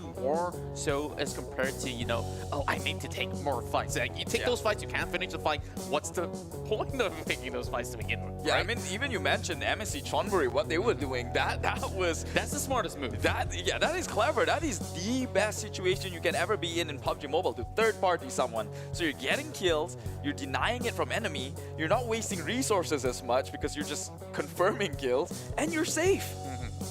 Exactly. So far, of course, the hurdle is far from over. We still got a few more maps to go. Now, if we move forward to our next map, we're going to be seeing a few of all these teams sit out, and this is going to be Group A that will be taking a break, and that will be pretty much RRQ, Ryu, V Gaming, Vampire Esports, as well as MS Chonburi. So these are some of the teams that we did touch on. Now, I want to talk a little bit more on V Gaming, okay? So V Gaming, they have really solid players, and it feels like they're not really on the same track of mind that has led them to not perform as compared to what we've always expected out of V Gaming. Like, we've seen Twans really show up huge before, Chua as well. So I'm kind of frustrated as well, and I would definitely be certain that some of these fans hailing from the Vietnamese region will be like, okay, this definitely isn't the best showing that we have from V Gaming,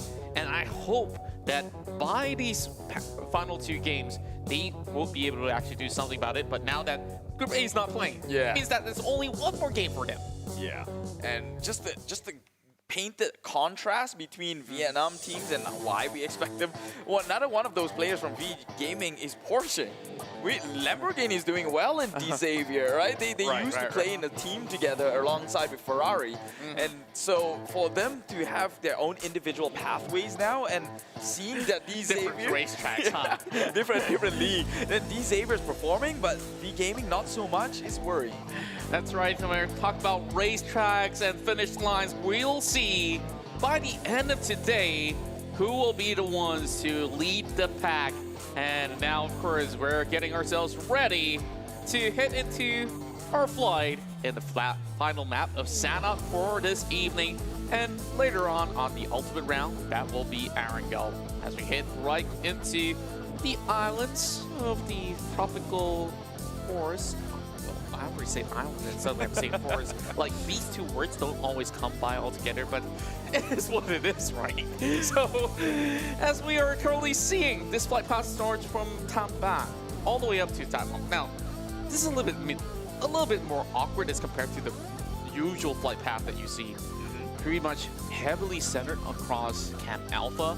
Meaning to say that if anybody wants to get themselves into Kampong, Docks, Lakawi, it's a little bit of a stretch. It's not impossible. After all, it's like what?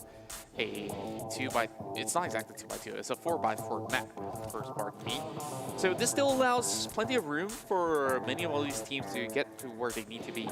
But for certain, you might see early skirmishes, clashes, and with that flight, pretty much centered around Camp Alpha, the circle will appear there as well. Well, and you say this map wasn't random, RNG? Look, what is that circle, sir? Now, I see a bunch of teams who's going to struggle in this circle alone just because the flight path itself. VPE, they are all West Side teams, right? That's right. Alongside with EVOS, Team Secret themselves, alongside with Genesis Dogma. So now they have to look for a new drop spot, and EVOS is already dropping. YG, on the other hand, already meeting up against Onyx. It was the whole 3 members against the 1. Surely, with the math alone, does not add up. You are a subtraction. Yikes. Yep, subtraction, deletion. Okay, sorry. I'm supposed to go on the math terms, right? So, this is what? I'm bad at math, so I'm not even going to try. You don't have to. No, as I was saying, EVOS has EVOS, Team Secret, Genesis Dogma, VPE, and Banam is going to have a hard time moving onto their regular drop spots. And we saw EVOS already losing 2 members, just jumping into a new spot they had to adapt to. Exactly, and I feel like when it comes down to drastic changes like that, it is a huge risk for any team to take.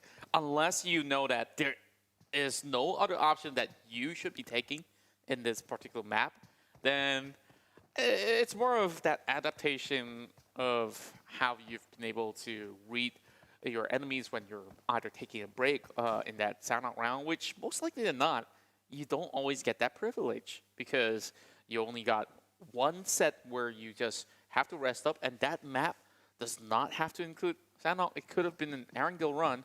Now, 4Rivals is right down below this hill. As much as they're on the lower ground, they may have actually get a little bit of an advantage across where BN, they don't really have those angles, but it's White Cat once again. I think the cat has some sense of those noises moving up the hill, so he's going to open fire. Oh, didn't really catch the shot. You could see hairs just sticking out its tails here. White Cat already sees movement. But will the other members of Bandam actually come in to help him though? Nades are being tossed on forward. Doesn't clip onto anyone. White Cat is trying to trade, but Abby will get into cover. Meanwhile, Rith will take him down. White Cat being left alone. It says, but from the high ground though, it's set up nicely for the member of Bandam. From the high ground, takes down 2 members from the 4Rivals. It's Al Capone over on the top side of the hill, trying to, of course, get some deals being done. And this isn't really the trade that he desired, but that's all that they could possibly get out of this. Meanwhile, Apel tries to secure first blood for 4Rivals. Eventually, they'll be able to secure it either ways. And Capone, he gets the knock onto Apel. This looks pretty bad for 4Rivals right now. Yeah, they're pinned down and got nowhere to run here by the rocks. Cannot over-peak. Meanwhile, Chonburi is making a drive and forward. Appy gets a trade on the confirms White Cat, but Chonburi is in the wrong place at the wrong time as one of Bandam, Sunaz, scouts him out. By now, 4Rivals should be able to go in for the pickup. Michael Boy now gets a refrag, and this time taking down Fredo. So that's pretty much an even trade now that they've also eliminated Fredo from the get-go. It's an eye for an eye as they remove a player off of Team Secret. And what irks me the most about that fight between 4Rivals as well as BN here is that they could have actually take preemptive measures in order to protect White Cat from dropping down. And he was trying to single out the entirety of the team all by himself, while Silence kind of whiff a few shots right across with Chonburi just basically going all full Toretto mode. I think he drove up the hill and now back down. Not a really good place to be as he's trying to dodge every grenade. And that M4 should be able to actually bring him down to knees. Known as should be able to secure this one. Yeah, things are getting pretty rough for 4Rivals here. It's such a messy engagement they found themselves into, but they have to finish the job now because FaZe coming in with the third party, takes down Zunoez. And Tony K from the far side here scouts one out, and surely 4Rivals, this is an opportunity for them to make some moves and get out there because the pressure has been alleviated. Well, I really want to bring up this point as well, why so many teams are hitting up this hill. Remember the first circle when the Pearson were onto the Alpha Island. This is the best spot to be. It doesn't matter if it shifts later on. This is the focal point for you to secure the perfect vantage field of view across the entirety of the island. You want Hatin, you got to check, just move up north. You want to look at the south side of Ruins, yeah, you got to check as well. Even better, just pick anybody from the Camp Alpha side, and they can't afford to even hide under those bunkers. So definitely a really tough spot to be for the side of the end. Now they're going downwards, and I don't know, this isn't really the smartest decision, but they're willing to take that risk. Yeah, meanwhile, Axis, they got the drop they wanted. Pretty reachable from the flight path they were given, so this should be a breeze for them, just looting up. Do you think Axis is a bit underwhelming today, or do you think that they are just as dominant as they were in I would say that at least they started off strong, but they have not been able to impress as compared to the way that they did back in their local league. So if you want to look at Mika as well as Voki, they usually come in this tandem pair when you have Kachang Susu as well as another player that's going to be supporting Kachang Susu. But the plan when it comes down to Sanhok is always to supply all the meds necessary for Kachang Susu to outlast everybody else if plan A fails. Now, going up that bridge is going to be you, High Boy, having all the strength muster up. A whole lot of stamina to go, as he's pretty much the fresh pair of hands that's been able to make his debut for today. To correct me if I'm wrong, you know, last week, we haven't really seen that much of Yuhai. No, I don't think he played at all. It Right. was an issue, and I think a lot of people in the chat or comments were just saying, is it fun to move over to BTR just to be a bench player? They were giving him a lot of heat. But of course, I think he only recently made the flight over, or he just touched down or something today, and maybe got his good night rest to come in fresh for today. So it seems like more like it than not. That's exactly what the Malay casters told me. So don't pin me on this info. Don't at us. Don't at us. All right. Another thing, big takeaway from that interview that we had with Tash Bunny. That's why I tagged her. I say she's been asking all the right questions. You know, like what's going on. And Yangon Galacticos so far hasn't been able to, of course, secure stability when it comes down to connections. And, you know, these are some of the added challenges when you're actually playing online. And, you know, latency is a thing that you honestly can't control. Like, if you're a top team in the world and you have latency issues, it's going to be the bane of your existence, or basically your nightmare. Now, grenades exchanged between Sambe as well as FaZe Clan. Well, this seems to be a pretty tough place to be, as Era has already knocked down Sebe. Is going to be facing off against Tony K. Molotof's already putting out over and back. I guess it's a little bit too far off. Now coming in with the peak, and Sembe, he's catching fire already, and he will eventually get knocked. 2 more members remaining for the side of Onyx. And Death, he's a little bit too far. He's just going to go in for a spray and pray. Meanwhile, Venturis secures the kill. This is FaZe Clan bouncing back up with the huge deficit that they had back in Erangel, and Sky Only just spawning out Corpine, but not really having the perfect pixel shot, with so many of all these tree branches just blocking his eyes. Oh, but C-Sky did confirm the kills on the Tony K. That is a huge loss for FaZe Clan. Wish you could kill. Oh my god, look at the circle. What is this? Come on, guys. This is why it was removed from competitive for the longest time, for at least for a brief period. And now it's making a comeback, and it's just a reminder on how hard it is to play this map and how the RNG rolls the dice and where it lands. You know how I would approach this? If if I were in this game and I know that I'm not a hot shot, I'll take a boat, I'll drive it in the middle of the open waters. Yeah, sure, just take out my boat. I'm just gonna be just next to that fried boat right across, and I'm still gonna be in phase 5 by then. That's true. That is maybe. true. Just a clean maybe, because it's still phase 2. Kit here secures 1 kill, and we only have 55 players left. Okay. When you look into the right side corner of your screen with all these teams blinking in blue, that means that they are outside of the play zone. I don't even want to count how many teams were outside of the play zone for that moment. Like, half of the screen is just blinking. Actually, majority of the 16 teams are already on that small island. So you know there's going to be a bloodbath.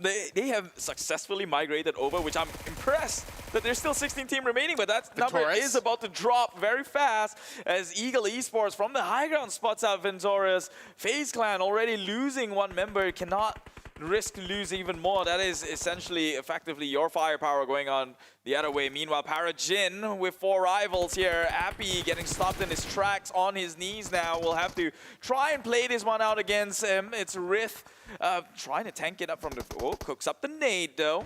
Will it connect, though? No, it will not. Definitely is going to be a tough one to follow up with this. Napshin just trying his luck, hoping that it somehow has a miracle bounce that could drop right upon 4 rivals.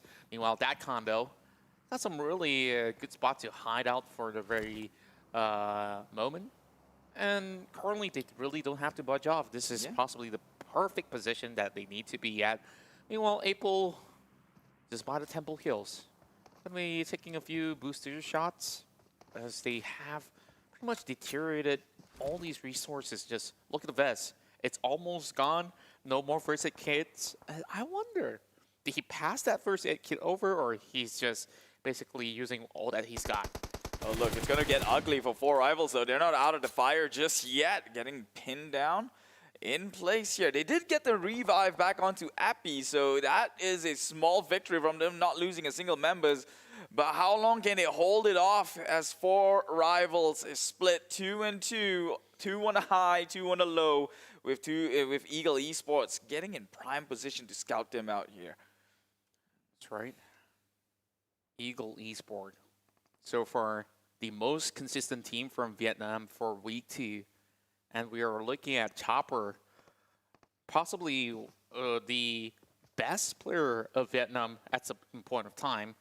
Now, just showing up again in the SEA Championship here, definitely have solidified his name as possibly a legend in the Vietnam scene. Oh, right down below, just look at Booms! Just swerving his way across, and that is a clean kill coming from Genesis Dogma as they navigate their way across the hut.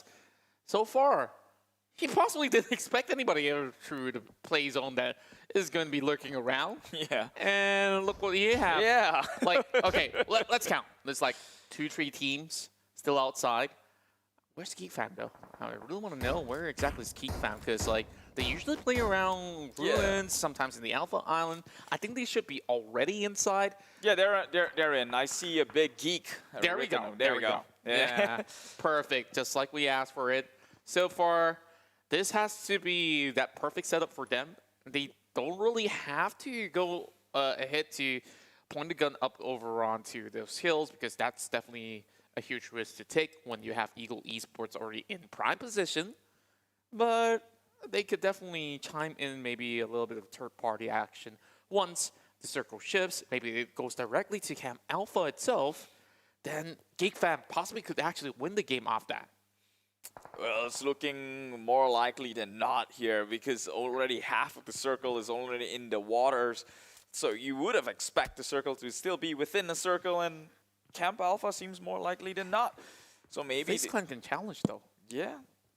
But they are 1 member down, losing Tony K. Still very lethal, don't get me wrong, but do they want to play that odds, seeing as those 16 teams still alive? Oh, finally, Voki has made his way in.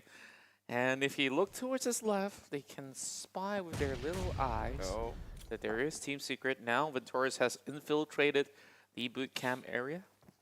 Well, Camp Alpha. Technically, it's a boot camp as well, right? There's a mini boot camp going on. Grenades flying right in. Oh my word! He's carrying S12K just with the surprise. And well, oh well, KF is gonna be burned down. That's a rough way to go out. Yeah. I mean, like, if somebody's already down on the ground, it's like one pub will do the trick. But you know what? Yeah, I'm just gonna clear some space in my baggage and like, okay. Now I just have to deal with Microboy. Yeah, I guess maybe he's not sure where the other members were. He doesn't want to over-peak. Maybe that could be lethal for him, so decided to throw one out instead. But here is the potential highlight here as FaZe tries to contest this compound against the like of Geek. But Corbine gets third party out by NFT Esports. And now 2 members from the side of FaZe Clan is left remaining here. Now it seems impossible to push into such a compound. Being, you're going out in the open. You're the one pushing in, and you're the ones with the lack thereof. Yeah, and always when I look at all these sort of the military camps or so, there's always this interesting shape of a block. And I still don't really have a name for it, but whoever does know, pop it down in the comments, because I definitely gotta up my game there when it comes down to some of all these stuff. Microboy all alone, 2 versus 1. And that's going to be C-Sky only pushing forward. This is one. Hey! Oh, he gets him! They might just be able to bleed out to the zone. Microboy just has to heal up. He can't push forward. And this is it. Jeff's now taken down. And this is the biggest Avenger play coming out of Microboy. He's only got one first aid. He can't go in for the pickup. He found another one. So all he has to do is just heal up. Meanwhile, C-Sky only. He's going to be propelling forward. He's going to break the door. Now it's now or never. Now with a little bit of push. It's going to be Onyx taken out. Microboy with the clutch. My God, Microboy totally outplayed that situation here. Oh, Genesis Dogma gets a kill onto Hey New, but man, Microboy, that guy was as good as dead, but he outplayed the situation with a single nade and turned it all around. This guy is insane. That's why he's such a hot contestant pick. That's why he was part of the world-dominating roster in Bigetron back in the days. That's right, and now he's definitely making his mark as the best player out there of Indonesia as they try to claim the title away from Bigetron RA. Aliens Ventorius finally spots a lurking Rift that just squeezed right by the fences. And I don't know how he got there, but 4 Rivals definitely had a Valen temp right across. So we will set our sights onto the Temple Hills once more. Let's see how they climb downwards, where the circle does not favor any of them as it moves further into the northwestern side, I do believe. So definitely a little bit of a dicey situation. Rabbids now gets a shot, while Yangon Galacticos, they don't know that there's going to be EVOS Esports that's going to be trailing right behind. So this is going to be pretty rough. But before though, he finds 2 in a row. And that's Yangon Galacticos once again with a rough run to end off Sanhok.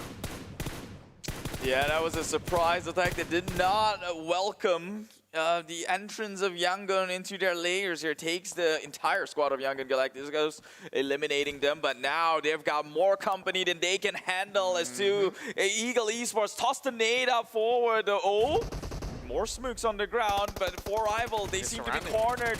They're like a endangered animal here, being cornered. Can they bite? They will not. In fact, they will bow out with only 4 kills under their names. At least they secured the 4 pointers out there, or else they won't be able to receive any points at all. Miracle from Geek Fam now finds those opening shots. They managed to tap one down. Porus needing to eventually climb downwards. It's Paragon that opens up a little bit more spacing. And Napchin, he needs to heal up. There is really not too much time, and he gets knocked down.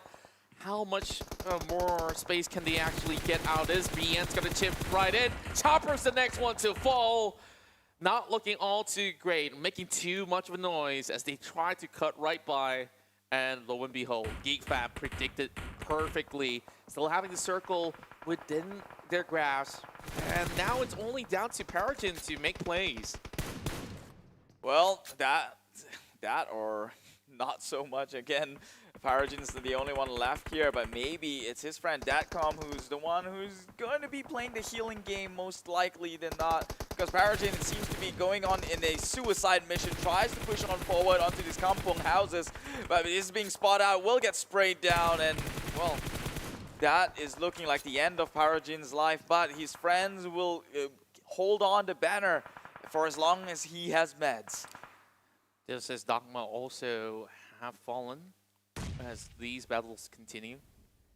Camp Alpha is really a tough place to play out from now. Look at you, High Boy. He is going to be cutting off the entirety of the Camp Alpha exit. So he might just be able to get a few pointers in as he tries to spot Maroon 5. He is now cutting across the corner. This is going to be a great spray coming out of you, High Boy.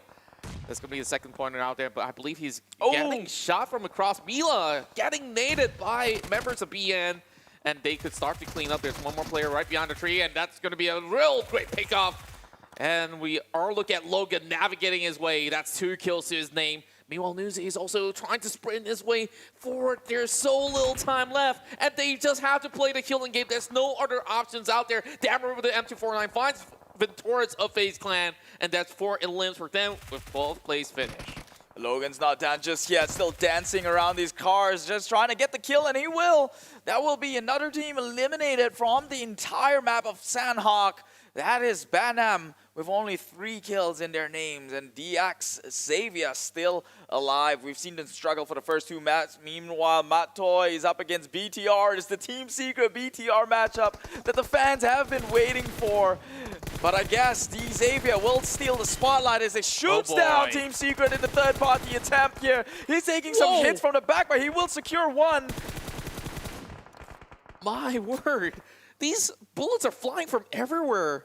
I don't even know how they actually navigate their way around. Jumper is still alive, but Matoy is already bleeding out. I don't think there's any time for Jumper to actually go in for the pickup. And we were hoping for that Team Secret matchup against Bigetron RA Aliens. That's not going to be happening anytime soon. Taps after taps. And this is where Ramones will shut down Team Secret, as that will be an 8th place finish.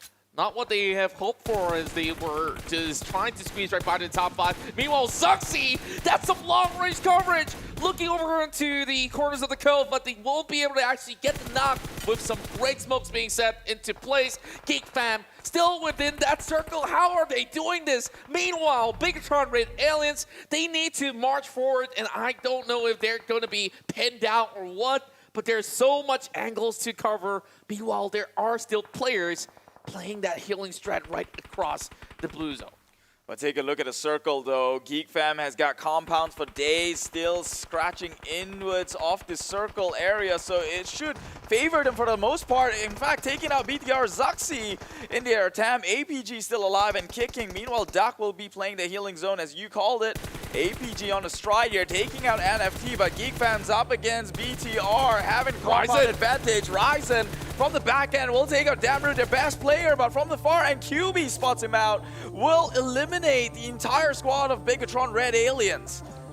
Geek Fam, this is their game to lose right now. They got the best circle that they could ever ask for, and them making that decision to get into Camp Alpha definitely has paid off. Now, DX will lose one member out and is only down to 3 teams. Axis Red 1, they're not exactly inside of the map. It's between Geek Fam as well as Anchor PUBG. And I believe I know who that is. It's either Katak Susu to play that healing game. Meanwhile, Anchor PUBG only has 3 members left available to fend off against Geek Fam. But this is still very much doable if you look at the current situation. Katak Susu, he's slowly approaching. Okay, he's walking his way through. How far is this? Okay, he's running. Well, he's not going to make it most likely, though. But if he does, that would be an amazing miracle. But take a look at the circle. It's favoring the side of Geek Fam. No pressure to come out from the compounds in the little cover, natural cover that they have. It's APG that's on the clock here, and obviously Kachak Susu has got the healing game down. APG gets knocked down. He's got no more heals. He's got to run in. Doc actually third party his way through, and that's going to leave some opening for Geek Fam to play a little bit more aggressive. We'll take down the Axis. Kachak Susu immediately to push on forward. APG left in the smokes, playing behind a lot of natural covers here. The trees are too slim to act as one, and they will wipe the entire APG, but what? I think someone's up here and just healing. They will eventually close the game. Geek Fam take in Sanhok for the second Sanhok map of the day. That's right, once a geek, always a fam, and we're looking at Geek Fam here, who has secured a total of 6 points on top of that chicken dinner that they've just managed to achieve. Anchor PUBG, they may have actually gotten some really great ground to play alongside, but it's not honestly the sort of ideal situation where they're not fighting back. In that circumstance, you just have to crack every smoke grenade into the middle and start fighting Geek Fam, block their vision, and start hurling bullets at them. But I don't see any of that. But then again, second place finish at least secures them a good 12 points, to say the least. Meanwhile, Axis Red 1, we see a few pickoffs happening across, and Kachak Susu usually dramatic in the field. So top 3 finish is something I do expect out of Axis Red 1. Meanwhile, the rest of them definitely struggled. Where we see 4 of us got 3 frags, but there were a couple of these fights that kind of resulted in them not being able to make their way out, especially when Eagle Esports come to dominate them. Meanwhile, we see great celebrations from Geek Fam as they secure their first chicken dinner of week 2. So here are your players of Geek Fam, and look at those numbers. Miracle this time has been able to dish out a whole lot of damage, and Snipes been able to do 130 out there, although we've won Ilium, so I guess it's a long-term party going on. Yeah, and Damroot, of course, this is the one man to look out for coming aside of Geek Fam. Although Miracle dished out a lot of damage, didn't get the elimination points just to flex among the rest here. Empty is his elimination bar, but hey, it's all good because it all tallies up in the end of the day, and Geek Fam, still very formidable foe. There's a reason why they're here, and there's a reason why they're #1 in the country finals for MYSG. Right, and that's some DPS kill that we saw early on. So White Cat, they were taking some long-range trades against 4 Rivals, and to my surprise, 4 Rivals actually survived much longer than we thought. They were cutting through the kill with some of all these tough angles, and the end kind of got them numbered for a tad bit until they lose way too many members, and we start seeing a little bit more trades coming out. Team Secret, Genesis, Dogma. And I kind of feel for Team Secret as well, because like if they weren't getting pinned down from across those valleys, I think easily that could have actually been a top 5 finish. But you look at Geek Fam, they really took really smart points out there. There were trades coming off across their closest rival at that point in time, FaZe Clan, and they could have actually been a little bit more of a trouble for them to handle until those third parties come in to help out Geek Fam as well. Yeah, but of course, not forgetting Microboy's clutch in this map alone. I think that was the epitome of what a good player is. It was sublime. Yeah, there was literally a 1% chance of him coming out of that one alive, and he did so spectacularly, playing it like a rhythm, like it's second nature to him. That's right, and when we look into all these pot shots that were taken, is always coming from long angles, and I think this is one of the most impressive spray coming out of Zuxi. So far, he's definitely showing that he's still out there to take the title of the MVP of the tournament if he could. So, of course, that wraps up the highlights of our 4th match. And there's only one more match remaining. That will be in Erangel. Now, eventually we'll be speaking to Tash Bunny for a bit. I still have to check what she just tagged me again. So yeah, we're going on an online banter. But don't worry, of course. I hope you guys enjoy what you guys have witnessed as Geek Fam now celebrates that chicken dinner for the Malaysian, Singaporean region of the PMPL. So far, let's talk about Geek Fam for a bit. Week 1 probably is one of the most impressive weeks that we have ever seen coming out of Geek Fam. Now they're coming back full swinging again, starting off with day 1 on Tuesday.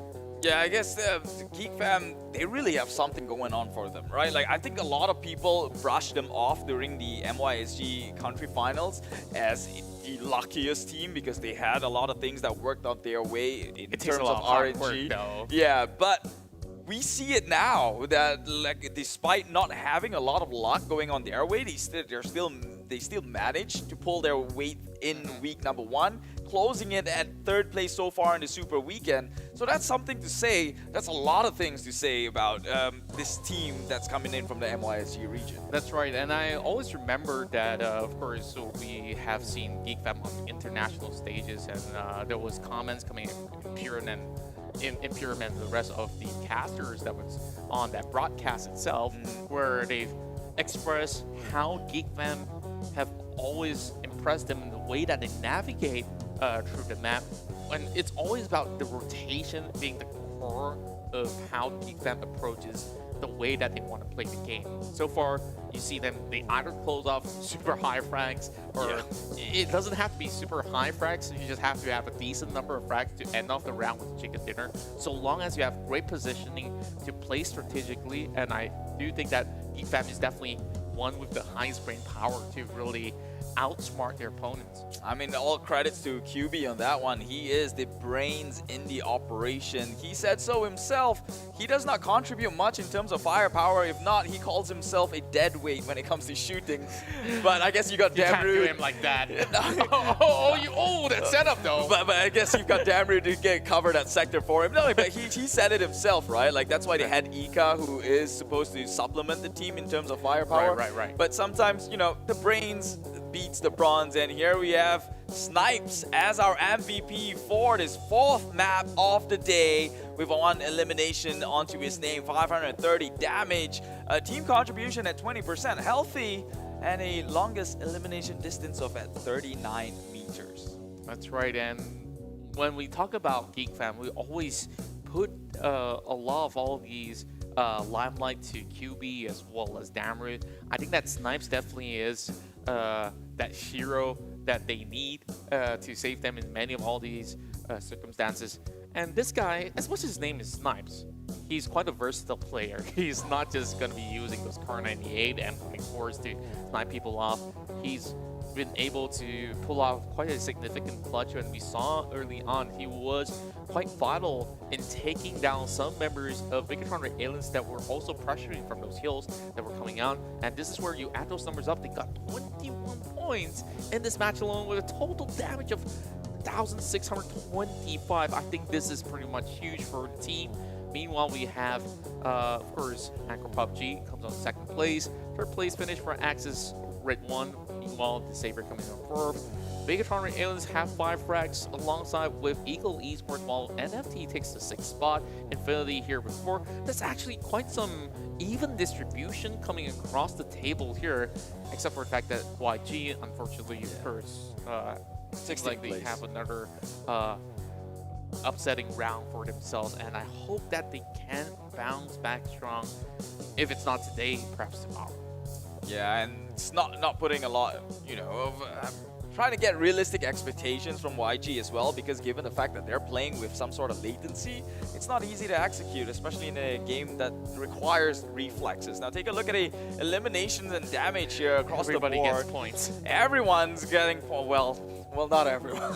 Smack that right in the center. There's 0. Yikes. For Yangon Galacticos. Again, it's unforeseeable circumstances. I don't think there's much that we can do on that part. Maybe it's up to them to maybe rectify the situation. For like, it's a good thing is it's a league format, right? Yeah. Which means that plenty of more chance. Yangon made it to the first Super Weekend. So if I'm not jinxing it, they can still rectify the internet situation and come in strong tomorrow and qualify for the next Super Weekend. But if they don't, they still have, you know, the 3rd Super Weekend to play for. That's right. So far, I believe that there are still many opportunities out there. Well, if you're not a good shot today, there's always a chance to be useful, they say. Okay, now back to the match summary. We will have Venturas here, who honestly has been impressing me throughout the entirety of the day, how he scouts his way across in order to not only provide the highest assist in this game. If he properly infiltrates Cam Alpha, it might just be them taking over Geek Fam's terrain. But of course, you got some of all these from the names coming from Geek Fam out there. Zuxi, we saw those shots coming from the low ground all the way up to those hills, and that's 289 meters of coverage. And look at who's on second. It's Ryzen, only short of like 10 meters.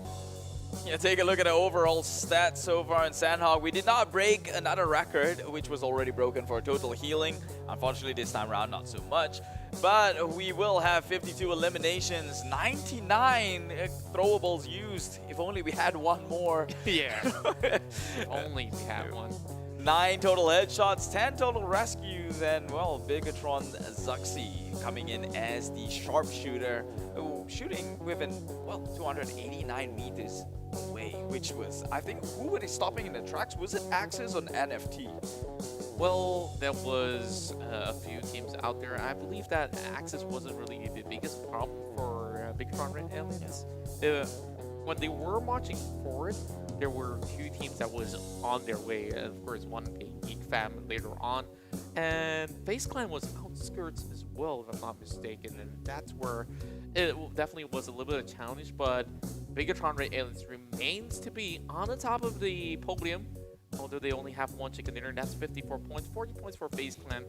And top 3 remains unmoved. It's Eagle Esports this time, moving upwards with 33 points, and Pubg, now they're top 5. Yeah, well deserving for Eagle Esports. They played absolutely consistent this time round. APG as well. I think this is the 2nd game today that they finish in a top 3 finish placement-wise. But let's take a look at the last 4 at the bottom, because that's what matters during the weekday rankings. Yangon Galacticos, 2 points in the name. VGM, 2 points. Bantam with 7. And D Xavier, the standout team from week number 1 Super Weekend, who's on top of the charts right now, suffering.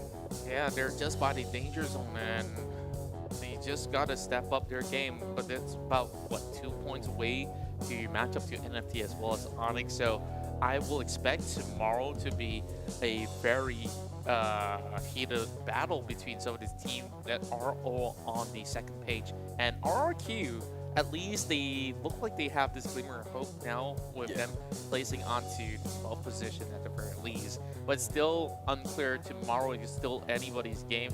Yangon Galacticos can still bounce back up. So of course, fans from Myanmar, don't worry, probably they still have what it takes out there.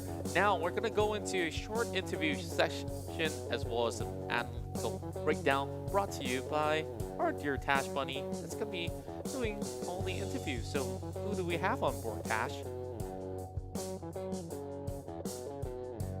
Thank you so much, Contra as well as Keith. Today I once again have Zero here from APG. APG today is looking so great. You guys are looking so good. In terms of confidence, how are you guys feeling? We feel very comfortable right now with all the team that are playing this PMPL. Okay, so this week though, I mean last week we saw Miramar and Erangel for the maps, and this week we are looking at Erangel and Sanhok. So would you say that Sanhok, a change in maps is actually the advantage for you guys? Do you guys prefer Sanhok? We like all the maps. I mean like, so that you guys don't have any like favorite map or a map that you really look forward to?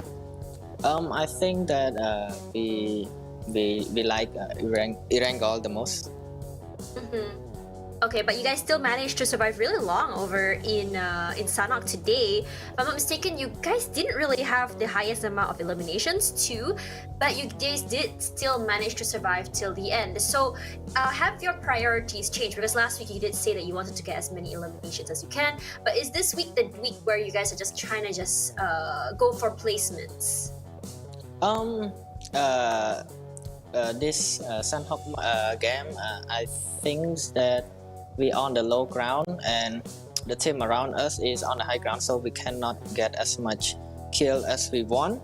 But hopefully next game we will get a lot of kill.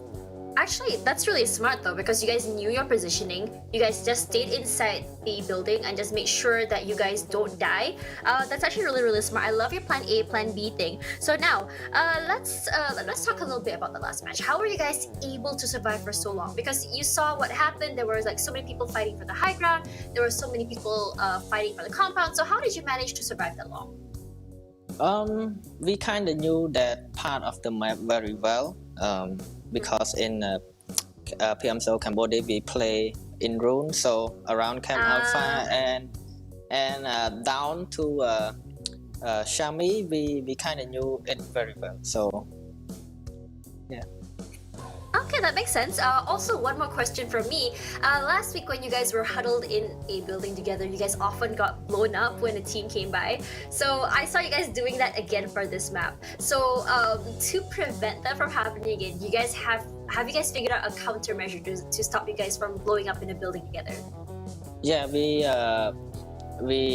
split our teammates to support each other, to have angle around the house. So if a member of our went down, we have a guy that can get a knock or support our team to revive our teammate.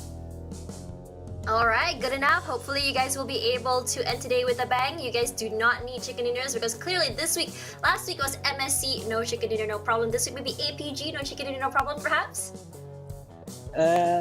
We will see. Alright, thank you so much, Zero, for the interview. Good luck for the next match. I'll see you later. Bye-bye. Bye-bye.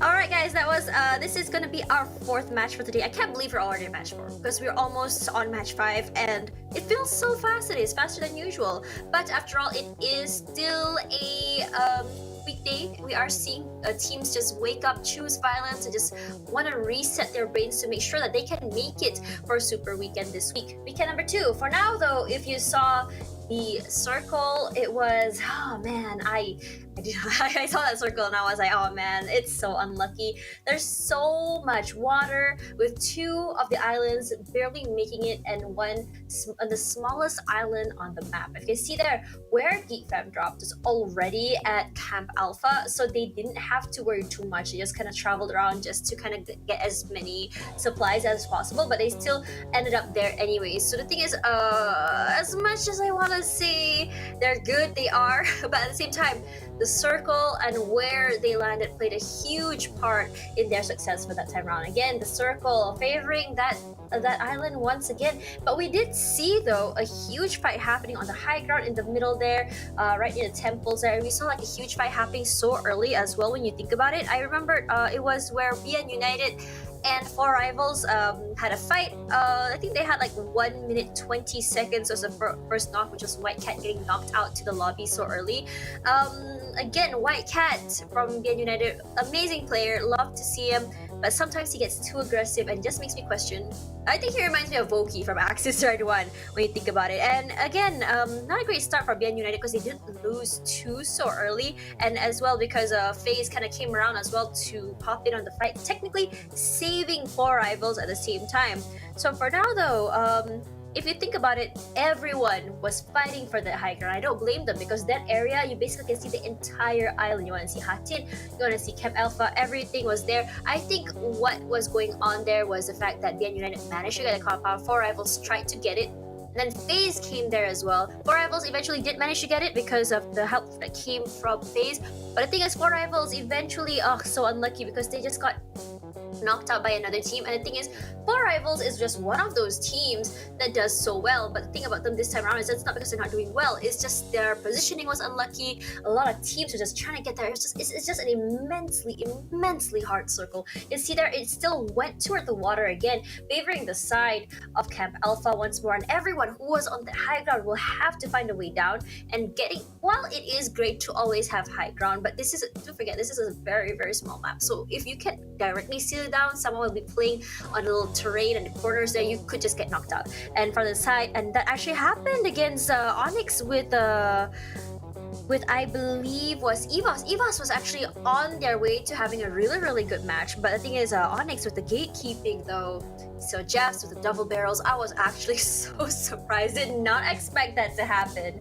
And yeah, that's how just so unlucky for that. But luckily, Microboy was able to clutch against them 2v1. Right, what I have to say is Microboy's mechanical play is just really good. He's able to isolate his enemies as well as make sure that he can stay alive for so long, which is definitely something that is something that a lot of players are not able to do. Because isolating is one thing, staying alive is one thing. Also, kind of mind games also coming around as well.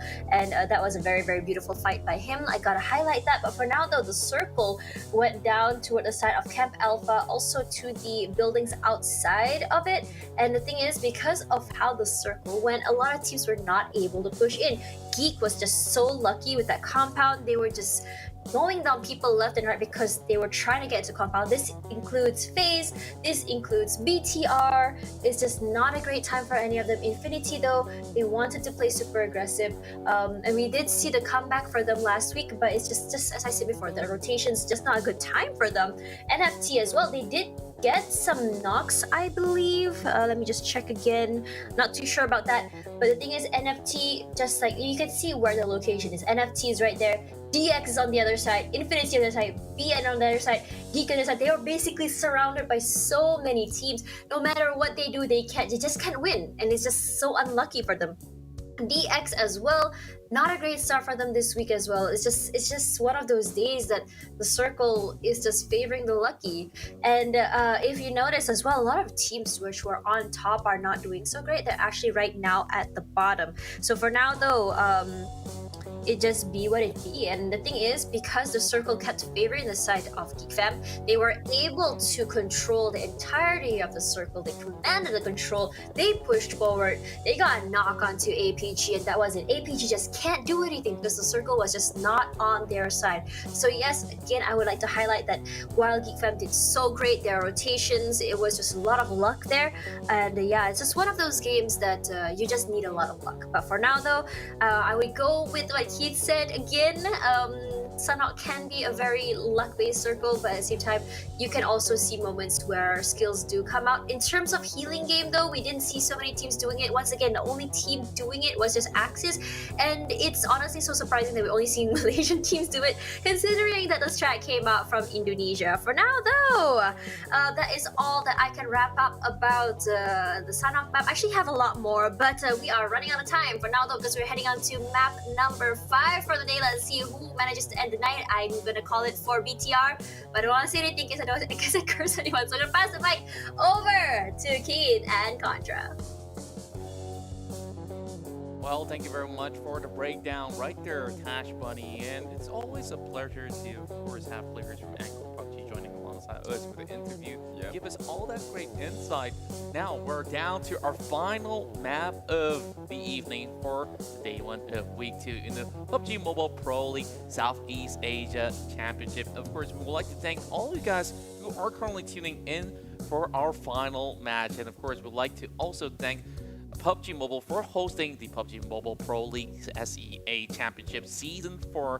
And of course, we would like to also officially thank our smartphone partners, Xiaomi, and with them, you can challenge your boundaries with the Redmi Note 10 series. Of course, this is an impressive phone that you guys could definitely check out in the Redmi stores near you, or you could, of course, head over to the website of Xiaomi to find out more. And also, would like to thank our official media partner, Esports Fight Club, where you can watch and earn exclusively with Esports Fight Club. And all this is co-organized by VSPN, as they have been bringing us this exciting tournament as VSPN powers esports. Now, Keith, now what we're down to the final chicken dinner for the night. Well, the Vietnamese side still fighting hard to earn pretty much their dinner right here. Do you think they still have pretty much gas in the tank to be able to do that, especially when we're heading to Erangel, where excuse me, they came close a few times, but like me, kind of choked it for a bit. I like that segue, but yeah, I think there's definitely hope for sure. It is PUBG Mobile, anything can happen, but I think this last chicken dinner could be the side of Vietnam. You know why? Why is that? Because I think it's about time. Eagle Esports have been playing super consistently today. Eventually, I think they might just bag this last chicken dinner. It should pay off. Yeah, I'm really impressed by Namshin and the rest of the team, where we see Chopper so far has been able to put those numbers back to the team. But with all of you guys who have been watching the PMPL so far, if you guys are currently studying, or you want to try your hands on competitive PUBG Mobile, just head over to www.pmccsea.com.my and you can register yourself, as this will be happening from the 12th to the 24th of October. And when it closes, you might regret, hey, I could have actually earned some side cash while enjoying some cool PUBG Mobile matches with some of the best out there from the campuses. Yeah, once again, www.pmccc.com/my, because why? You're gonna be playing the game anyway. Might as well play competitively. Who knows? Rezeki, they call it. Yeah. So far, I believe that there's a lot of these great talents from Malaysia, Singapore, and beyond, but this is more focused on to the Malaysian region. If you guys happen to be watching currently, just drop by our website and first check what it's all about. Well, you might just be the next U-High for all you know. So it doesn't really matter, like, yeah, you might just be 17 to 23 years old studying in your college, whether it's a diploma, degree, or even a foundation, any course out there. But, those kind of courses can, of course, get stressful, but the crash course inside of those boot camps or pachinki battles out there, I know you guys can do better than what you guys score in your CGPAs. Or you could be a 40-year-old who's still studying. Right. We're not going to judge, of course, and this is definitely a great pointer out there, like, learning never stops, and you guys know that there's a lot of things that we have here returning back to PUBG Mobile. And recently, we've already got the release of Vikendi once again, being playable since October 8th. Now, Runic Power is now online, and I love playing this mode myself. While I'm definitely looking forward to Survive Till Dawn, Payload, as well as Infection mode that's going to be coming into the later weeks of October. So far, October is about grind time in PUBG Mobile, and you know, you can gather your friends and enjoy some of all these awesome events that is just by your screen once you whip out the PUBG Mobile on your phone client. Yeah, and I'm guessing Payload is kind of you protect the leader, take the loot, and moves in someplace else. I've never tried Payload, to be honest, but I guess if you guys could try it out for me starting from when it first started, October 31st onwards, and let me know. You know, is there, so I could hop on the bandwagon. But yes, we are going down to our last game of the night, of the evening. We've had quite the adventurous start here. I think game one sets a huge bar in terms of entertainment value. Like, come on. Yeah, definitely. And now I'm rolling up my sleeves just like you did, because like I know this is gonna be pretty much hype. I am already feeling pretty much all the intensity that's building up between some of all these teams, where you see even those titans like EVOS could have actually got themselves some pretty tough situations, but it's all about how you handle those adversity that could possibly bounce your team forward. Even though they crashed out in Sanhok, they still remain to be a top 2 team on the table, and I think that itself is pretty impressive to me. Well, top 3 to say at least. Yeah, yes, that is true, that's correct. But also we have to factor in how volatile things are during the weekdays, because literally one chicken dinner could shoot you up to like #1 spot or so. With a decent amount of kills, of course, not forgetting that one per se. But again, it's all about the qualification for this next 2 days, so don't bet too much eye on who's well performing, because we've seen MSC Chonburi killed it in the weekdays previously, and suddenly came in the super weekend. It was just not too crazy of a threat. They were a threat, yeah, but not too But crazy. these sharks be biting though. Like they're basically chomping people down, especially in Erangel. Yeah. This is their turf that we're talking about here. And with Geek Fam also bouncing back from some of all these deficits that they had in some of all these past rounds, I think that Geek Fam should be able to navigate their way better this time. And hopefully the circle is in the favor of some of all these teams out there. I'm not trying to be biased to, you know, our whole nation. And you notice like today we gave a lot of highlights to all the other teams out there. Now, Malaysian region so far, let's talk about a couple of teams that, you know, have opportunities but need to seize them. So Team Secret, today they come pretty closely to top 5 finishes, but there are times where they are just inches away from getting into that perfect position. Do you feel like it's still adaptation phase for this team that has been able to go to the PUBG Mobile World League, the PMGCs? Of course, this time they are setting their sights upon that PMGC throne, but yet again, they need to find that consistency, and they gotta start from here in the PMPL SEA Championship. I don't think it's adaptation phase. I think coming from a team like Team Secret, they should be way past that now, especially after week 1. They should be even more comfortable. But I mean, if I were to give them the benefit of the doubt, I'd say that they're probably saving some strats for the weekends. Again, gotta save those recipes out there, right? That's why they're called secret. They're just not gonna unveil everything at the go. But speaking of the team, ABDE is playing, and Team Secret is not part of this final bout. Instead of taking an early rest, while the rest of the teams will continue their standoff here. This is going to be your final game of the evening and day 1 of the weekday. And tomorrow is D-Day for those to qualify to the Super Weekend. And here we go. Final map, it's Erangel, and it's time for the teams to shine once again. The 16 teams will be dropping right into the East Township. And let's see which team will be the best team to close off the night. Definitely the one to look out for is the bottom 4 right now. Currently on the chopping block, it's DX, the Xavier, thinking that, you know, which is a huge surprise after their stunned spectacular run in the Super Weekend #1. VGM joining them alongside with Banam United and Yangon Galacticos. down in the bottom 4. So can this match propel them or leapfrog them up to a more comfortable situation for them to fight again another day for tomorrow? Or will they play with such critical mass on their hands comes day number 2? Well, with the flight path currently starting off from Milta power to shooting range, was handling in Zarky. I've yet to see teams that favor Zarky, and there is plenty of reasons why you shouldn't drop in Zarky. There's one. Okay, you start off with your one-pointer first.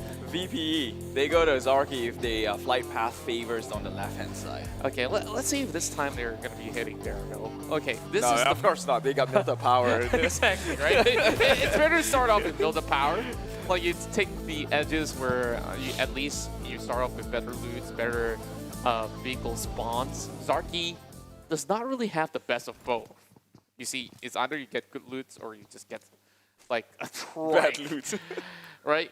And yeah, even if you have got all this good stuff going on, and you may not actually see too much of all these great vehicle options to rotate about. We've already heard some test fire going on. So Vampire Esports so far is a team that has been able to qualify from the PMPL Thai region. Out of the many teams, like, you know, I expected teams like Bacon Time to make it across, and this time it's very odd not to see. Wait. No Did tires. this just spawn with?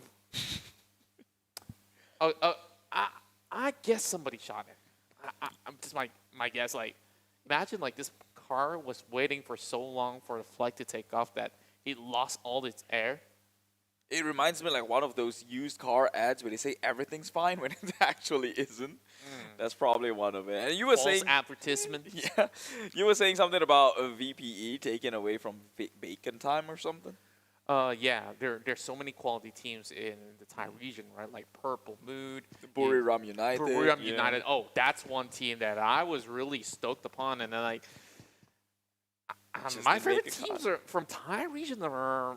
I wouldn't say that they're not here. Some of these names are here, like FaZe Clan. Like FaZe Clan, it's kind of like this team where they're always getting a really good head start on the league, and on the grand finals, they didn't really seem to have been able to pull off the sort of best performance when you need them the most. So I'm glad to see FaZe Clan clinching it out and get their way into the CE League at the very least. Yeah, you know, so one thing It's a fresh new take. One thing I have like an advantage and sticking closely to like the wildcard scene is that wildcard and Thai regions often come together for similar tournaments that a lot of like the other regions don't participate in. Yeah. And that's how I kind of knew that VPE was scary. Like the moment they announced their roster, first off I saw Stone was in there, so I'm like, oh, okay, it's just one member from Mega Conquerors. And then came to tournaments where I see them play, and they were always top 3 in like I think 4 or 5 tournaments that we played against them. It's kind of ridiculous, that consistency that they're bringing in every single matchup here. But they couldn't really emulate that today, though. It's kind of, I wouldn't say it's a shame, but maybe it's just not really having that good recovery time, just having one day off, and you just start back on from the league, because the show has to go on. And like it or not, you just got to play PUBG to make a living, right, if you're a pro player. Yeah. So even on your day off, you got to use that time, study your opponents, restrat, and sometimes players get all too caught up, and that pressure builds up, not within the time frame of them playing in the field, but that downtime that they have, how do they utilize it, is the most important key factor for any team to come up with victories. Yeah, practice is key, I guess. You gotta always keep yourself sharp, right? I mean, we've seen teams who take like that's why I'm surprised with Fredo, to be honest, because he took like a honeymoon break, right? And he came back and he's just ready to kick it. That's right. It's like, yeah, he with his honeymoon, he kind of took at least like a week of a honeymoon break from PUBG, his love of his life as well. So which is detrimental. Like people don't see it like a week as it like, yeah, it's no big deal. But when you're talking about muscle memory, right? 1 week is detrimental. Yeah. It is like 1 day is equivalent to like a month sometimes. So, well, maybe I'm over exaggerating things, and where of course sometimes breaks are necessary so that you get a little bit of a refresher of get into the mood of things like the passion, spark that passion. Yeah. End of the day, these guys do it for a living, meaning to say that whether you like it or not, you just have to spend like at least a good 6 to 8 hours a day.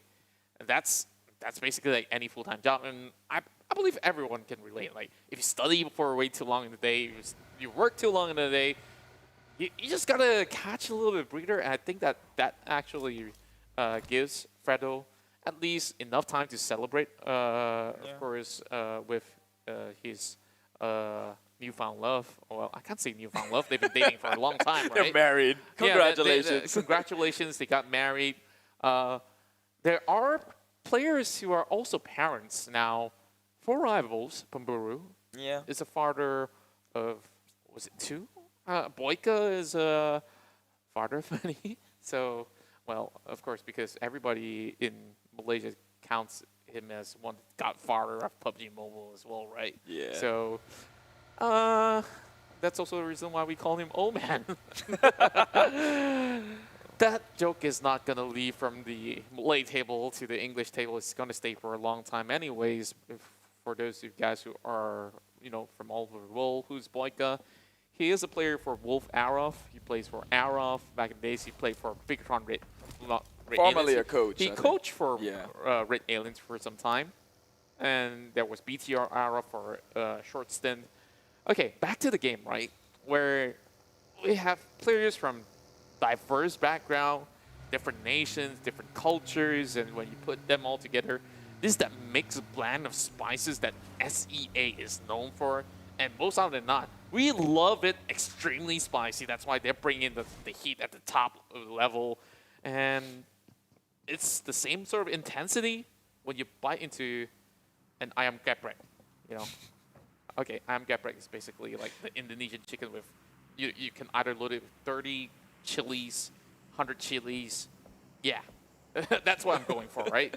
Now, of course, too much of a verbal diarrhea from Contra ain't all too good. We're going to move into more battles coming from Axis Esports, I hope. Yeah, they've got their eyes set on D Xavier, he's not so hot this time around. Just to echo from your sentiment of ayam geprek and spiciness. Oh, you high. Maybe he just arrived into Indonesia and he couldn't take the spice all too much. But Ryzen's going to be next to him, though. Should be a revive going in. I don't think Encore PUBG wants to push inwards, knowing that it's Bigetron Red Aliens. When you fight against one player of Bigetron Red Aliens, it's like fighting one squad if you're going to meet any of them in your public lobbies. Yeah, you best believe the others are nearby, because that's the kind of team they are, right? Meanwhile, Axe is also pretty aggressive this lineup. We've seen how they could dominate just with pure confidence and mechanical skills. All in all, the coordination between these players are like 0 to none. They can take fights. They know that they are at that level, and so far it's been paying off for them throughout Super Weekend, and today itself, they're doing not too bad for themselves. That's right, and QB trolling right behind Vokio P, and Faris is going to drop right out there. Try to land those shots. Almost got run over by Snipes, though. Risky attempt, but the convoy of 4 of Geek Fam should be able to pass right through pretty much safely. Great taps and Snipes! Oh, wait, he fell! Fell on arrival. Did he get run over? Can we zoom right in? Thank you very much for these. So I'm pretty sure he tried to make an exit the moment he crashed, and I guess the momentum was still At least he's inside the building, though. Yeah, he's gonna get the res, so it's not gonna be too detrimental. But if it was any other team, if it was Bigetron, they would have taken this opportunity to push straight into the compound. That's right. Could have been EVOS, could have been MS, Chonburi, any Thai teams. You saw how Chonburi took those fights early on. Man, those are stuff of legends. I think that is pretty much the fastest flank that I've ever seen from any sort of team now. Speaking of flanker, it's going to be VGM infiltrating the building, and that's one player down. And we will have to say goodbye to Booms. It's first blood for V Gaming's Chua. Yeah, V Gaming definitely under pressure right now, not doing too hot. Only 2 points last we checked. Their names could be wrong. We'll have to retally that one up for myself. Oh, there we go. 3 now in total points. So it checks out, the build checks out. V Gaming will have to secure more onto their end if they're looking to make this leap up onto the top 16. Meanwhile, they have eyes on EVOS. That is good picking though. Behind the tree lines, they will take one man down. That's KF, key player, but they will salvage though. Yeah, immediately taking shots from one side and the other. With Genesis Dogma also circling them like hyenas. This true A battle is really fierce between EVOS, V Gaming, and also Genesis Dogma. Genesis losing one, absolutely unhappy with that. Just looking for more pressure to just flush out Chuan from the building, but they know that they can't exactly lead right now, especially when the White Tigers are on top of the hill. Shroud. Not too sure if the real Shroud is actually playing PUBG Mobile though, but oh boy! It sucks in with the drive-by, and there goes Shroud. And Ryzen just being on the lookout. Oh, Yuhai Boy wants to take this fight head on. He's all alone, and that's some damage being done to more members of the side of Anchor PUBG. Now they kind of regret their decision, and you know, that flank of a maneuver come in a little bit too late. And why, oh my! He gets Wait, it! How? He gets it with the red dot sight, and now that's 2 members of APG being pinned down. Cannot make the exit here. This is looking like go time for BTR. Surely you just drive in. That's 3 trees blocking his pathway, and UI just decides, you know what? I'm not even going to take my guns out just for now. I'll just run you over with the buggy. That's 1 pointer in for Bigetron RA, further solidifying their lead, putting that to 55 points. Let's make that 56 as we add up the numbers all together. Chopper coming over with some long-range rotation, and they finally arrived to their destination, school. Oh, he got another headshot onto APG. He's just going to drive straight in. He's going to spray them down. Can they make the exit? He will take 1 member. He got 1 member down. And now it's just 1 man on the buggy who's being chased down by Zuxi. Up on the turret side here. Oh, he tries to turn back to retaliate, but that will be the end of APG's run in day 1 of the weekdays in week number 2. Bigetron RA honestly make everything look way too easy where it's not supposed to. These are pro teams that we're talking about here, right? Now Pop goes ahead to blow off that vehicle that's going to be blocking onto that compound inside Rozak, close to the water tanks, as they try to apply a little bit of bandage while they're on the move. And usually you can get it canceled out with a little bit of a swerve of the vehicle. This is where they want to take the fight against Infinity. So we have 2 top-tier teams going out at each other. Newsy, though, he finds those angles, and he will pick Micro Boy instantaneously. Meanwhile, it's down to KF as well as Lazark. That's going to be Mila there finding Micro Boy.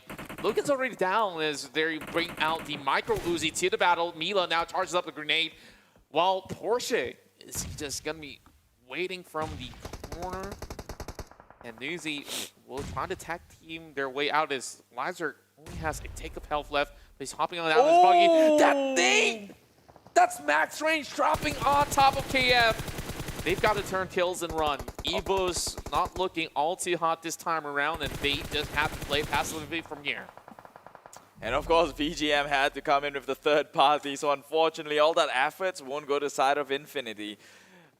They will come up victorious though. EVOS only 1 member left remaining, but Infinity is not doing too well themselves. Meanwhile, VGM just staying put in the compound they're holding, just shooting people down. Genesis Dogma next in line on the scopes, but will not get the kill, and things will just go each other's way. They will have to have a little bit more of a diverge passage while they slowly make their way across. Now, Infinity have arrived to the church compound, just by the corners of Pachinki. But Pachinki probably won't be covered in the next circle, as this is going to be in the middle of the map currently, and it will be swerving towards the water town, just right beside Rozak over onto the western end. So majority of the teams that have not been able to get their way past are now flocking in from the far east. So I expect a lot of battles to be happening across School, Rozak, before anybody will be able to make the cut inwards into the water town. They will try EVOS here. Lizard, the only one remaining. Infinity, I think they might have spotted him. I heard gunshots being shot their way. White Cat, though, gets Epi. No trades just as of yet. Eagle Esports now has eyes on MSC, who is making up on the high ground. And as I mentioned, Infinity has eyes on the EVOS. Can he try to clutch this one out? But he won't, because it is Infinity, and they won't be that easy to pull off a 1v2. So Microboy, he was up against more possible circumstances. That's right. And Infinity, they finished off what they started, although there were 2 points that were being removed because of a third party coming on from the side of V Gaming. Meanwhile, we still have more action across the map, as we are seeing Chua dropping outside of the play zone already. He didn't really have vehicle to move across, so it's definitely understandable why, especially when phase 4, it starts to hurt a lot more. While Infinity, they just kept on going on a convoy, but they need to be wary of DX's position. Oh, Axis, right one, they're going to take them head on, and Newsy gets knocked over from the vehicle. It is going to be Voki OP. It's going to be able to actually secure that one. MG3 on the player. Meanwhile, there's still Genesis Dogma right inside. Infinity's going to go in with the push. Degatuni needs to pull off a clutch against Voki here. Voki has already looted up all the levels he gets, but he doesn't really have too much HP left. He needs to heal up. He will have a full HP bar up with the med kit being utilized. But Axis right one, they're infiltrating with all 3. All the nades are flying right in. Things might not look all too good for Infinity. Oh, he's gonna get the rest. Them getting anything out of this, while they have one pushing upwards. MG3 on the spray. Voki takes 2 kills and takes out the entirety of the Infinity. My God, that looked so promising for Infinity. Unfortunately, with the numbers advantage and just, well, not being able to close that one out for himself, or at least shoot Voki before he got into the medkit heals here. So unfortunately for them, they will bow out. Meanwhile, 4 Rivals eyes set to kill towards Vampire Esports. It's Schweppes taking a heaped amount of damage. It's a hefty one. But can he look to retaliate this one here? 4 Rivals are all split apart. It seems like they've got a huge map control in this compound. Rith far forward behind the tree lines with one more on top of the hill, if I'm not mistaken. That's right, one inside the waters. That might just be a good tactical play if they could slowly move their way into the water town. Meanwhile, Eagle Esports will just try to find a little bit more room to leverage, but MSC is cutting them from this point here. They just choked them off with this gatekeeping that's being set up, and I don't think that there is any way out but to take on this fight. Eagle Esports have to find those grenades, and that's where they try to set their sights onto Jasper, although it's just a little bit of a glimpse with his grenades hurled at TG13, but that's not going to be able to fall right on top of his head. So Napchin's just going with the spray. There's even more pressure coming in. Oh my, he's found that golden grenade. And what can Jin do to salvage this situation? They don't really have too much of a HP left. And with those vehicles slowly deterring any sort of movement, it's going to be Black Cat that will be able to find that crosshair onto the hit of April with a great headshot. And here comes Panzai. And he gets dropped! That grenade might just be able to blast him across. Jasper's down as well. It's Pubg doing all the trick. And now suddenly the tides have turned and MS Chonburi only down to 2. VPE, they came in with the third party. They just crippled the one line of defense that was holding Eagle Esports back, and now they're just going to drive straight through. Pop tries to shoot one down, but unfortunately cannot keep up with the speed. Paragon's left crawling, but I guess his fate has been sealed long ago here. But now MSC has to be careful because they were once a third party by VPE. Surely they know someone's in the back end. Genesis Dogma about to come into contact against D Xavier. Which one of these teams will come out alive? It seems like D Xavier only has one member going on for them. Oh, Daybot tries to take one on top of the roof here, but it takes a lot of damage from the grenades that's been tossed in their way. They have to get into the zone though. They don't really have all too much time. Frankie now trying to push forward. Geek Fam, they're also playing by the hill. MS Chonburi is also on top. This doesn't look all too good for anybody right down below. Appy is the first casualty to fall. Meanwhile, Paburu is asking for help, but Riff is a little bit too far away. The rest of Vampire Esports, they're over on the other corner, and they may be able to damage some members from MS Chonburi, but they are crossing right in. They're looking for that one lurking member, White Cat from BN. He's hiding there, and he will be able to take down Jasper, but out of nowhere, it's going to be NFT that will capitalize on that situation with more damage being done. Pop now, moving forward, it's going to be Riv that's still going to be surviving right down below. Schweppes now have to survive for the sake of MS Chonburi, but oh my word, MSC is already down and out. Yeah, Vampire Esports now takes over the high ground on that hill, but the circle, they're playing by the edge here, getting pinned down by Geek Fam. Snipes spots one out. There's a few tags going their way that should be information transferred, so they know the locations for Vampire Esports, but can they play their way out of this? They're not in comfortable situations themselves. Eagle, RRQ onto their right-hand side should be scuttled out. They're leaving one member there. That could be detrimental. That could be the backstab that which they would not desire. Talking about backstab, D Xavier coming in. Lamborghini shows himself, and take a look at VPE. They're going up against NFT. This is the second time NFT has to go up with a nade battle. First against Bigetron, now against VPE. Both situations not too hard for them. It is a hard feat to climb. As VPE having one skirmish of their own, and Geek Fam looks good, having their own as well against DX Xavier, but Xavier's will wipe them out, and RRQ still stays there with the medkit, will heal himself and remain within the game.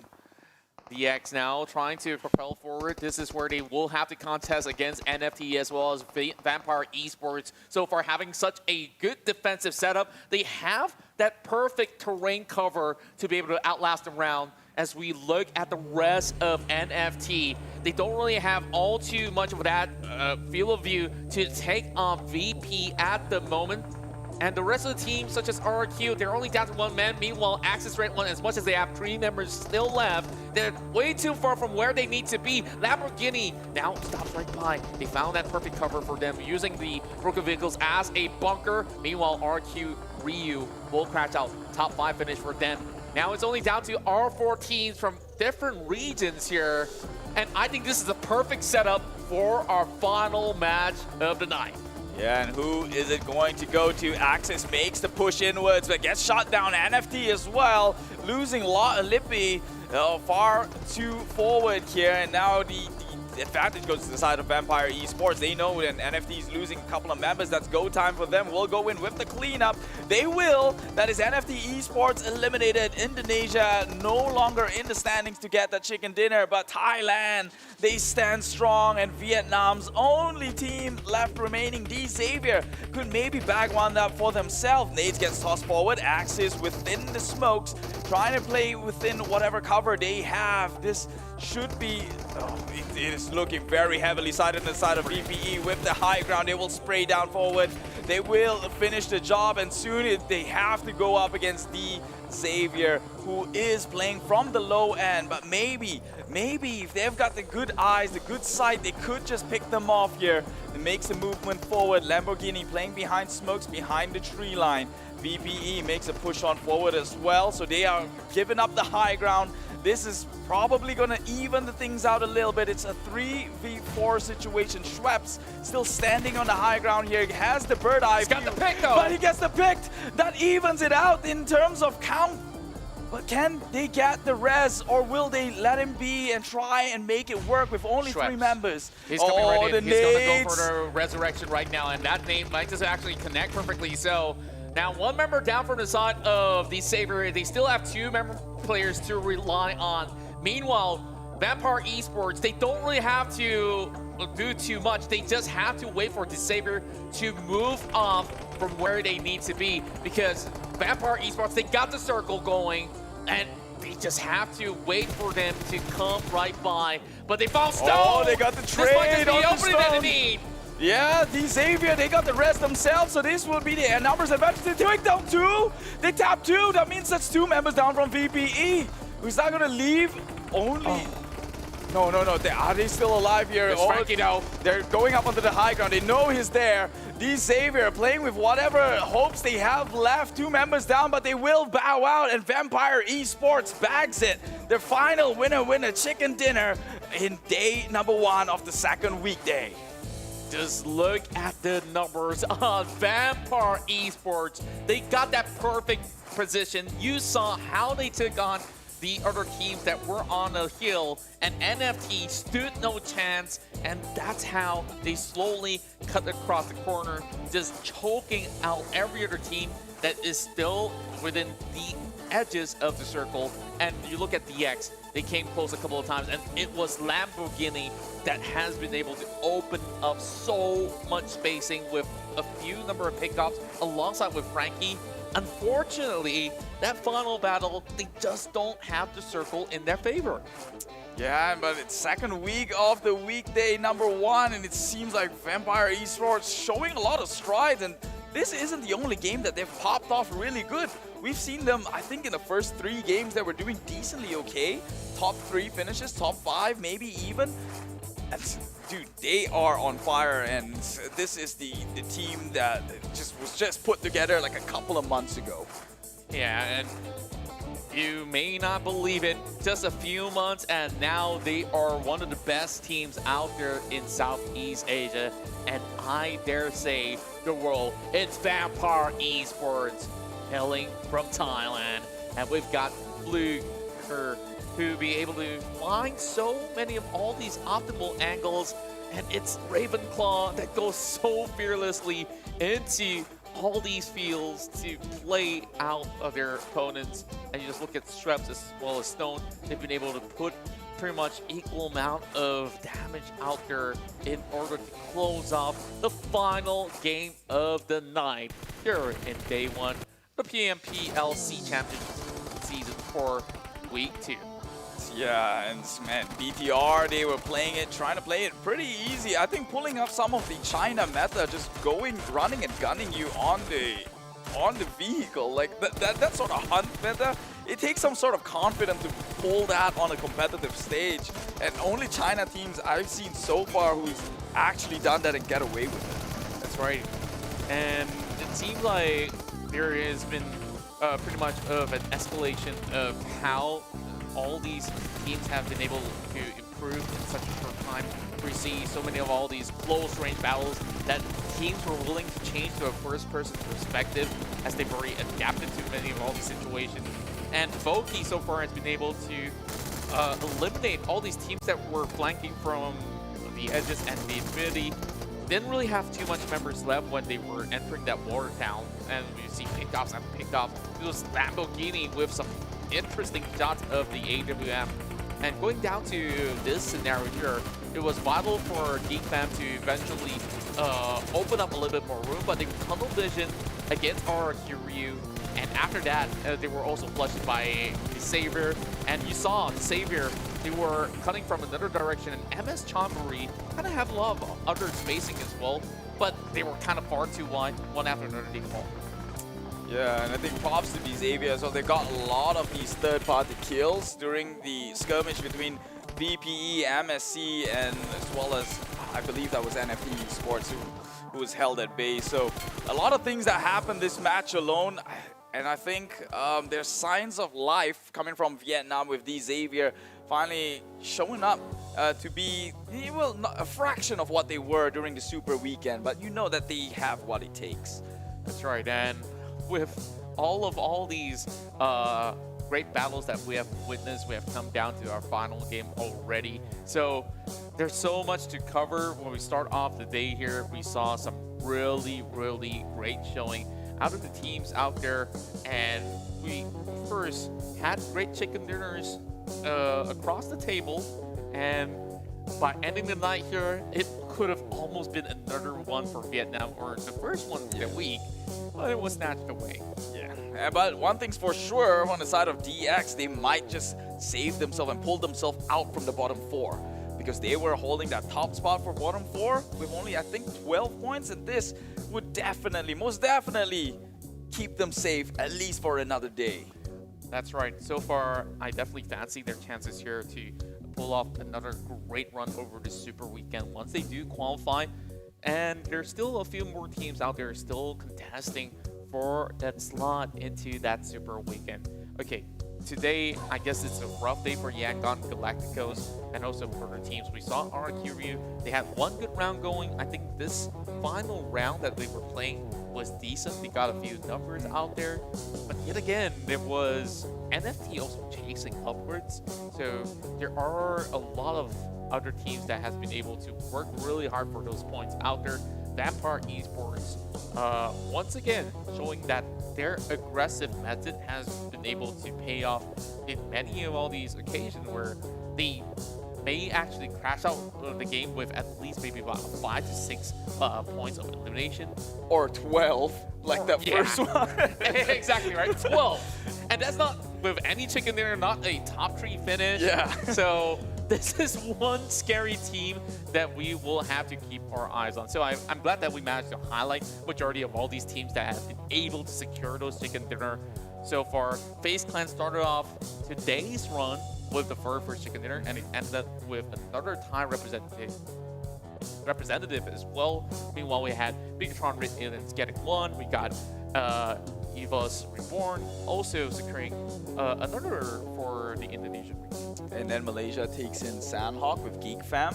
And now we have another Thailand team, which is Vampire Esports. So it's looking very heavily sided, but I don't think anyone's surprised with the outcome that it is. Like, I think anyone who's in the scene, like, take away any biasness or any allegiance you have to a certain country, you can look at it from an objective standpoint. It is Thai and Indonesia. There's a reason why they dominate. That's right, but I really am impressed by the Malaysian teams that have been able to step up to the plate. Now, it's 5 elims for Ravenclaw, and look at the contribution. That's 33%. Just 33. Meaning to say that it's evenly distributed. It's definitely a double-digit run for this one.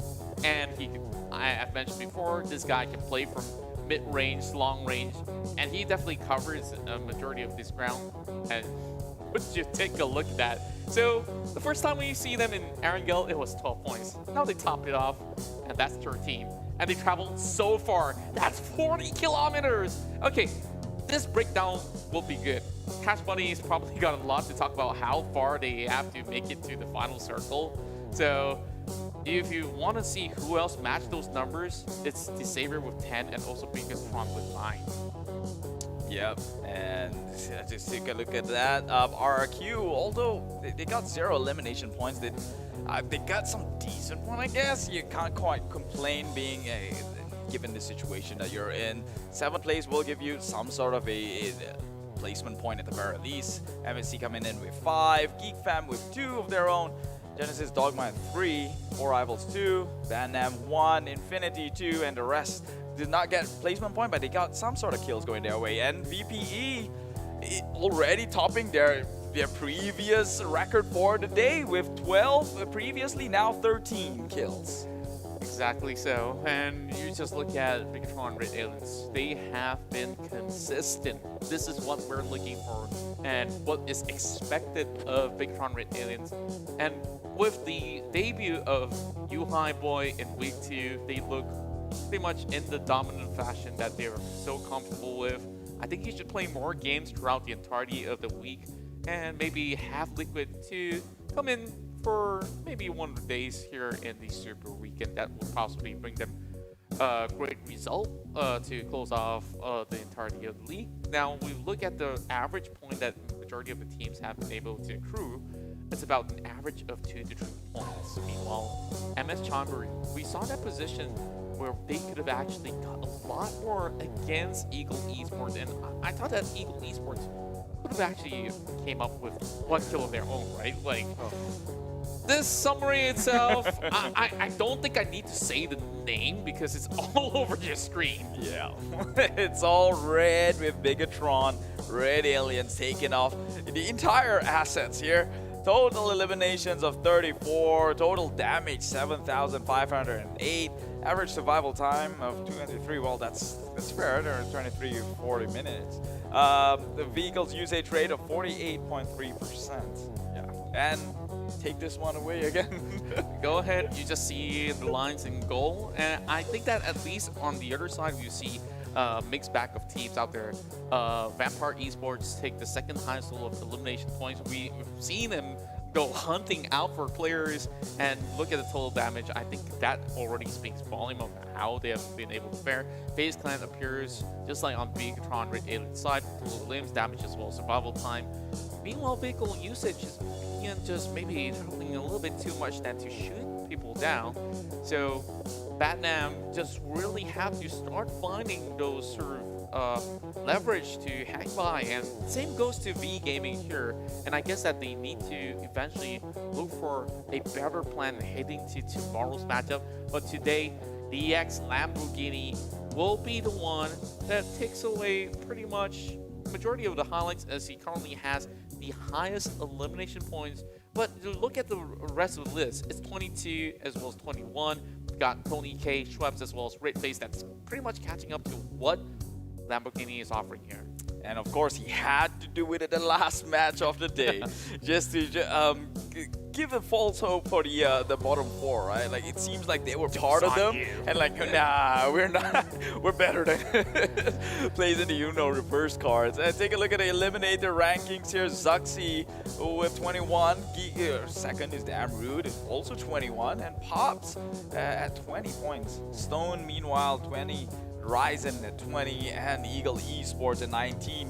And take a look at that. It's a balance of all, I guess, most of the big region. There's Indonesia, there's Thailand, there's Malaysia, and there's even Vietnam in the represented in that chart alone. I think this is the most competitive league out there in the world, I dare say. Okay, maybe if you compare it to PL, yeah, that is true. Maybe a different ball game, since it's a different client anyways. So when we look at this, comparing to the past few Southeast Asia Championship, this definitely is the most competitive that we've seen, with every region having a chance to secure the podium finish. Now, as much as Bigetron is leading today, all these points accumulated in the weekdays can only last till tomorrow. It's only to secure that slot to the Super Weekend, and even with Xavier starting off poorly, you saw them bouncing back up, and that's definitely the stuff of legends that we're talking about. Yeah. That is true championship mentality, and that's why the Xavier is your #1 team for week 1, but we check out the weekday rankings as for now. The Xavier already in 6th place, and previously they were already in the bottom 4 at the chopping block, so they have definitely comfortably climbed their way up. VP though. Yeah, VPE bounced all the way to 2nd place here, second to only Bigetron at 64 total points. FaZe coming in 3rd at 40 points. EVOS Reborn at 39. Axis redONE at 39 as well. And, well, Geek Fam underneath the Xavier now at 34 points. Eagle Esports, 33, and 4 Rivals, 32, and APG at 31.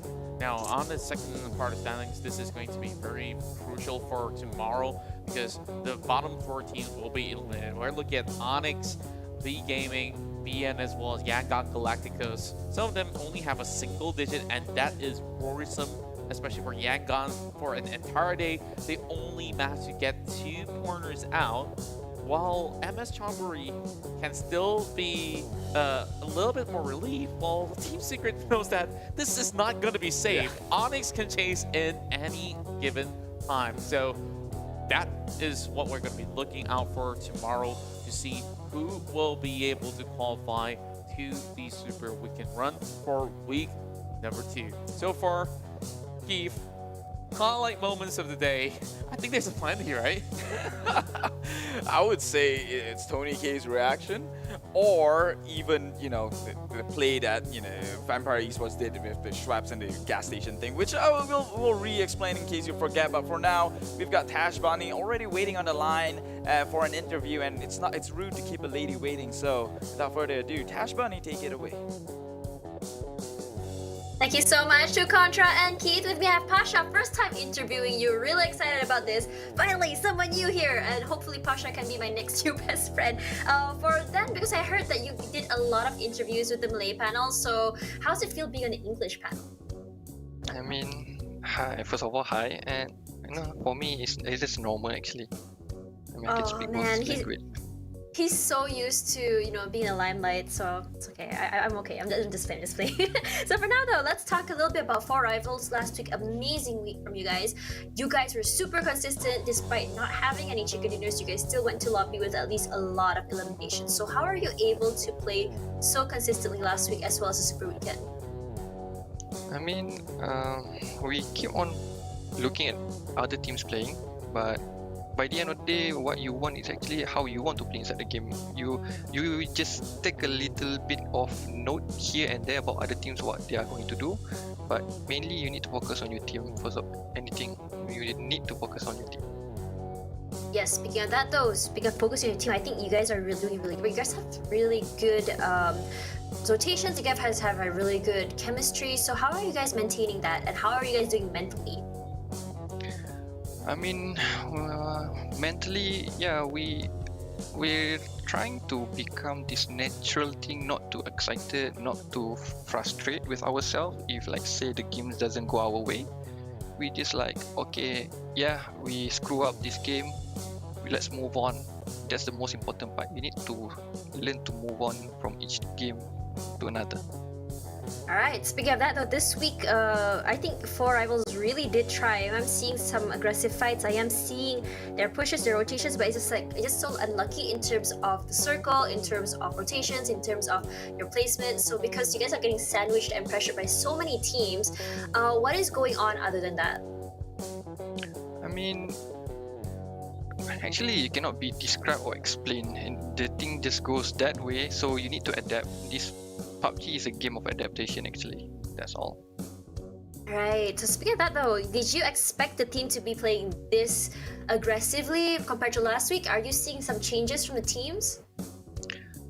I mean, there is like a few changes where the team goes or which team they're going to meet up, but yeah, when they showed up in these weekdays to play in this kind of playstyle, at least yeah, they showed something in their hands. So you just need to be prepared and always remember what they did to us in weekdays so that you can carry on to Super Weekends. That's right. So right now though, what can we expect from 4Rivals this week? Nothing less, nothing more. We just want to be that consistent team where I don't want them to flop or any other way. Just be consistent, just believe in each other, just play your game. Don't focus on other teams. That's right. Really excited to see what 4Rivals has for us this week. Hopefully comeback day will be tomorrow. Looking forward to it. So for now though, that's enough for our interview. I hope you guys have a great night, and hopefully I'll see you guys here again on the English panel tomorrow. Bye-bye! Bye-bye, thank you. Alright guys, that was match 5 of the day, and oh my god, it was such an intense match. Early fight though, we saw the flight path from Milta Power all the way up to the north side of Georgiapol, and the circle was very generous, right in the middle of the map.